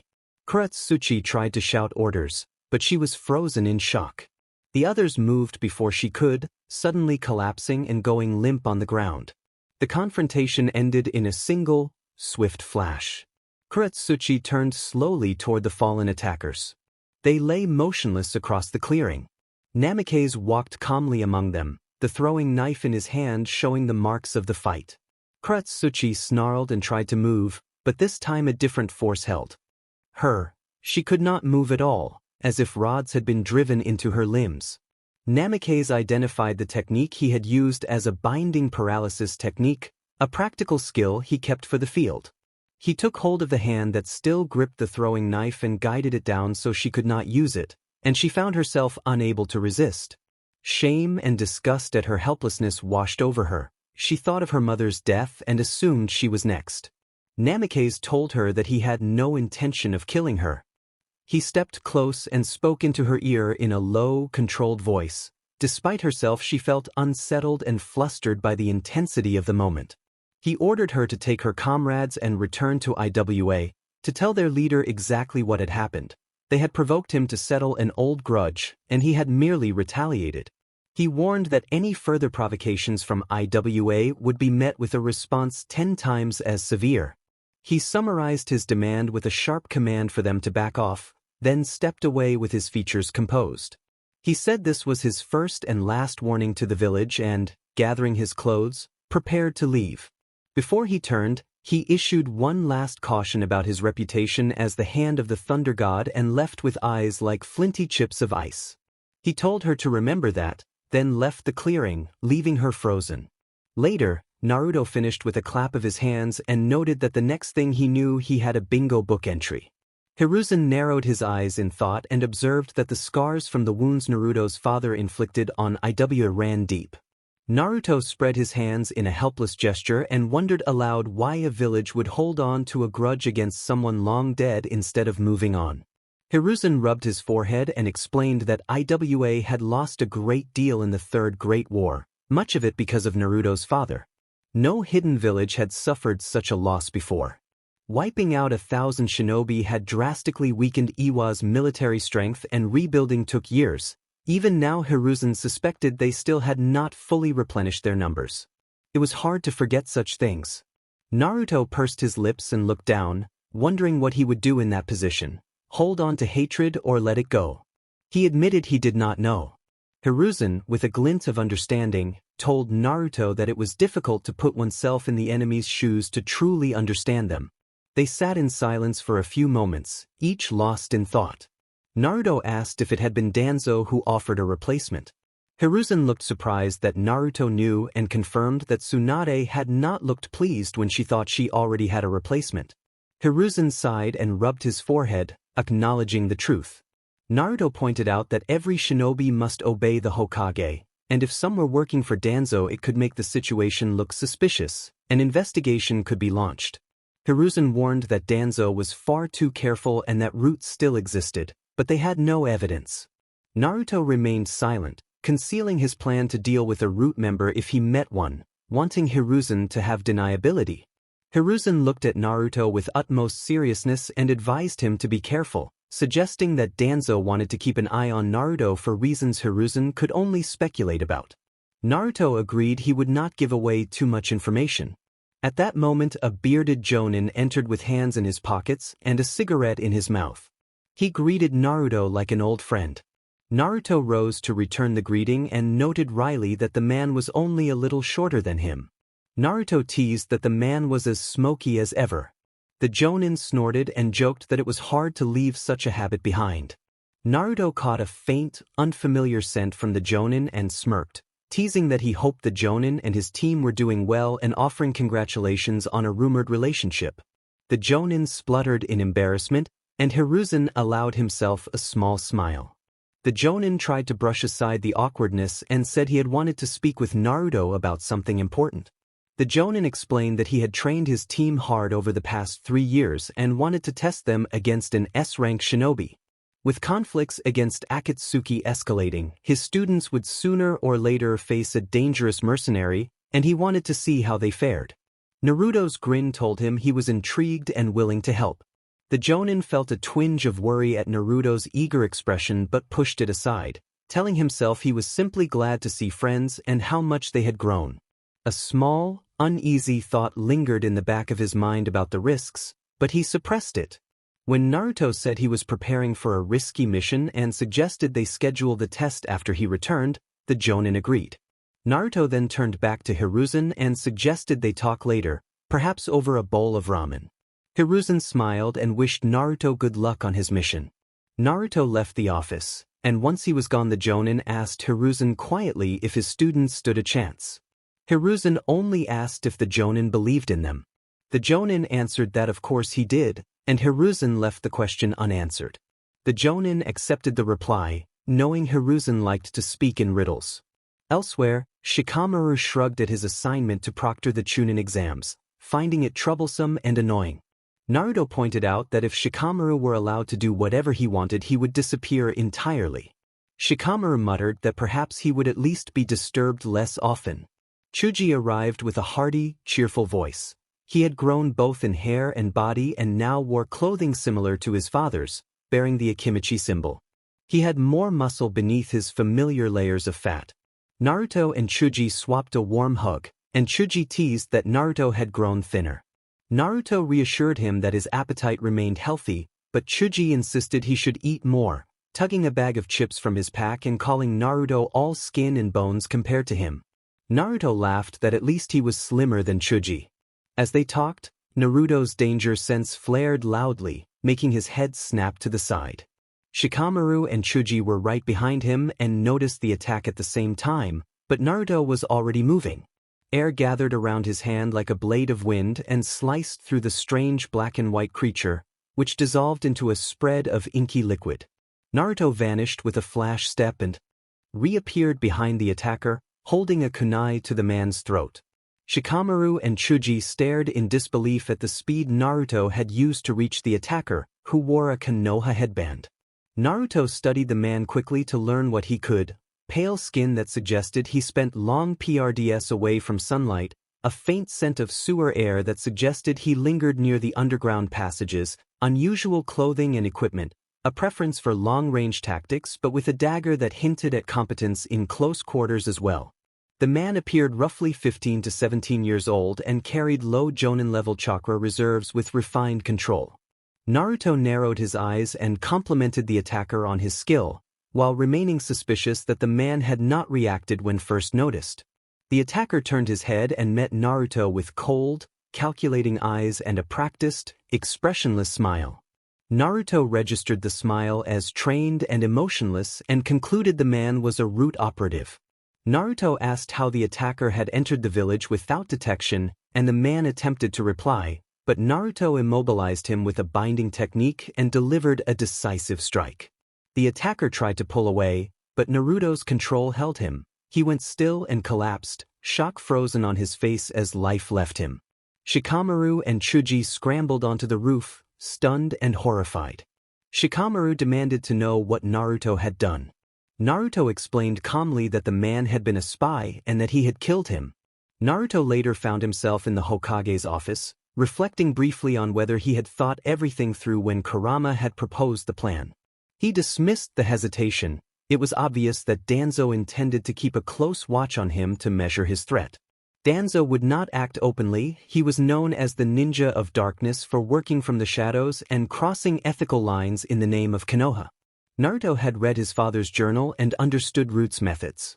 Above all, he recognized the depth of Danzo's loyalty to the village and how far the man would go because of it. Standing before Tsunade, Naruto considered what Danzo might do next. If Danzo accused him of killing a Konoha ninja, Naruto was prepared to answer and to challenge any claim of authority over him. Tsunade fixed Naruto with a stern look and moved straight to the point. She acknowledged his reputation as a powerful and intelligent ninja and asked him to explain his reasoning for killing the shinobi on sight. Danzo stepped forward to speak, but Tsunade silenced him with a glare and told him he would only speak when permitted. Danzo bowed his head and apologized.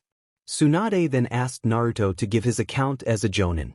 Naruto nodded and began to present the story he and Kurama had prepared. He told the Hokage that he never acted without thought and that he wanted to explain his reasoning. Naruto revealed that he possessed an eidetic memory, meaning he could recall with near-perfect clarity everything he had seen, heard, smelled, tasted, or felt, including conversations from years past. Tsunade admitted she had not known this detail. It was not in his file. Naruto explained that the attacker was approximately his age and reminded the council that, because of his memory, he remembered faces and names of people 2 or 3 years older than him and his peers throughout the village. He asked Danzo to confirm the age estimate, and Danzo, wary and cautious, acknowledged that the attacker had been of Naruto's age. Naruto noted that the first thought that had crossed his mind when he saw the attacker was to identify who the person was and why he had launched an attack in broad daylight. Naruto recalled every face he had seen and concluded he had never seen that man before. His left hand clenched behind his back as he fought to keep a straight face while Kurama laughed inside his mind. Naruto assessed that the man had been impersonating a Konoha shinobi and could have been a spy. Tsunade responded that if he had suspected a spy, he should have brought the man in for questioning instead of killing him on the spot. Naruto admitted to the Hokage that he had acted on instinct. He explained that he did not know the man's full capabilities or whether he had a reliable means of escape, so he had neutralized the threat before any attempt could be made. He added that there had been a curse seal on the man's tongue that likely prevented him from divulging secrets, and suggested that someone had a lot to hide. All eyes shifted to Danzo, whose face remained unreadable. Inside, he was cursing himself for bringing the matter up. He had made it clear that Sai was his shinobi, and Uzumaki's mention of the seal meant Sai would attract unwanted attention. Danzo could feel Hiruzen's disapproving stare from the edge of his vision. Naruto decided to press the point. He shrugged and noted that he could have removed the seal if he had not killed the man. Perhaps Danzo could have extracted information then, but there was no use crying over spilt milk. Tsunade drew a deep breath. From Naruto's account, it sounded as though he had genuinely believed Sai to be a spy. Tsunade knew otherwise. She had been introduced to Sai only a few hours before as Danzo's subordinate. What she had not known until now was the cursed seal on his tongue. She remembered the earlier meeting with the elders. The meeting had felt like a standoff. Tsunade, Hiruzen, and Shizune sat opposite the two elders, who stood, and the atmosphere was tense. Tsunade only wanted to get out of the room and have some sake. Dealing with the elders was never pleasant. She thought longingly about passing the hat to Naruto, but told herself he was not ready yet. Konoha opened the discussion with a warning not to assign Naruto missions that might bring him into contact with the Akatsuki. Tsunade bristled at the implication. The elders always spoke of Naruto as if he were only a danger because of the beast inside him, not as a person, and that irritated her. Tsunade insisted that Naruto had become a shinobi capable of defeating Jiraiya at his best. The elders reacted with disbelief. Konoha refused to accept such a claim at first, saying it was hard to believe someone not yet in their physical prime could be capable of that. Hiruzen's steady glare cut through the argument, and Konoha quickly backtracked. Tsunade fought the urge to smirk. Even retired, her sensei still knew how to silence the elders. She argued that confining a shinobi of Naruto's caliber would gain them little. Konoha pressed the point that the Akatsuki had no trouble kidnapping the Kazekage from his village and warned that they might try again. Hamura suggested that Naruto should work in a four-man squad with more skilled shinobi and that surveillance on him should be increased. Konoha urged further restrictions. Assign him fewer missions, limit his activities, and, if possible, keep him within the village. Tsunade narrowed her eyes and made it clear she rejected that approach. The elders continued to insist, bluntly reminding her that Naruto was a Jinchuriki. Tsunade snapped back, warning them not to raise their voices and unleashing a suffocating amount of killing intent until the elders were visibly frightened. She demanded to be treated with the respect due the Hokage and threatened to revoke their authority if they did not comply. Once they had yielded, she took a deep breath to calm herself and prepared to continue the discussion. Tsunade glared at the elders and, growing more frustrated by the second, stated with absolute certainty that Naruto was currently the most powerful ninja in the village and asked if they expected weaker people to protect him. She insisted that he would operate in a 4-person team and that she would not keep him confined to the village. She emphasized that he was one of the very few, in fact the only ninja in the village who could confront members of the Akatsuki without risking much of his life, invoking the power of the Flying Thunder God technique. The elders and Tsunade locked eyes in a tense contest until Hamura sighed and asked what she would do if Naruto were captured. Tsunade did not hesitate in answering that Naruto would not be defeated, but if it came to that she would put her life on the line as the village leader. A triumphant glint appeared in her eye as the elders looked defeated. Koharu then spoke with a calculating expression and stipulated that in exchange for Tsunade's conditions, the elders would select the ninja to complete the 4-person team. Tsunade felt uneasy. She already had someone in mind to fill the squad but knew she had to listen to the elders sometimes to avoid their constant interference. Reluctantly, she agreed. Tsunade then called for Danzo. Danzo entered and proposed Sai, someone he claimed to have personally trained. Tsunade recognized the implication of root and did not press the matter in front of the assembly. With Kakashi incapacitated, she acknowledged the need to find another leader for the team but noted that now was not the time to decide.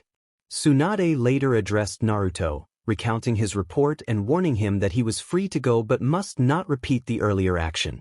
Danzo stepped forward, visibly frustrated, and accused Naruto of murdering his subordinate. Naruto calmly refuted that murder required premeditation and then suggested that Danzo might have placed a sealing technique on the subordinate to prevent him from revealing Root's existence. Naruto expressed suspicion that Danzo had sought to silence the man. Danzo responded that Root had been disbanded years ago by the orders of the 3rd Hokage and insisted the subordinate had simply been someone he had trained as a personal guard. The others present, except for the elders, internally reacted with disbelief at the explanation. Naruto shrugged it off and told the Hokage he would follow further orders. Tsunade instructed Naruto to meet his new teammates in half an hour in front of Training Ground 7 and said she would pass along any remaining details about the team's leadership, stressing not to be late. Naruto acknowledged with a sharp nod and departed using a rapid movement technique. Tsunade finally allowed the smile she had been holding back during the meeting to blossom, noting that despite the upsetting turn of events she had a contingency plan. When the elders questioned the contingency, Tsunade announced that it was named Uzumaki Haruto. The elders protested that they could not trust him, but Tsunade cut them off and explained that Naruto had vouched for Haruto and promised to take responsibility if anything went wrong. She added that Haruto had proved himself to be a capable middle-ranked ninja just the previous week and that she had intended to place him on the team before the elders had objected. Danzo understood that he had lost his leverage. He had observed other members of the Uzumaki family and admitted to himself that Haruto was talented with his chains, perhaps even more so than Kushina had been. He recalled briefly considering whether he could recruit the boy into Root but discarded the idea because family ties among the Uzumaki ran deep, and Haruto's bond to his cousin was too strong. If anyone else were judging the situation without that knowledge, it might have seemed like a clever maneuver by Uzumaki Naruto. Tsunade dismissed Danzo's offer of shinobi and told him he could leave. Danzo nodded curtly and exited the office, aware that events were slipping from his control and that he needed to do damage control. 20 minutes later, Naruto stood with Sakura at the entrance to Training Ground 7, waiting for their new teammates. Sakura could not hide her curiosity about who the new teammate and instructor would be. Naruto admitted that he did not know either.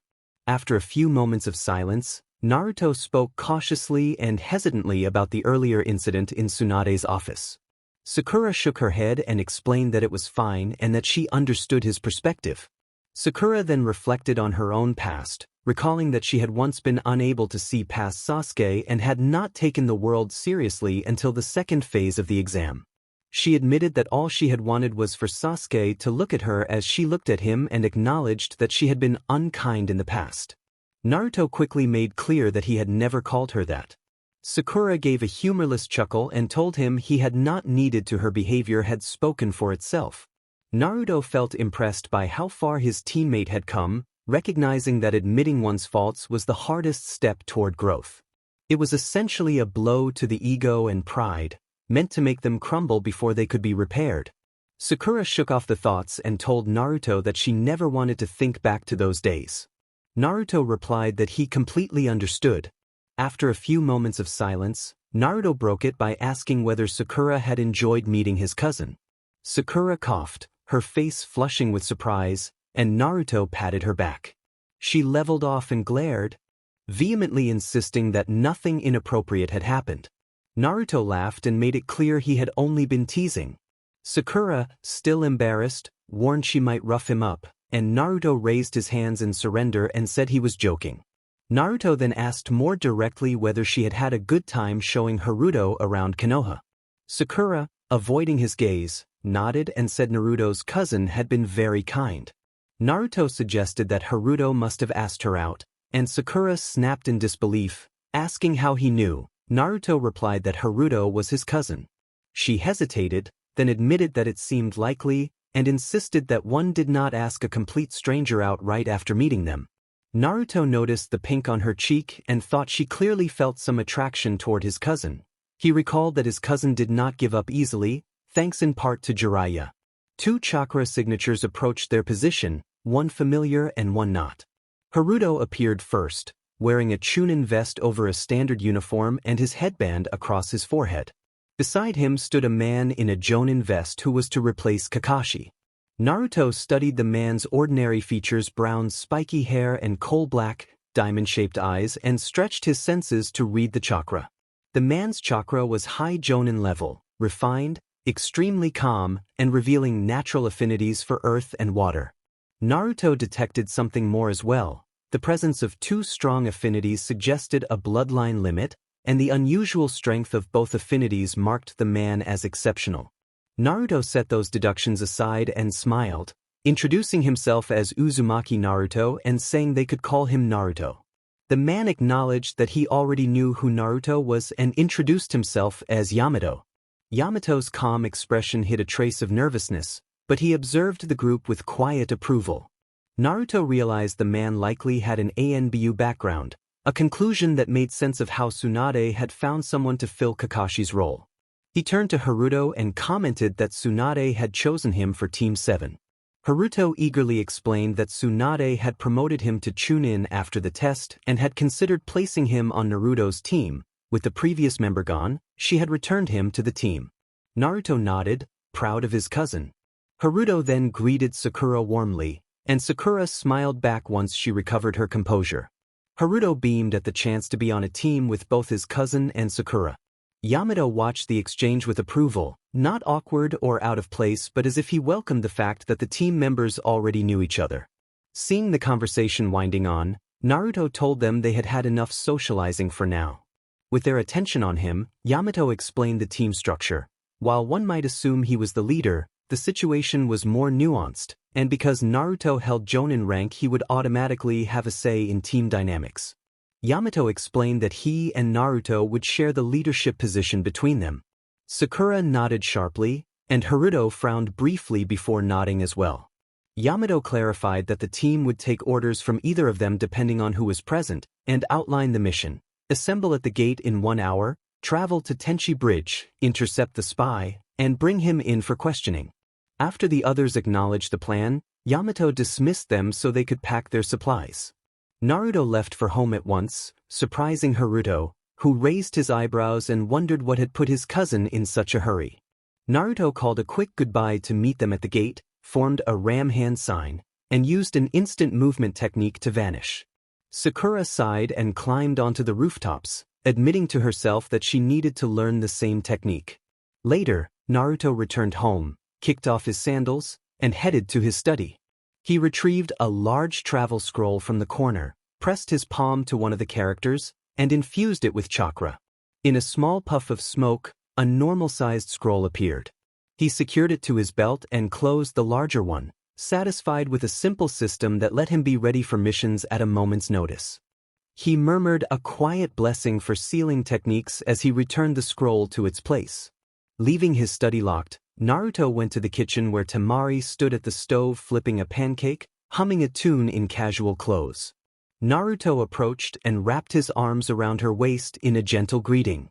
Temari leaned back against him and asked if he was going on a mission. Naruto confirmed it was an important one. Temari's expression turned serious when he added that it was ranked S and could involve the Akatsuki. She put her arms around his neck and hugged him tightly, asking him to be careful. He returned the hug, and they lingered in a brief, tender embrace. Naruto asked for a kiss before he left. Temari smiled and reminded him that they were married and did not need permission. They shared a quick, affectionate kiss. Naruto pecked her cheek, told her he loved her, and then used the instant movement technique to leave. Temari stood in the kitchen, blushing and slightly dazed, whispered that she loved him too, and then sat down to eat her pancake with a goofy smile. At the village gate, Sakura felt a wave of nostalgia and awkwardness as the new team walked in silence.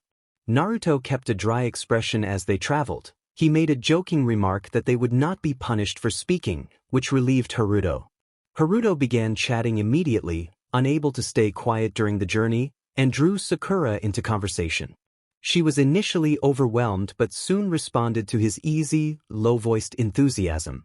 Haruto spoke animatedly about the ingredients used at Ichiraku's noodle shop, speculating about their secret, and Sakura found herself quietly amused and charmed. Sakura allowed herself a few private thoughts. Haruto was adorable when he got excited, and after a moment's hesitation she admitted that he was not unattractive and pleasant to be around. While Sakura was distracted, Yamato observed his new team closely.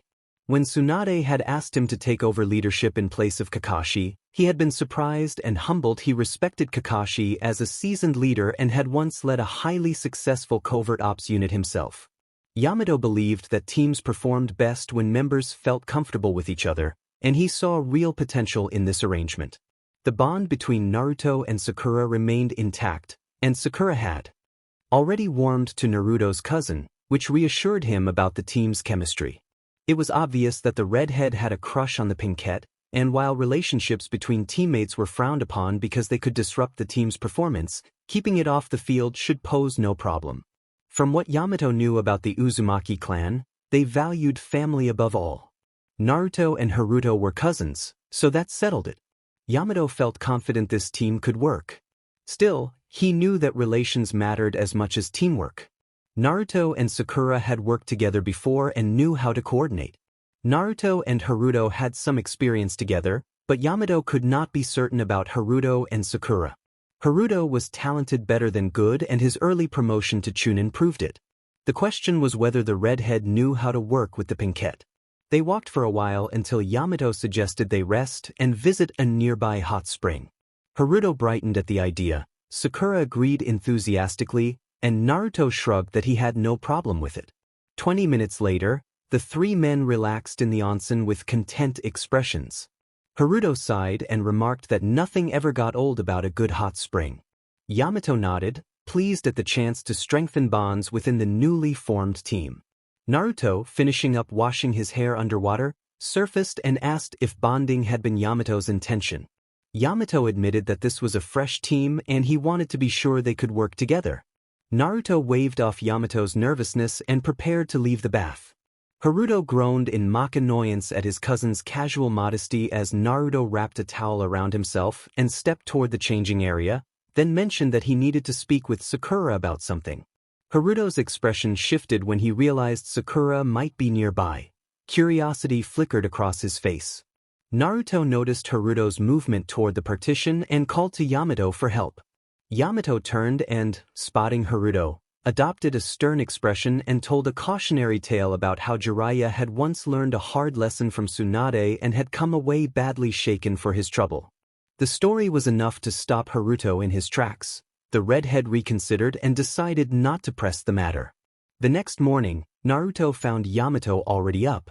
They prepared and spent the next hour discussing the mission plan. At 7, Naruto nudged Haruto awake and reminded him it was time to go. The redhead grumbled but got up when he realized there would be no more rest. Yamato asked Naruto to check whether Sakura was ready.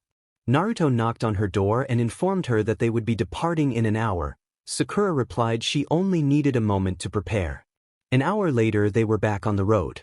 Haruto explained the nature of his chains to Sakura, describing them as an extension of himself like extra limbs that could sense and manipulate things in ways normal hands could not.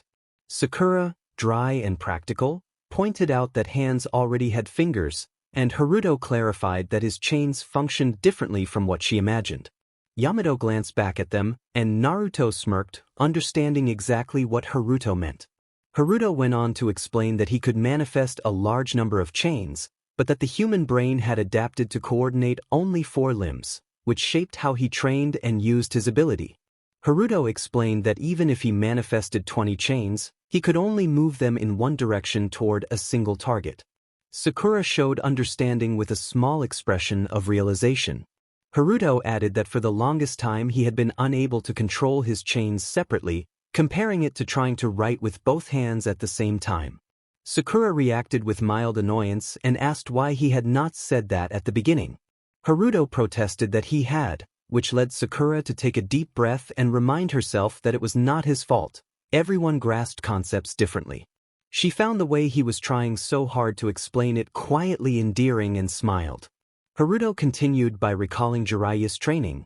Jiraiya had made him practice writing his first name on the ground with multiple chains at once, and once he mastered that, he had to write his surname simultaneously with another set of chains. Sakura winced at the tediousness of it, and Haruto admitted it had been tedious at first but that he had improved. As night fell, Naruto proposed to Yamato that they set up camp. Yamato agreed, and the group found a small clearing. When Yamato invoked a wood-style technique to create shelter, a large wooden structure sprang up just in front of them. Naruto focused on pacifying the fox spirit within him while Sakura chuckled dryly at the grandeur of the improvised campsite. Yamato downplayed the spectacle with a quiet laugh and assured them it was less grand than it appeared. Haruto and Sakura moved inside the wooden shelter, leaving Naruto and Yamato momentarily alone. Yamato asked Naruto a question about the wood style. Naruto teased that he had never expected Yamato to use such a technique. Yamato calmly denied being a member of the Senju and explained that he had not been born one. He also said he had been given limited briefing about Naruto's control of the Nine Tails and had been told not to worry about Naruto losing control. Naruto replied with mild amusement that he was not insulted, only a little surprised that Tsunade had a contingency plan for him. He then entered the shelter. Yamato wiped his cheek and followed, reminding himself to be careful around such important figures. Inside, the shelter was plain but comfortable. Naruto removed his sandals, sat beside Sakura, and continued to soothe the fox spirit. The fox growled in irritation at the presence of rapidly grown wood and admitted resentfully that it made him want to attack. He also grumbled about old grudges against Hashirama. Naruto let the fox cool down on its own while Yamato settled beside them. Naruto then called the group to order and announced that it was time to discuss the mission. He explained that he and Yamato had devised a plan that morning for how the meeting would proceed. He turned to Sakura and asked her to provide Yamato with detailed information on Sasori appearance, behavior, voice since she had first-hand experience fighting him and might have additional insights they lacked. Sakura asked with curiosity whether Yamato intended to impersonate Sasori. Yamato confirmed that was the plan. The spy would be expecting Sasori, and although the spy might notice the disguise, they would try to cover every possibility. Yamato said that his appearance as Sasori should put him close enough to capture the target if an escape occurred. Haruto pointed out that if the spy belonged to Orochimaru's ranks, the operative would likely be extremely cautious. Naruto agreed and added that there was a strong chance the mission could be a trap, which is why Yamato would enter first while the others hid and waited for his signal. Yamato reminded everyone that the mission was primarily reconnaissance and that their objective was to capture the target alive. If a fight became unavoidable, they should prioritize keeping the target safe, because killing him would cost them valuable information. Naruto, pressing his fingers together, said that because so much could go wrong he had devised an additional measure for the plan. Yamato blinked in surprise. He had not been informed of this contingency yet. Naruto then looked directly at Yamato.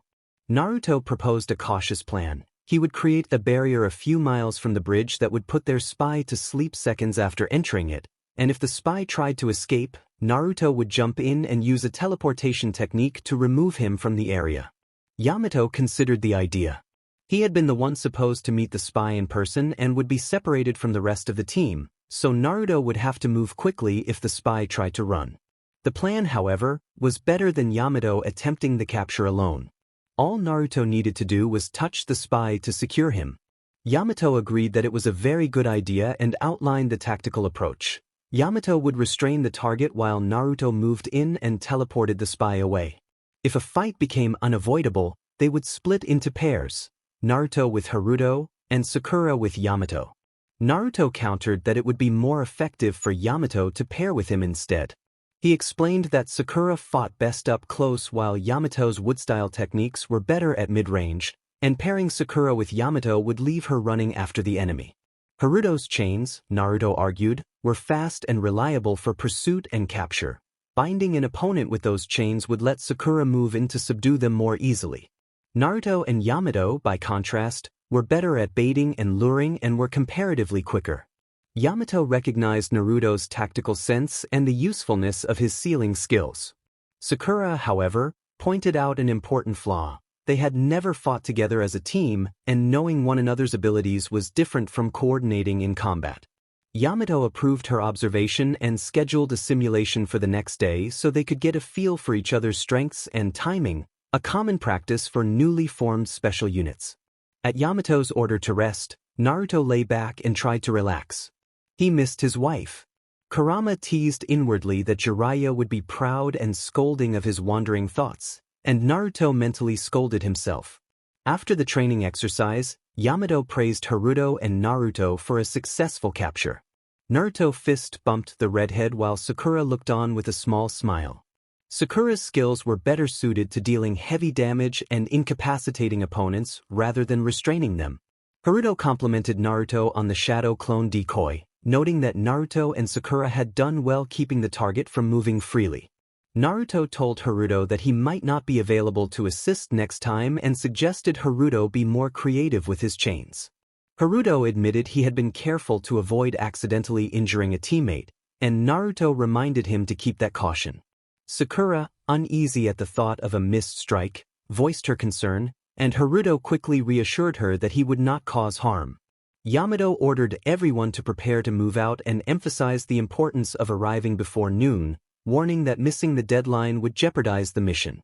They traveled through the night and reached their destination with time to spare at dawn. At Tenchi Bridge, the team spent a few minutes in tense silence, each thinking about what awaited them. Naruto then organized their positions. He directed the two Chunin to find very good hiding spots and suppress their chakra as low as possible. He instructed Sakura to provide Yamato with the information he would need to assume the identity of Sasori as a disguise. The plan was to wait and be ready. With 2 hours left, Naruto left to set up the barrier. After ensuring he was a safe distance away, he prepared his sealing implements and placed 4 tags in a square about 5 feet apart, burying a special kunai in the grass as an anchor. He checked the formation carefully. The sealing technique was delicate and required precision. He called out a sequence of animal names as part of the activation ritual and then invoked an Uzumaki sealing style named the Prisoner's Barrier. A light blue, transparent pyramid rose up to chest height. Naruto exhaled in relief at the success. The barrier was an advanced Uzumaki creation designed to induce sleep by affecting the brain's sleep center and to draw on the occupant's own chakra to sustain itself. Once someone entered, the barrier would begin to draw chakra away. Panic and the use of jutsu would only increase that draining. The effect would continue until the person fell asleep. With the barrier in place, Naruto returned to the team and took up his assigned position, ready to enact the rest of the plan. After that, the barrier would only draw chakra at intervals. Naruto considered it almost as if the barrier had a life of its own. With the preparations complete, all that remained was waiting for the spy.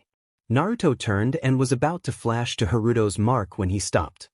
He looked back at the barrier in the middle of the forest, a strange sight that provoked a thoughtful grin. He pulled out his sealing supplies again, feeling an unexpected burst of inspiration and imagining how surprised everyone would be when they saw what he had done. After finishing the adjustments, he packed up and flashed to Haruto's mark. Haruto, the redhead, jumped slightly but calmed when he saw Naruto. Haruto muttered that he would never get used to that trick.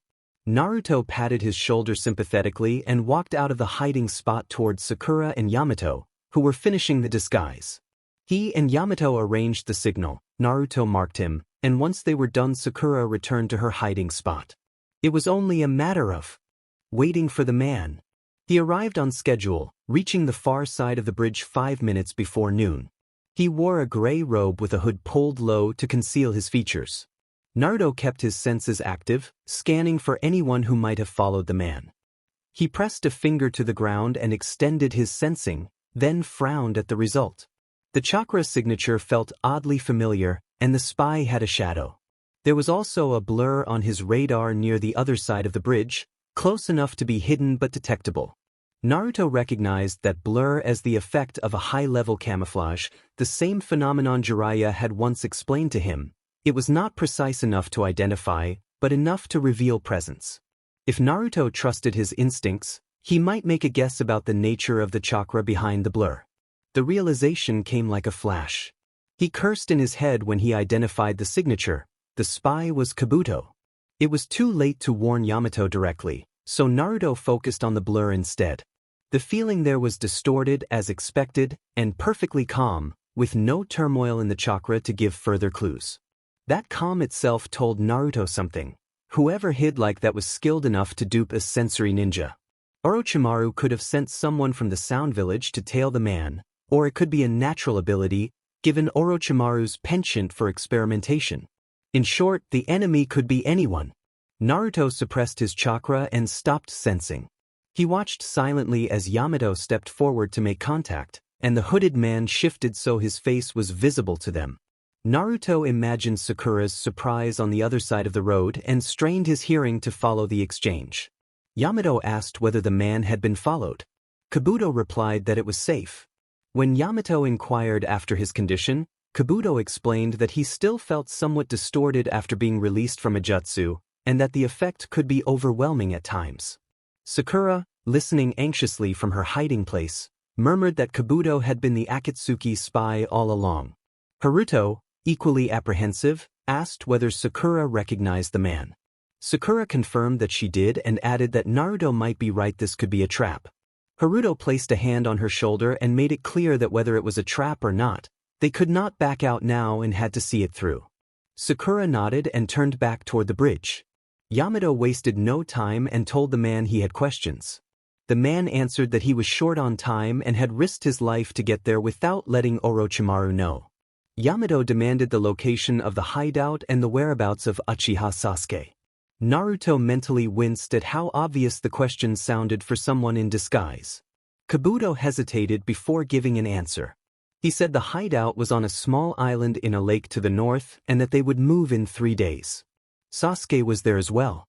Kabuto then glanced around nervously and mentioned Sasori, implying the tasks Sasori had set for him.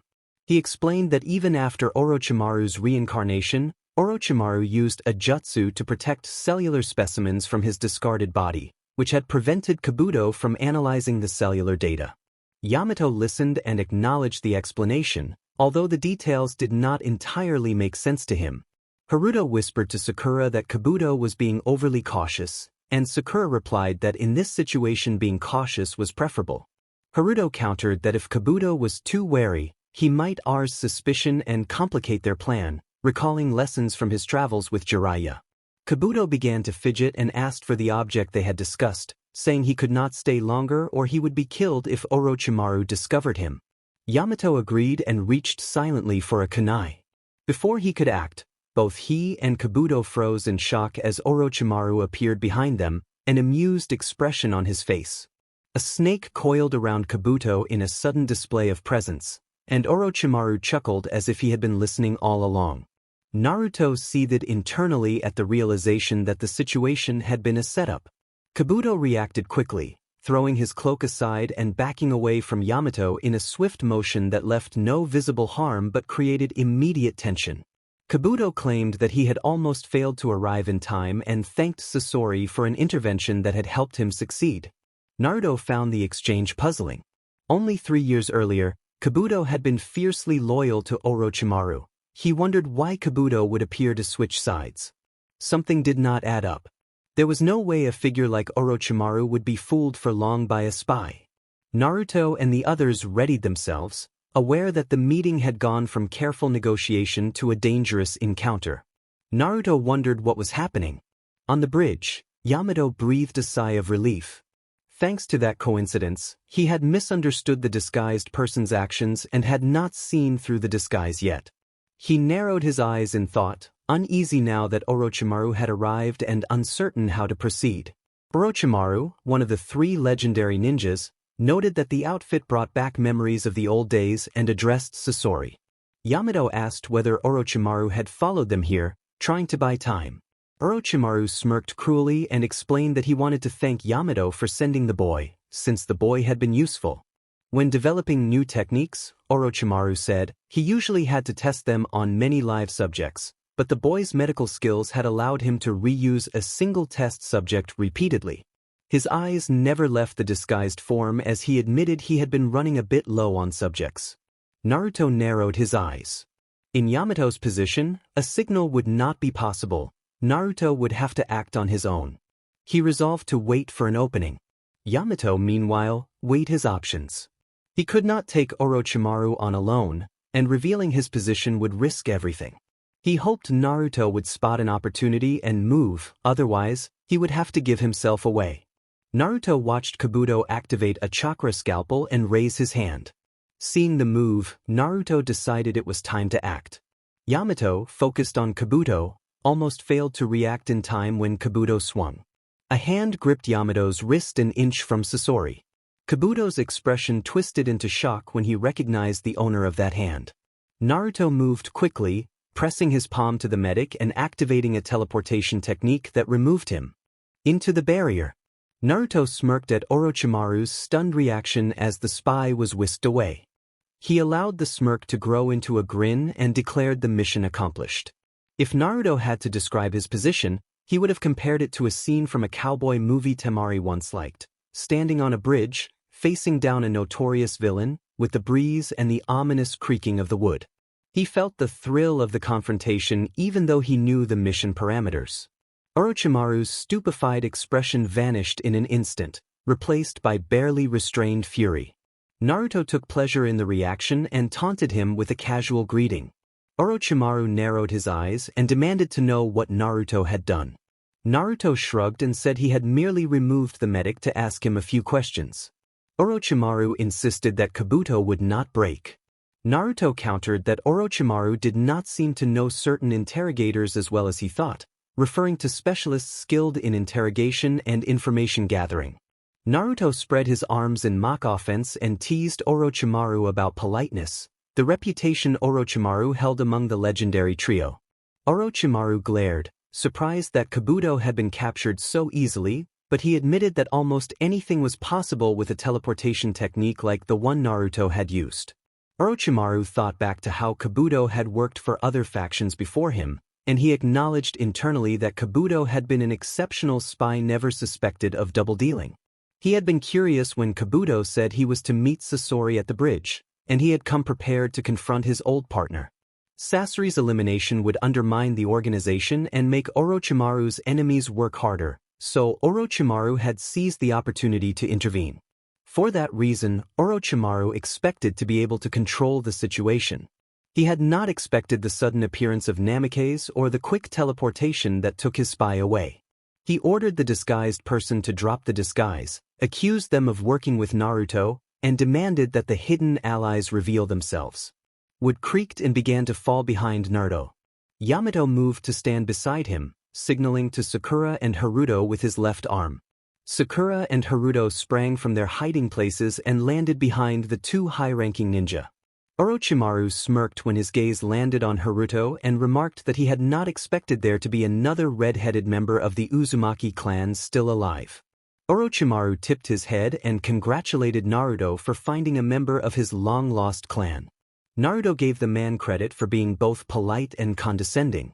When Orochimaru mentioned another red-headed Uzumaki, Naruto wondered if he meant someone else or his mother, but he shoved the thought aside and straightened, telling the others they would be on their way. Orochimaru's smirk widened as he reminded them they had met after 3 long years. The air suddenly filled with a heavy killing intent. Everyone tensed, except for Orochimaru, who remained in that deceptively open stance. Naruto weighed his options. He could grab his team and get them out of range, or he could use the chance to gather information from the Sannin.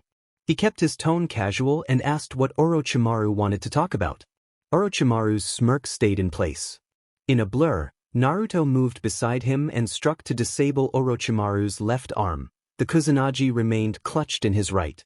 Naruto offered no mercy, launching a scattering of shuriken and then using the shadow shuriken technique to multiply them until the Sannin was peppered with dozens of blades, like a target used for training. Orochimaru hit the ground on his back, shock on his face. He should have been incapacitated, but he refused to stay down. Naruto acted before he could continue breathing. He formed hand seals and began charging his right fist with wind chakra, preparing a wind-style, wind fist. Orochimaru responded with an eerie transformation technique and emerged from the jutsu in an unnerving way that made Naruto recoil. Naruto slammed his wind-charged fist forward, and a concentrated burst of wind chakra struck the transformed figure, sending him reeling and collapsing with a stunned, slack expression. Naruto dared him to produce another decoy. Orochimaru scowled and obliged, this time pushing himself free more abruptly and narrowly avoiding the blast. Naruto whistled as the Sannin leaped away. Naruto said that Orochimaru was one of the most repulsive people he had ever met. Orochimaru chuckled and continued to swing the Kusanagi. Naruto parried with kunai reinforced by wind chakra, noting that Orochimaru was even crasser than Jiraiya. When Naruto lunged for a stab, Orochimaru bent his body inhumanly to avoid the blade as if he had no bones to constrain him. Naruto then made a cutting remark about Orochimaru's years with his companion. On the bridge above, the remaining team watched the fight closely. Sakura stared in wide-eyed shock. She had expected Naruto to be strong. He had handled Kakashi well, but this was another level entirely. Haruto whistled in appreciation at Naruto's skill. Yamato was surprised to learn that Naruto had once pushed Jiraiya in a spar and had even defeated him. Haruto gently nudged Sakura and told her to close her mouth. Yamato took all of this in and considered the consequences. If Naruto managed to take Orochimaru down, it would be a benefit to the village, but the mission was already complete. He tried to understand Naruto's reasons, whether he was buying time for the team to reach safety or pursuing something more personal. In the end, Yamato decided they would wait and only intervene if Naruto needed help. Below them, the battle intensified. Orochimaru replaced himself with a mud clone, but Naruto used a flash step to appear beside the original. Spinning on his heel, he grabbed the Sannin's head and drove it into the rocky wall. Orochimaru grunted and staggered, his nose broken, and before he could vanish with a body flicker, a raging kick struck his chest and sent him tumbling across the clearing. The Sannin flipped back to his feet and glared at Naruto, who smirked at his own momentum. Orochimaru, resisting a grin despite being on the defensive, acknowledged that it had been a long time since anyone outside his old circles had given him a worthy fight. He closed the distance and urged Naruto to show what he could do. Naruto narrowed his eyes. He admitted to himself that he enjoyed a good fight, but he didn't understand Orochimaru's motive. Perhaps the Sannin wanted to assess his current strength to catalog it for Sasuke's training, but Naruto had not yet gone all out. He had deliberately held back from using the Rasengan and its variants and intended to stick to the regular Rasengan for now. Naruto needed to get the sword out of Orochimaru's hands. His Jonin vest had already been cut twice by it. He used a disarming move Jiraiya had taught him. Curling his right hand into a fist with the bend of his index finger protruding, he jammed the finger under the underside of Orochimaru's right wrist just as it came down. Orochimaru released the sword with a surprised grunt and a palm move sent him skidding a few feet back. Naruto smirked and performed a parlor trick, waving the sword and then making it vanish as if it had never been there. Orochimaru snarled, furious at losing the Kusanagi blade he had acquired with so much effort, and demanded where it had gone. Naruto put his hands up and feigned confusion, telling him he had sent it somewhere with a mischievous grin. A moment later, the sword reappeared in midair above them and all three of the team jumped. Sakura stammered that it was Orochimaru's sword. Yamato picked it up, part awe in his expression, noting that the Kusanagi blade was one of the world's legendary weapons, even greater than the 7 blades of the mist. Naruto asked what made it special, and Yamato explained that the blade was coated with a poison with no known antidote and that it could extend to any length the user desired. He added that Naruto had taken it from Orochimaru and, with a small smile, suggested it would be returning to Konoha with them. Orochimaru's patience snapped. He inhaled to prepare a deadly technique, but Naruto moved so fast he could not block. A punch struck his face and sent him flying backward. He used a substitution to avoid the second blow, the decoy taking it. Dazed, Orochimaru wondered how Naruto was moving so fast without the flying thunder god technique. Naruto reappeared and delivered a sharp kick that sent Orochimaru into the air. Naruto then produced 7 special kunai and threw 6 at the Sannin. As the kunai approached, Orochimaru used the flying thunder god, heaven sequence to teleport to each kunai and slash as he rose. Naruto flashed to the kunai closest to Orochimaru and returned his own attack, striking behind Orochimaru and sending him crashing to the ground. Landing nearby, Naruto kept watch for another substitute to appear. Orochimaru re-emerged, having used substitution techniques repeatedly. His reserves were draining. Naruto noted this and grinned, aware of the opening. Orochimaru then unleashed snakes from his sleeves and they rushed toward Naruto. Naruto cut them down with precise slashes and remarked that Anko had used similar tactics until he learned to cut things with wind. Orochimaru, looking pleased, asked about Anko, and Naruto replied with a sharp grin that she was fine, and that Orochimaru himself would not be. Orochimaru answered with a cold smile and activated a massive technique, unleashing a flood of snakes in a 10,000 snakes formation that surged toward Naruto. Naruto created a shadow clone and both of them vanished in synchronized steps, appearing on either side of Orochimaru.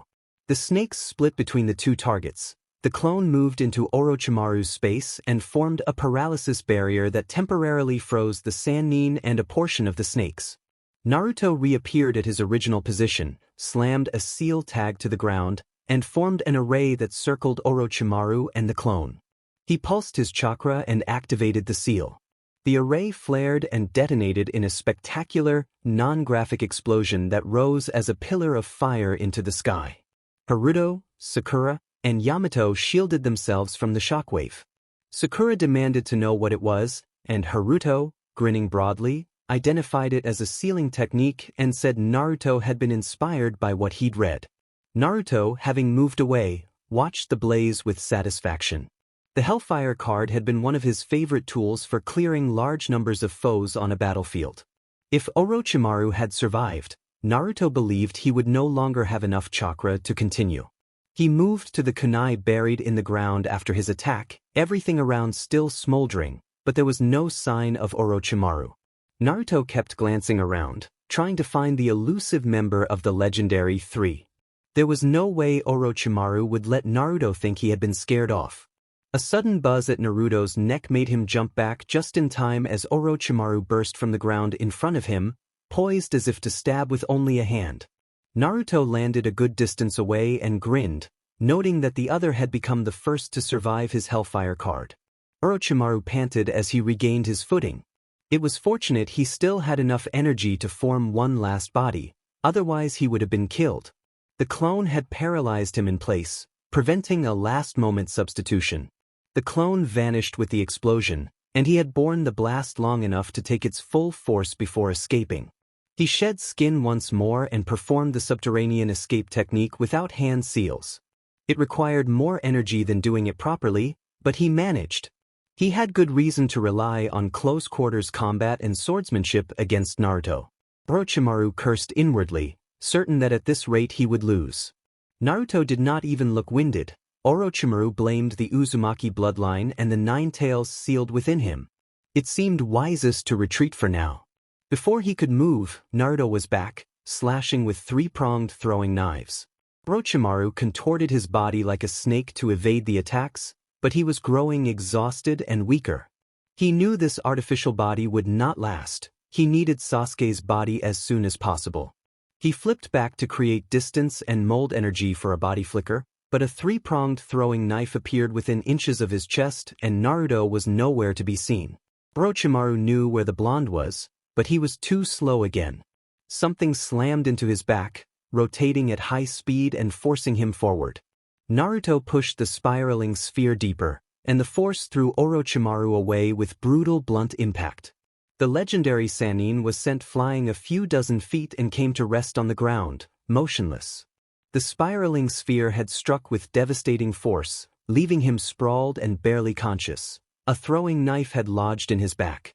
He was in intense pain and knew he had lost this exchange.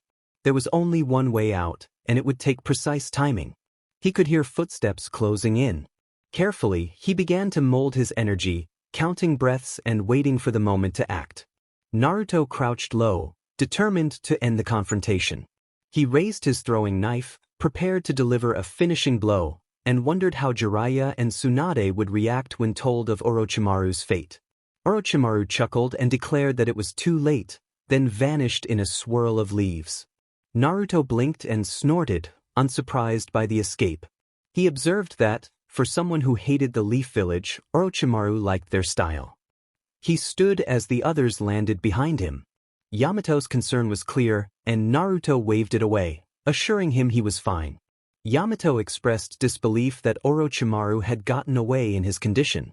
Naruto scoffed while collecting his throwing knives and explained that Orochimaru was slippery. He would not be surprised if another body appeared after the snake reached his destination.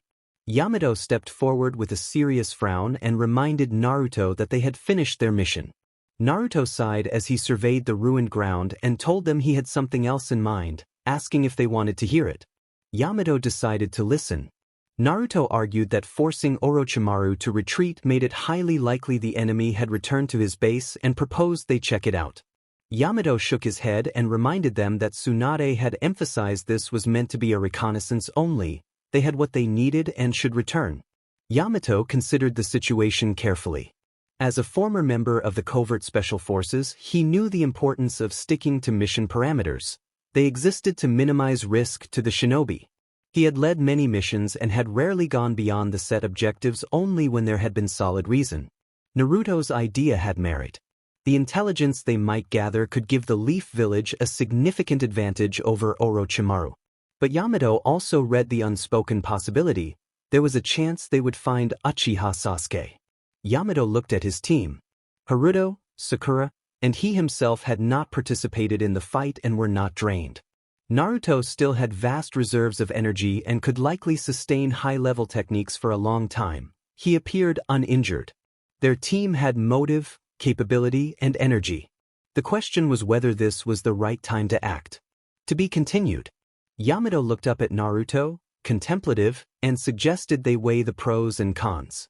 Naruto pointed at him and listed the pros. Discovering Orochimaru's research and future plans, gathering intelligence on the Akatsuki, possibly learning the locations of his bases, eliminating the threat, and perhaps finding Sasuke and bringing him back. Yamato's expression was part amusement, part reproach as he outlined the cons. They could be outnumbered, face bearers of the cursed seal, and arrive to find the base empty or rigged to explode. Sakura spoke up hesitantly and said she thought they should return. Naruto turned to face her without surprise and silently asked why. Sakura shrugged and argued that they already had Kabuto, so there was less need to raid the base for information.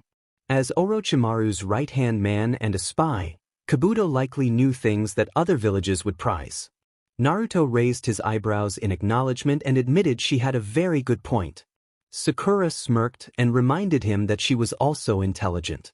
Naruto smirked back but pointed out the flaw in her logic, noting that being a right-hand man did not guarantee access to everything Orochimaru knew. Haruto interrupted and agreed that they should head back, saying they had stayed longer than necessary and already obtained what they came for. Yamato nodded agreement and advised against haste when dealing with Orochimaru. Naruto pursed his lips, glanced away, and sighed. They were right, they had grabbed the spy and should have left. He felt Kurama's displeasure within him and knew he could likely handle most threats, but overconfidence would be reckless. As leader, he had to think of the team first. He acknowledged that Sakura and Haruto were capable shinobi, but Yamato was correct about the risk of being outnumbered or separated. Unity was vital. Naruto finally agreed to head back. He instructed the team to secure Kabuto and return to Konoha at double time, then looked each member in the eye to confirm everyone was on board. Haruto and Sakura smiled and nodded. Yamato gave an approving nod and then, unexpectedly, said he needed to test something first. Naruto bent down, retrieved a sealing scroll from his vest, and began drawing seals with ink and brush in swift, precise strokes. Haruto and Yamato knelt beside him while Sakura leaned over his shoulder to watch, asking what he was doing. Naruto explained that he was completing a seal he had placed on Orochimaru. Sakura frowned with skepticism and reminded them that Orochimaru had been producing bodies rapidly. She wondered if he might have created more after leaving the battle, which could mean they were tracking a corpse rather than Orochimaru himself. Naruto replied that a normal tracking seal would have that problem, so he had layered the seal differently. When he finished, he packed away the ink and brush. Haruto, still studying sealing techniques, examined the seal and asked if Naruto was tracking the body. Naruto pressed his palm to the scroll, infused it with chakra, and indicated that he was not tracking a body. All of the seals on the paper vanished as if they had never been there, and a dot labeled Orochimaru appeared. Naruto touched the map, pushed chakra again, and a dot labeled Naruto appeared. Readings at the bottom showed the distance and direction between them. Naruto announced that he was tracking Orochimaru's chakra signature. Yamato breathed an impressed observation, already picturing how useful the seal would be to Hunter Nin and ANBU operations.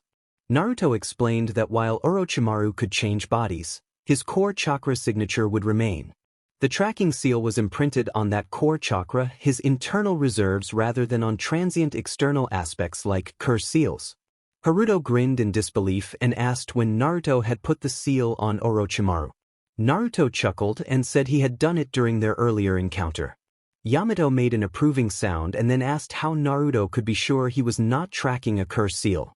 Naruto shook his head emphatically and explained that curse seals only carried a tiny, atypical portion of Orochimaru's chakra.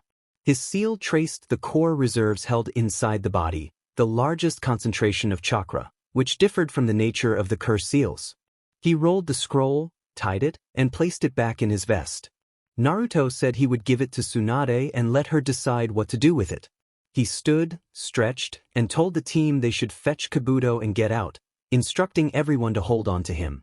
Once everyone was holding, Naruto traced the chakra of the kunai he had planted in the forest inside the barrier and used the slipstream shortcut to move them instantaneously.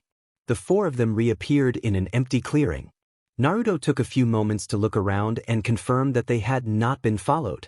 His team tensed as they saw him tense, each member trying to determine the direction of a threat Naruto might be sensing. Yamato asked what they were looking for, and Naruto relaxed at the question, saying that there was nothing and that he had simply been waiting to see if they would spot an owl. He then walked forward, leaving the others staring at his back in bewilderment. He stopped a few feet ahead of them, shaped his hand like a claw, and the tips of his fingers glowed with deep blue chakra as written characters formed. He moved his hand forward, fingers closing as if grabbing air, and announced that this was his trap. When he pulled his hand back, the air seemed to peel away like a curtain, revealing a blue pyramid hidden behind it. Inside the pyramid lay Kabuto, unconscious. The team reacted predictably by drawing their kunai, Haruto choosing his chains and Naruto suppressed a scowl.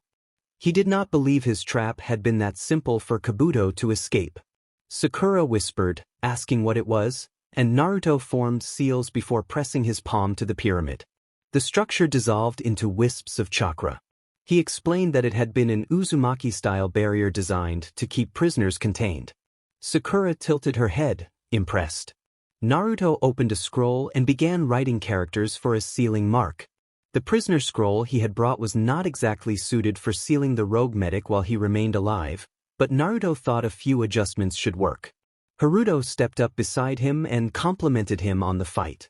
Naruto dismissed the praise, noting that once Kabuto began spamming his customized snake skins, he became predictable. He added that repeated behavior suggested Kabuto had been coerced many times before.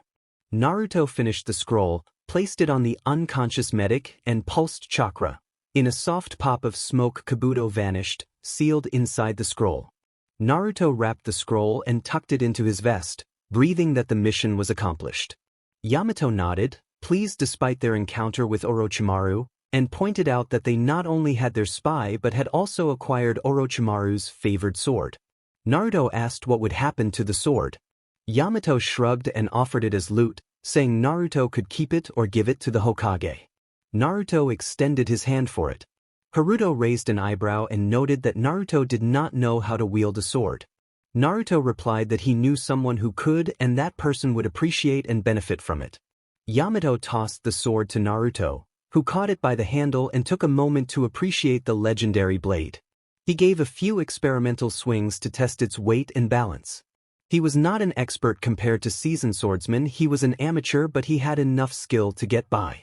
A quiet exchange followed with the fox spirit inside him offering sarcastic commentary about providing daily sarcasm versus genuine help. Naruto tuned out Kurama's boasting about remaining inside him and expecting praise. Naruto told the others to grab on and go home. Yamato looked perplexed, but Sakura and Haruto understood and looked relieved. Naruto knelt, placed a finger on the ground, and switched his chakra to sensory mode. After half a minute he confirmed the marker for the Konoha gates rather than someplace in the woods. He did not want to repeat the previous mishap. Once the others had gripped him, he pushed, and in an instant they arrived at the entrance to Konoha. They were immediately surrounded by Anbu whose swords were at the ready. Naruto raised his hands and put on a mock surrender with a smile, addressing Ms. Nico. He sensed her suspicious stare but saw her signal the others to lower their weapons. They slipped out of sight without a word. Sakura released a breath she had not realized she was holding and exclaimed how fast they had been. Yamato explained that Team Ro was considered the best ANBU team in Konoha, and Naruto detected a faint note of pride in his voice, perhaps because it had been Yamato's old team before he was taken off the force. Yamato complimented Naruto on the efficient way of getting them back to the village. Naruto rubbed his head sheepishly and pretended to blush. Sakura nudged him and reminded him they had to report to Lady Tsunade. Naruto agreed and instructed Yamato to take Haruto while he took Sakura, specifying to meet outside the office. Before Yamato could question him, Naruto grabbed Sakura and vanished in a leaf body flicker. They appeared right outside the Hokage's office, leaves from the technique drifting to the ground. Sakura swayed from the dizziness and Naruto steadied her by the shoulder, asking if she was all right. She glared and told him to give a warning next time. Naruto nodded and then knocked on the door 3 times. Yamato and Haruto arrived beside them in the same sudden way. The voice from inside told them to come in. Naruto and the team entered and announced that they were back from the mission to Lady Tsunade. She looked briefly shocked before composing herself. Naruto asked if something was wrong, and she shook her head while rearranging paperwork, explaining only that they were earlier than she had expected. Naruto said they had taken a shortcut on the way back. Tsunade acknowledged this dryly and then asked Team 7 for a verbal account of their mission immediately. Tsunade asked if they had succeeded. Naruto replied that, believe it or not, they actually had. Naruto reached into one of his vest pockets, pulled out the prisoner scroll, and tossed it to Tsunade. Sakura and Yamato nearly gaped. It was customary not to hand things to the Hokage that way, but Naruto and Tsunade never had the strictest of relationships. Tsunade caught the scroll and asked what it was. Naruto indicated the scroll and explained that her spy was still alive, in a sort of stasis, and that the release mechanism worked the same as a prisoner scroll, so there should be no problem. The Hokage leaned forward and asked who the spy had been. Naruto gave a savage smirk and said it had been Yakushi Kabuto. Tsunade's shock lasted a few seconds longer. She snapped her fingers and a covert operative wearing a parrot mask appeared by her side. She ordered the operative to get the scroll to Ibiki, to treat it as a Class A priority, and to take full precautions. The operative nodded, took the scroll, and vanished without a sound. Tsunade then demanded a full account. Naruto exchanged a glance with Yamato and said he would keep it brief since she would read the written report anyway. Tsunade scowled but nodded and told him to continue. Naruto took a deep breath and described the mission. They had traveled for 6 days to reach the bridge. He had set a trap and they had waited. Yamato had disguised himself as Sasori and revealed himself when Kabuto walked onto the bridge, But it turned out Kabuto had stopped working for the man long ago and was collaborating with Orochimaru, who had been present on the bridge as well. Naruto said he had teleported in, secured Kabuto, clashed with Orochimaru, and forced him to retreat. They had then teleported home. Tsunade stared as if he had gone insane. Naruto frowned. He had said nothing wrong. He noticed Sakura and Haruto staring at him and even Yamato looking at him strangely. Tsunade shook off her stupor and, her voice faint, asked if he really had fought Orochimaru and driven him off. Naruto nodded as if it were just another day at work and explained that Orochimaru had slipped away after using too many bodies and running low on chakra. He muttered a contemptuous insult. Tsunade forced herself not to show how absurd the statement sounded. If Naruto could make Orochimaru, one of the craftiest and most powerful shinobi, retreat, then his strength was far beyond what she had expected. Naruto had claimed they had teleported home only hours ago, perhaps not even an hour, and he did not look winded. She activated her limited sensory abilities and assessed Naruto's chakra reserves. She found that only a fourth of his total reserves had been used and that the remainder could rival her own when she released her seal. She could not make sense of it and let out a frustrated groan, raking her fingers through her hair. Tsunade snapped, asking why his team could not have a normal mission for once. Haruto and Sakura exchanged nervous looks. Yamato maintained a stoic expression, staring straight ahead. Naruto looked genuinely puzzled and said he did not know why things had gone the way they did. Tsunade took a steadying breath, reminding herself that the mission had succeeded and there was no reason to be angrier. She then asked whether he had injured Orochimaru enough that he might succumb. Naruto answered immediately that he had not. He would have killed Orochimaru, he said, but had been outvoted. Tsunade counted silently to 10, opened her eyes, and asked if there was anything else he needed to report.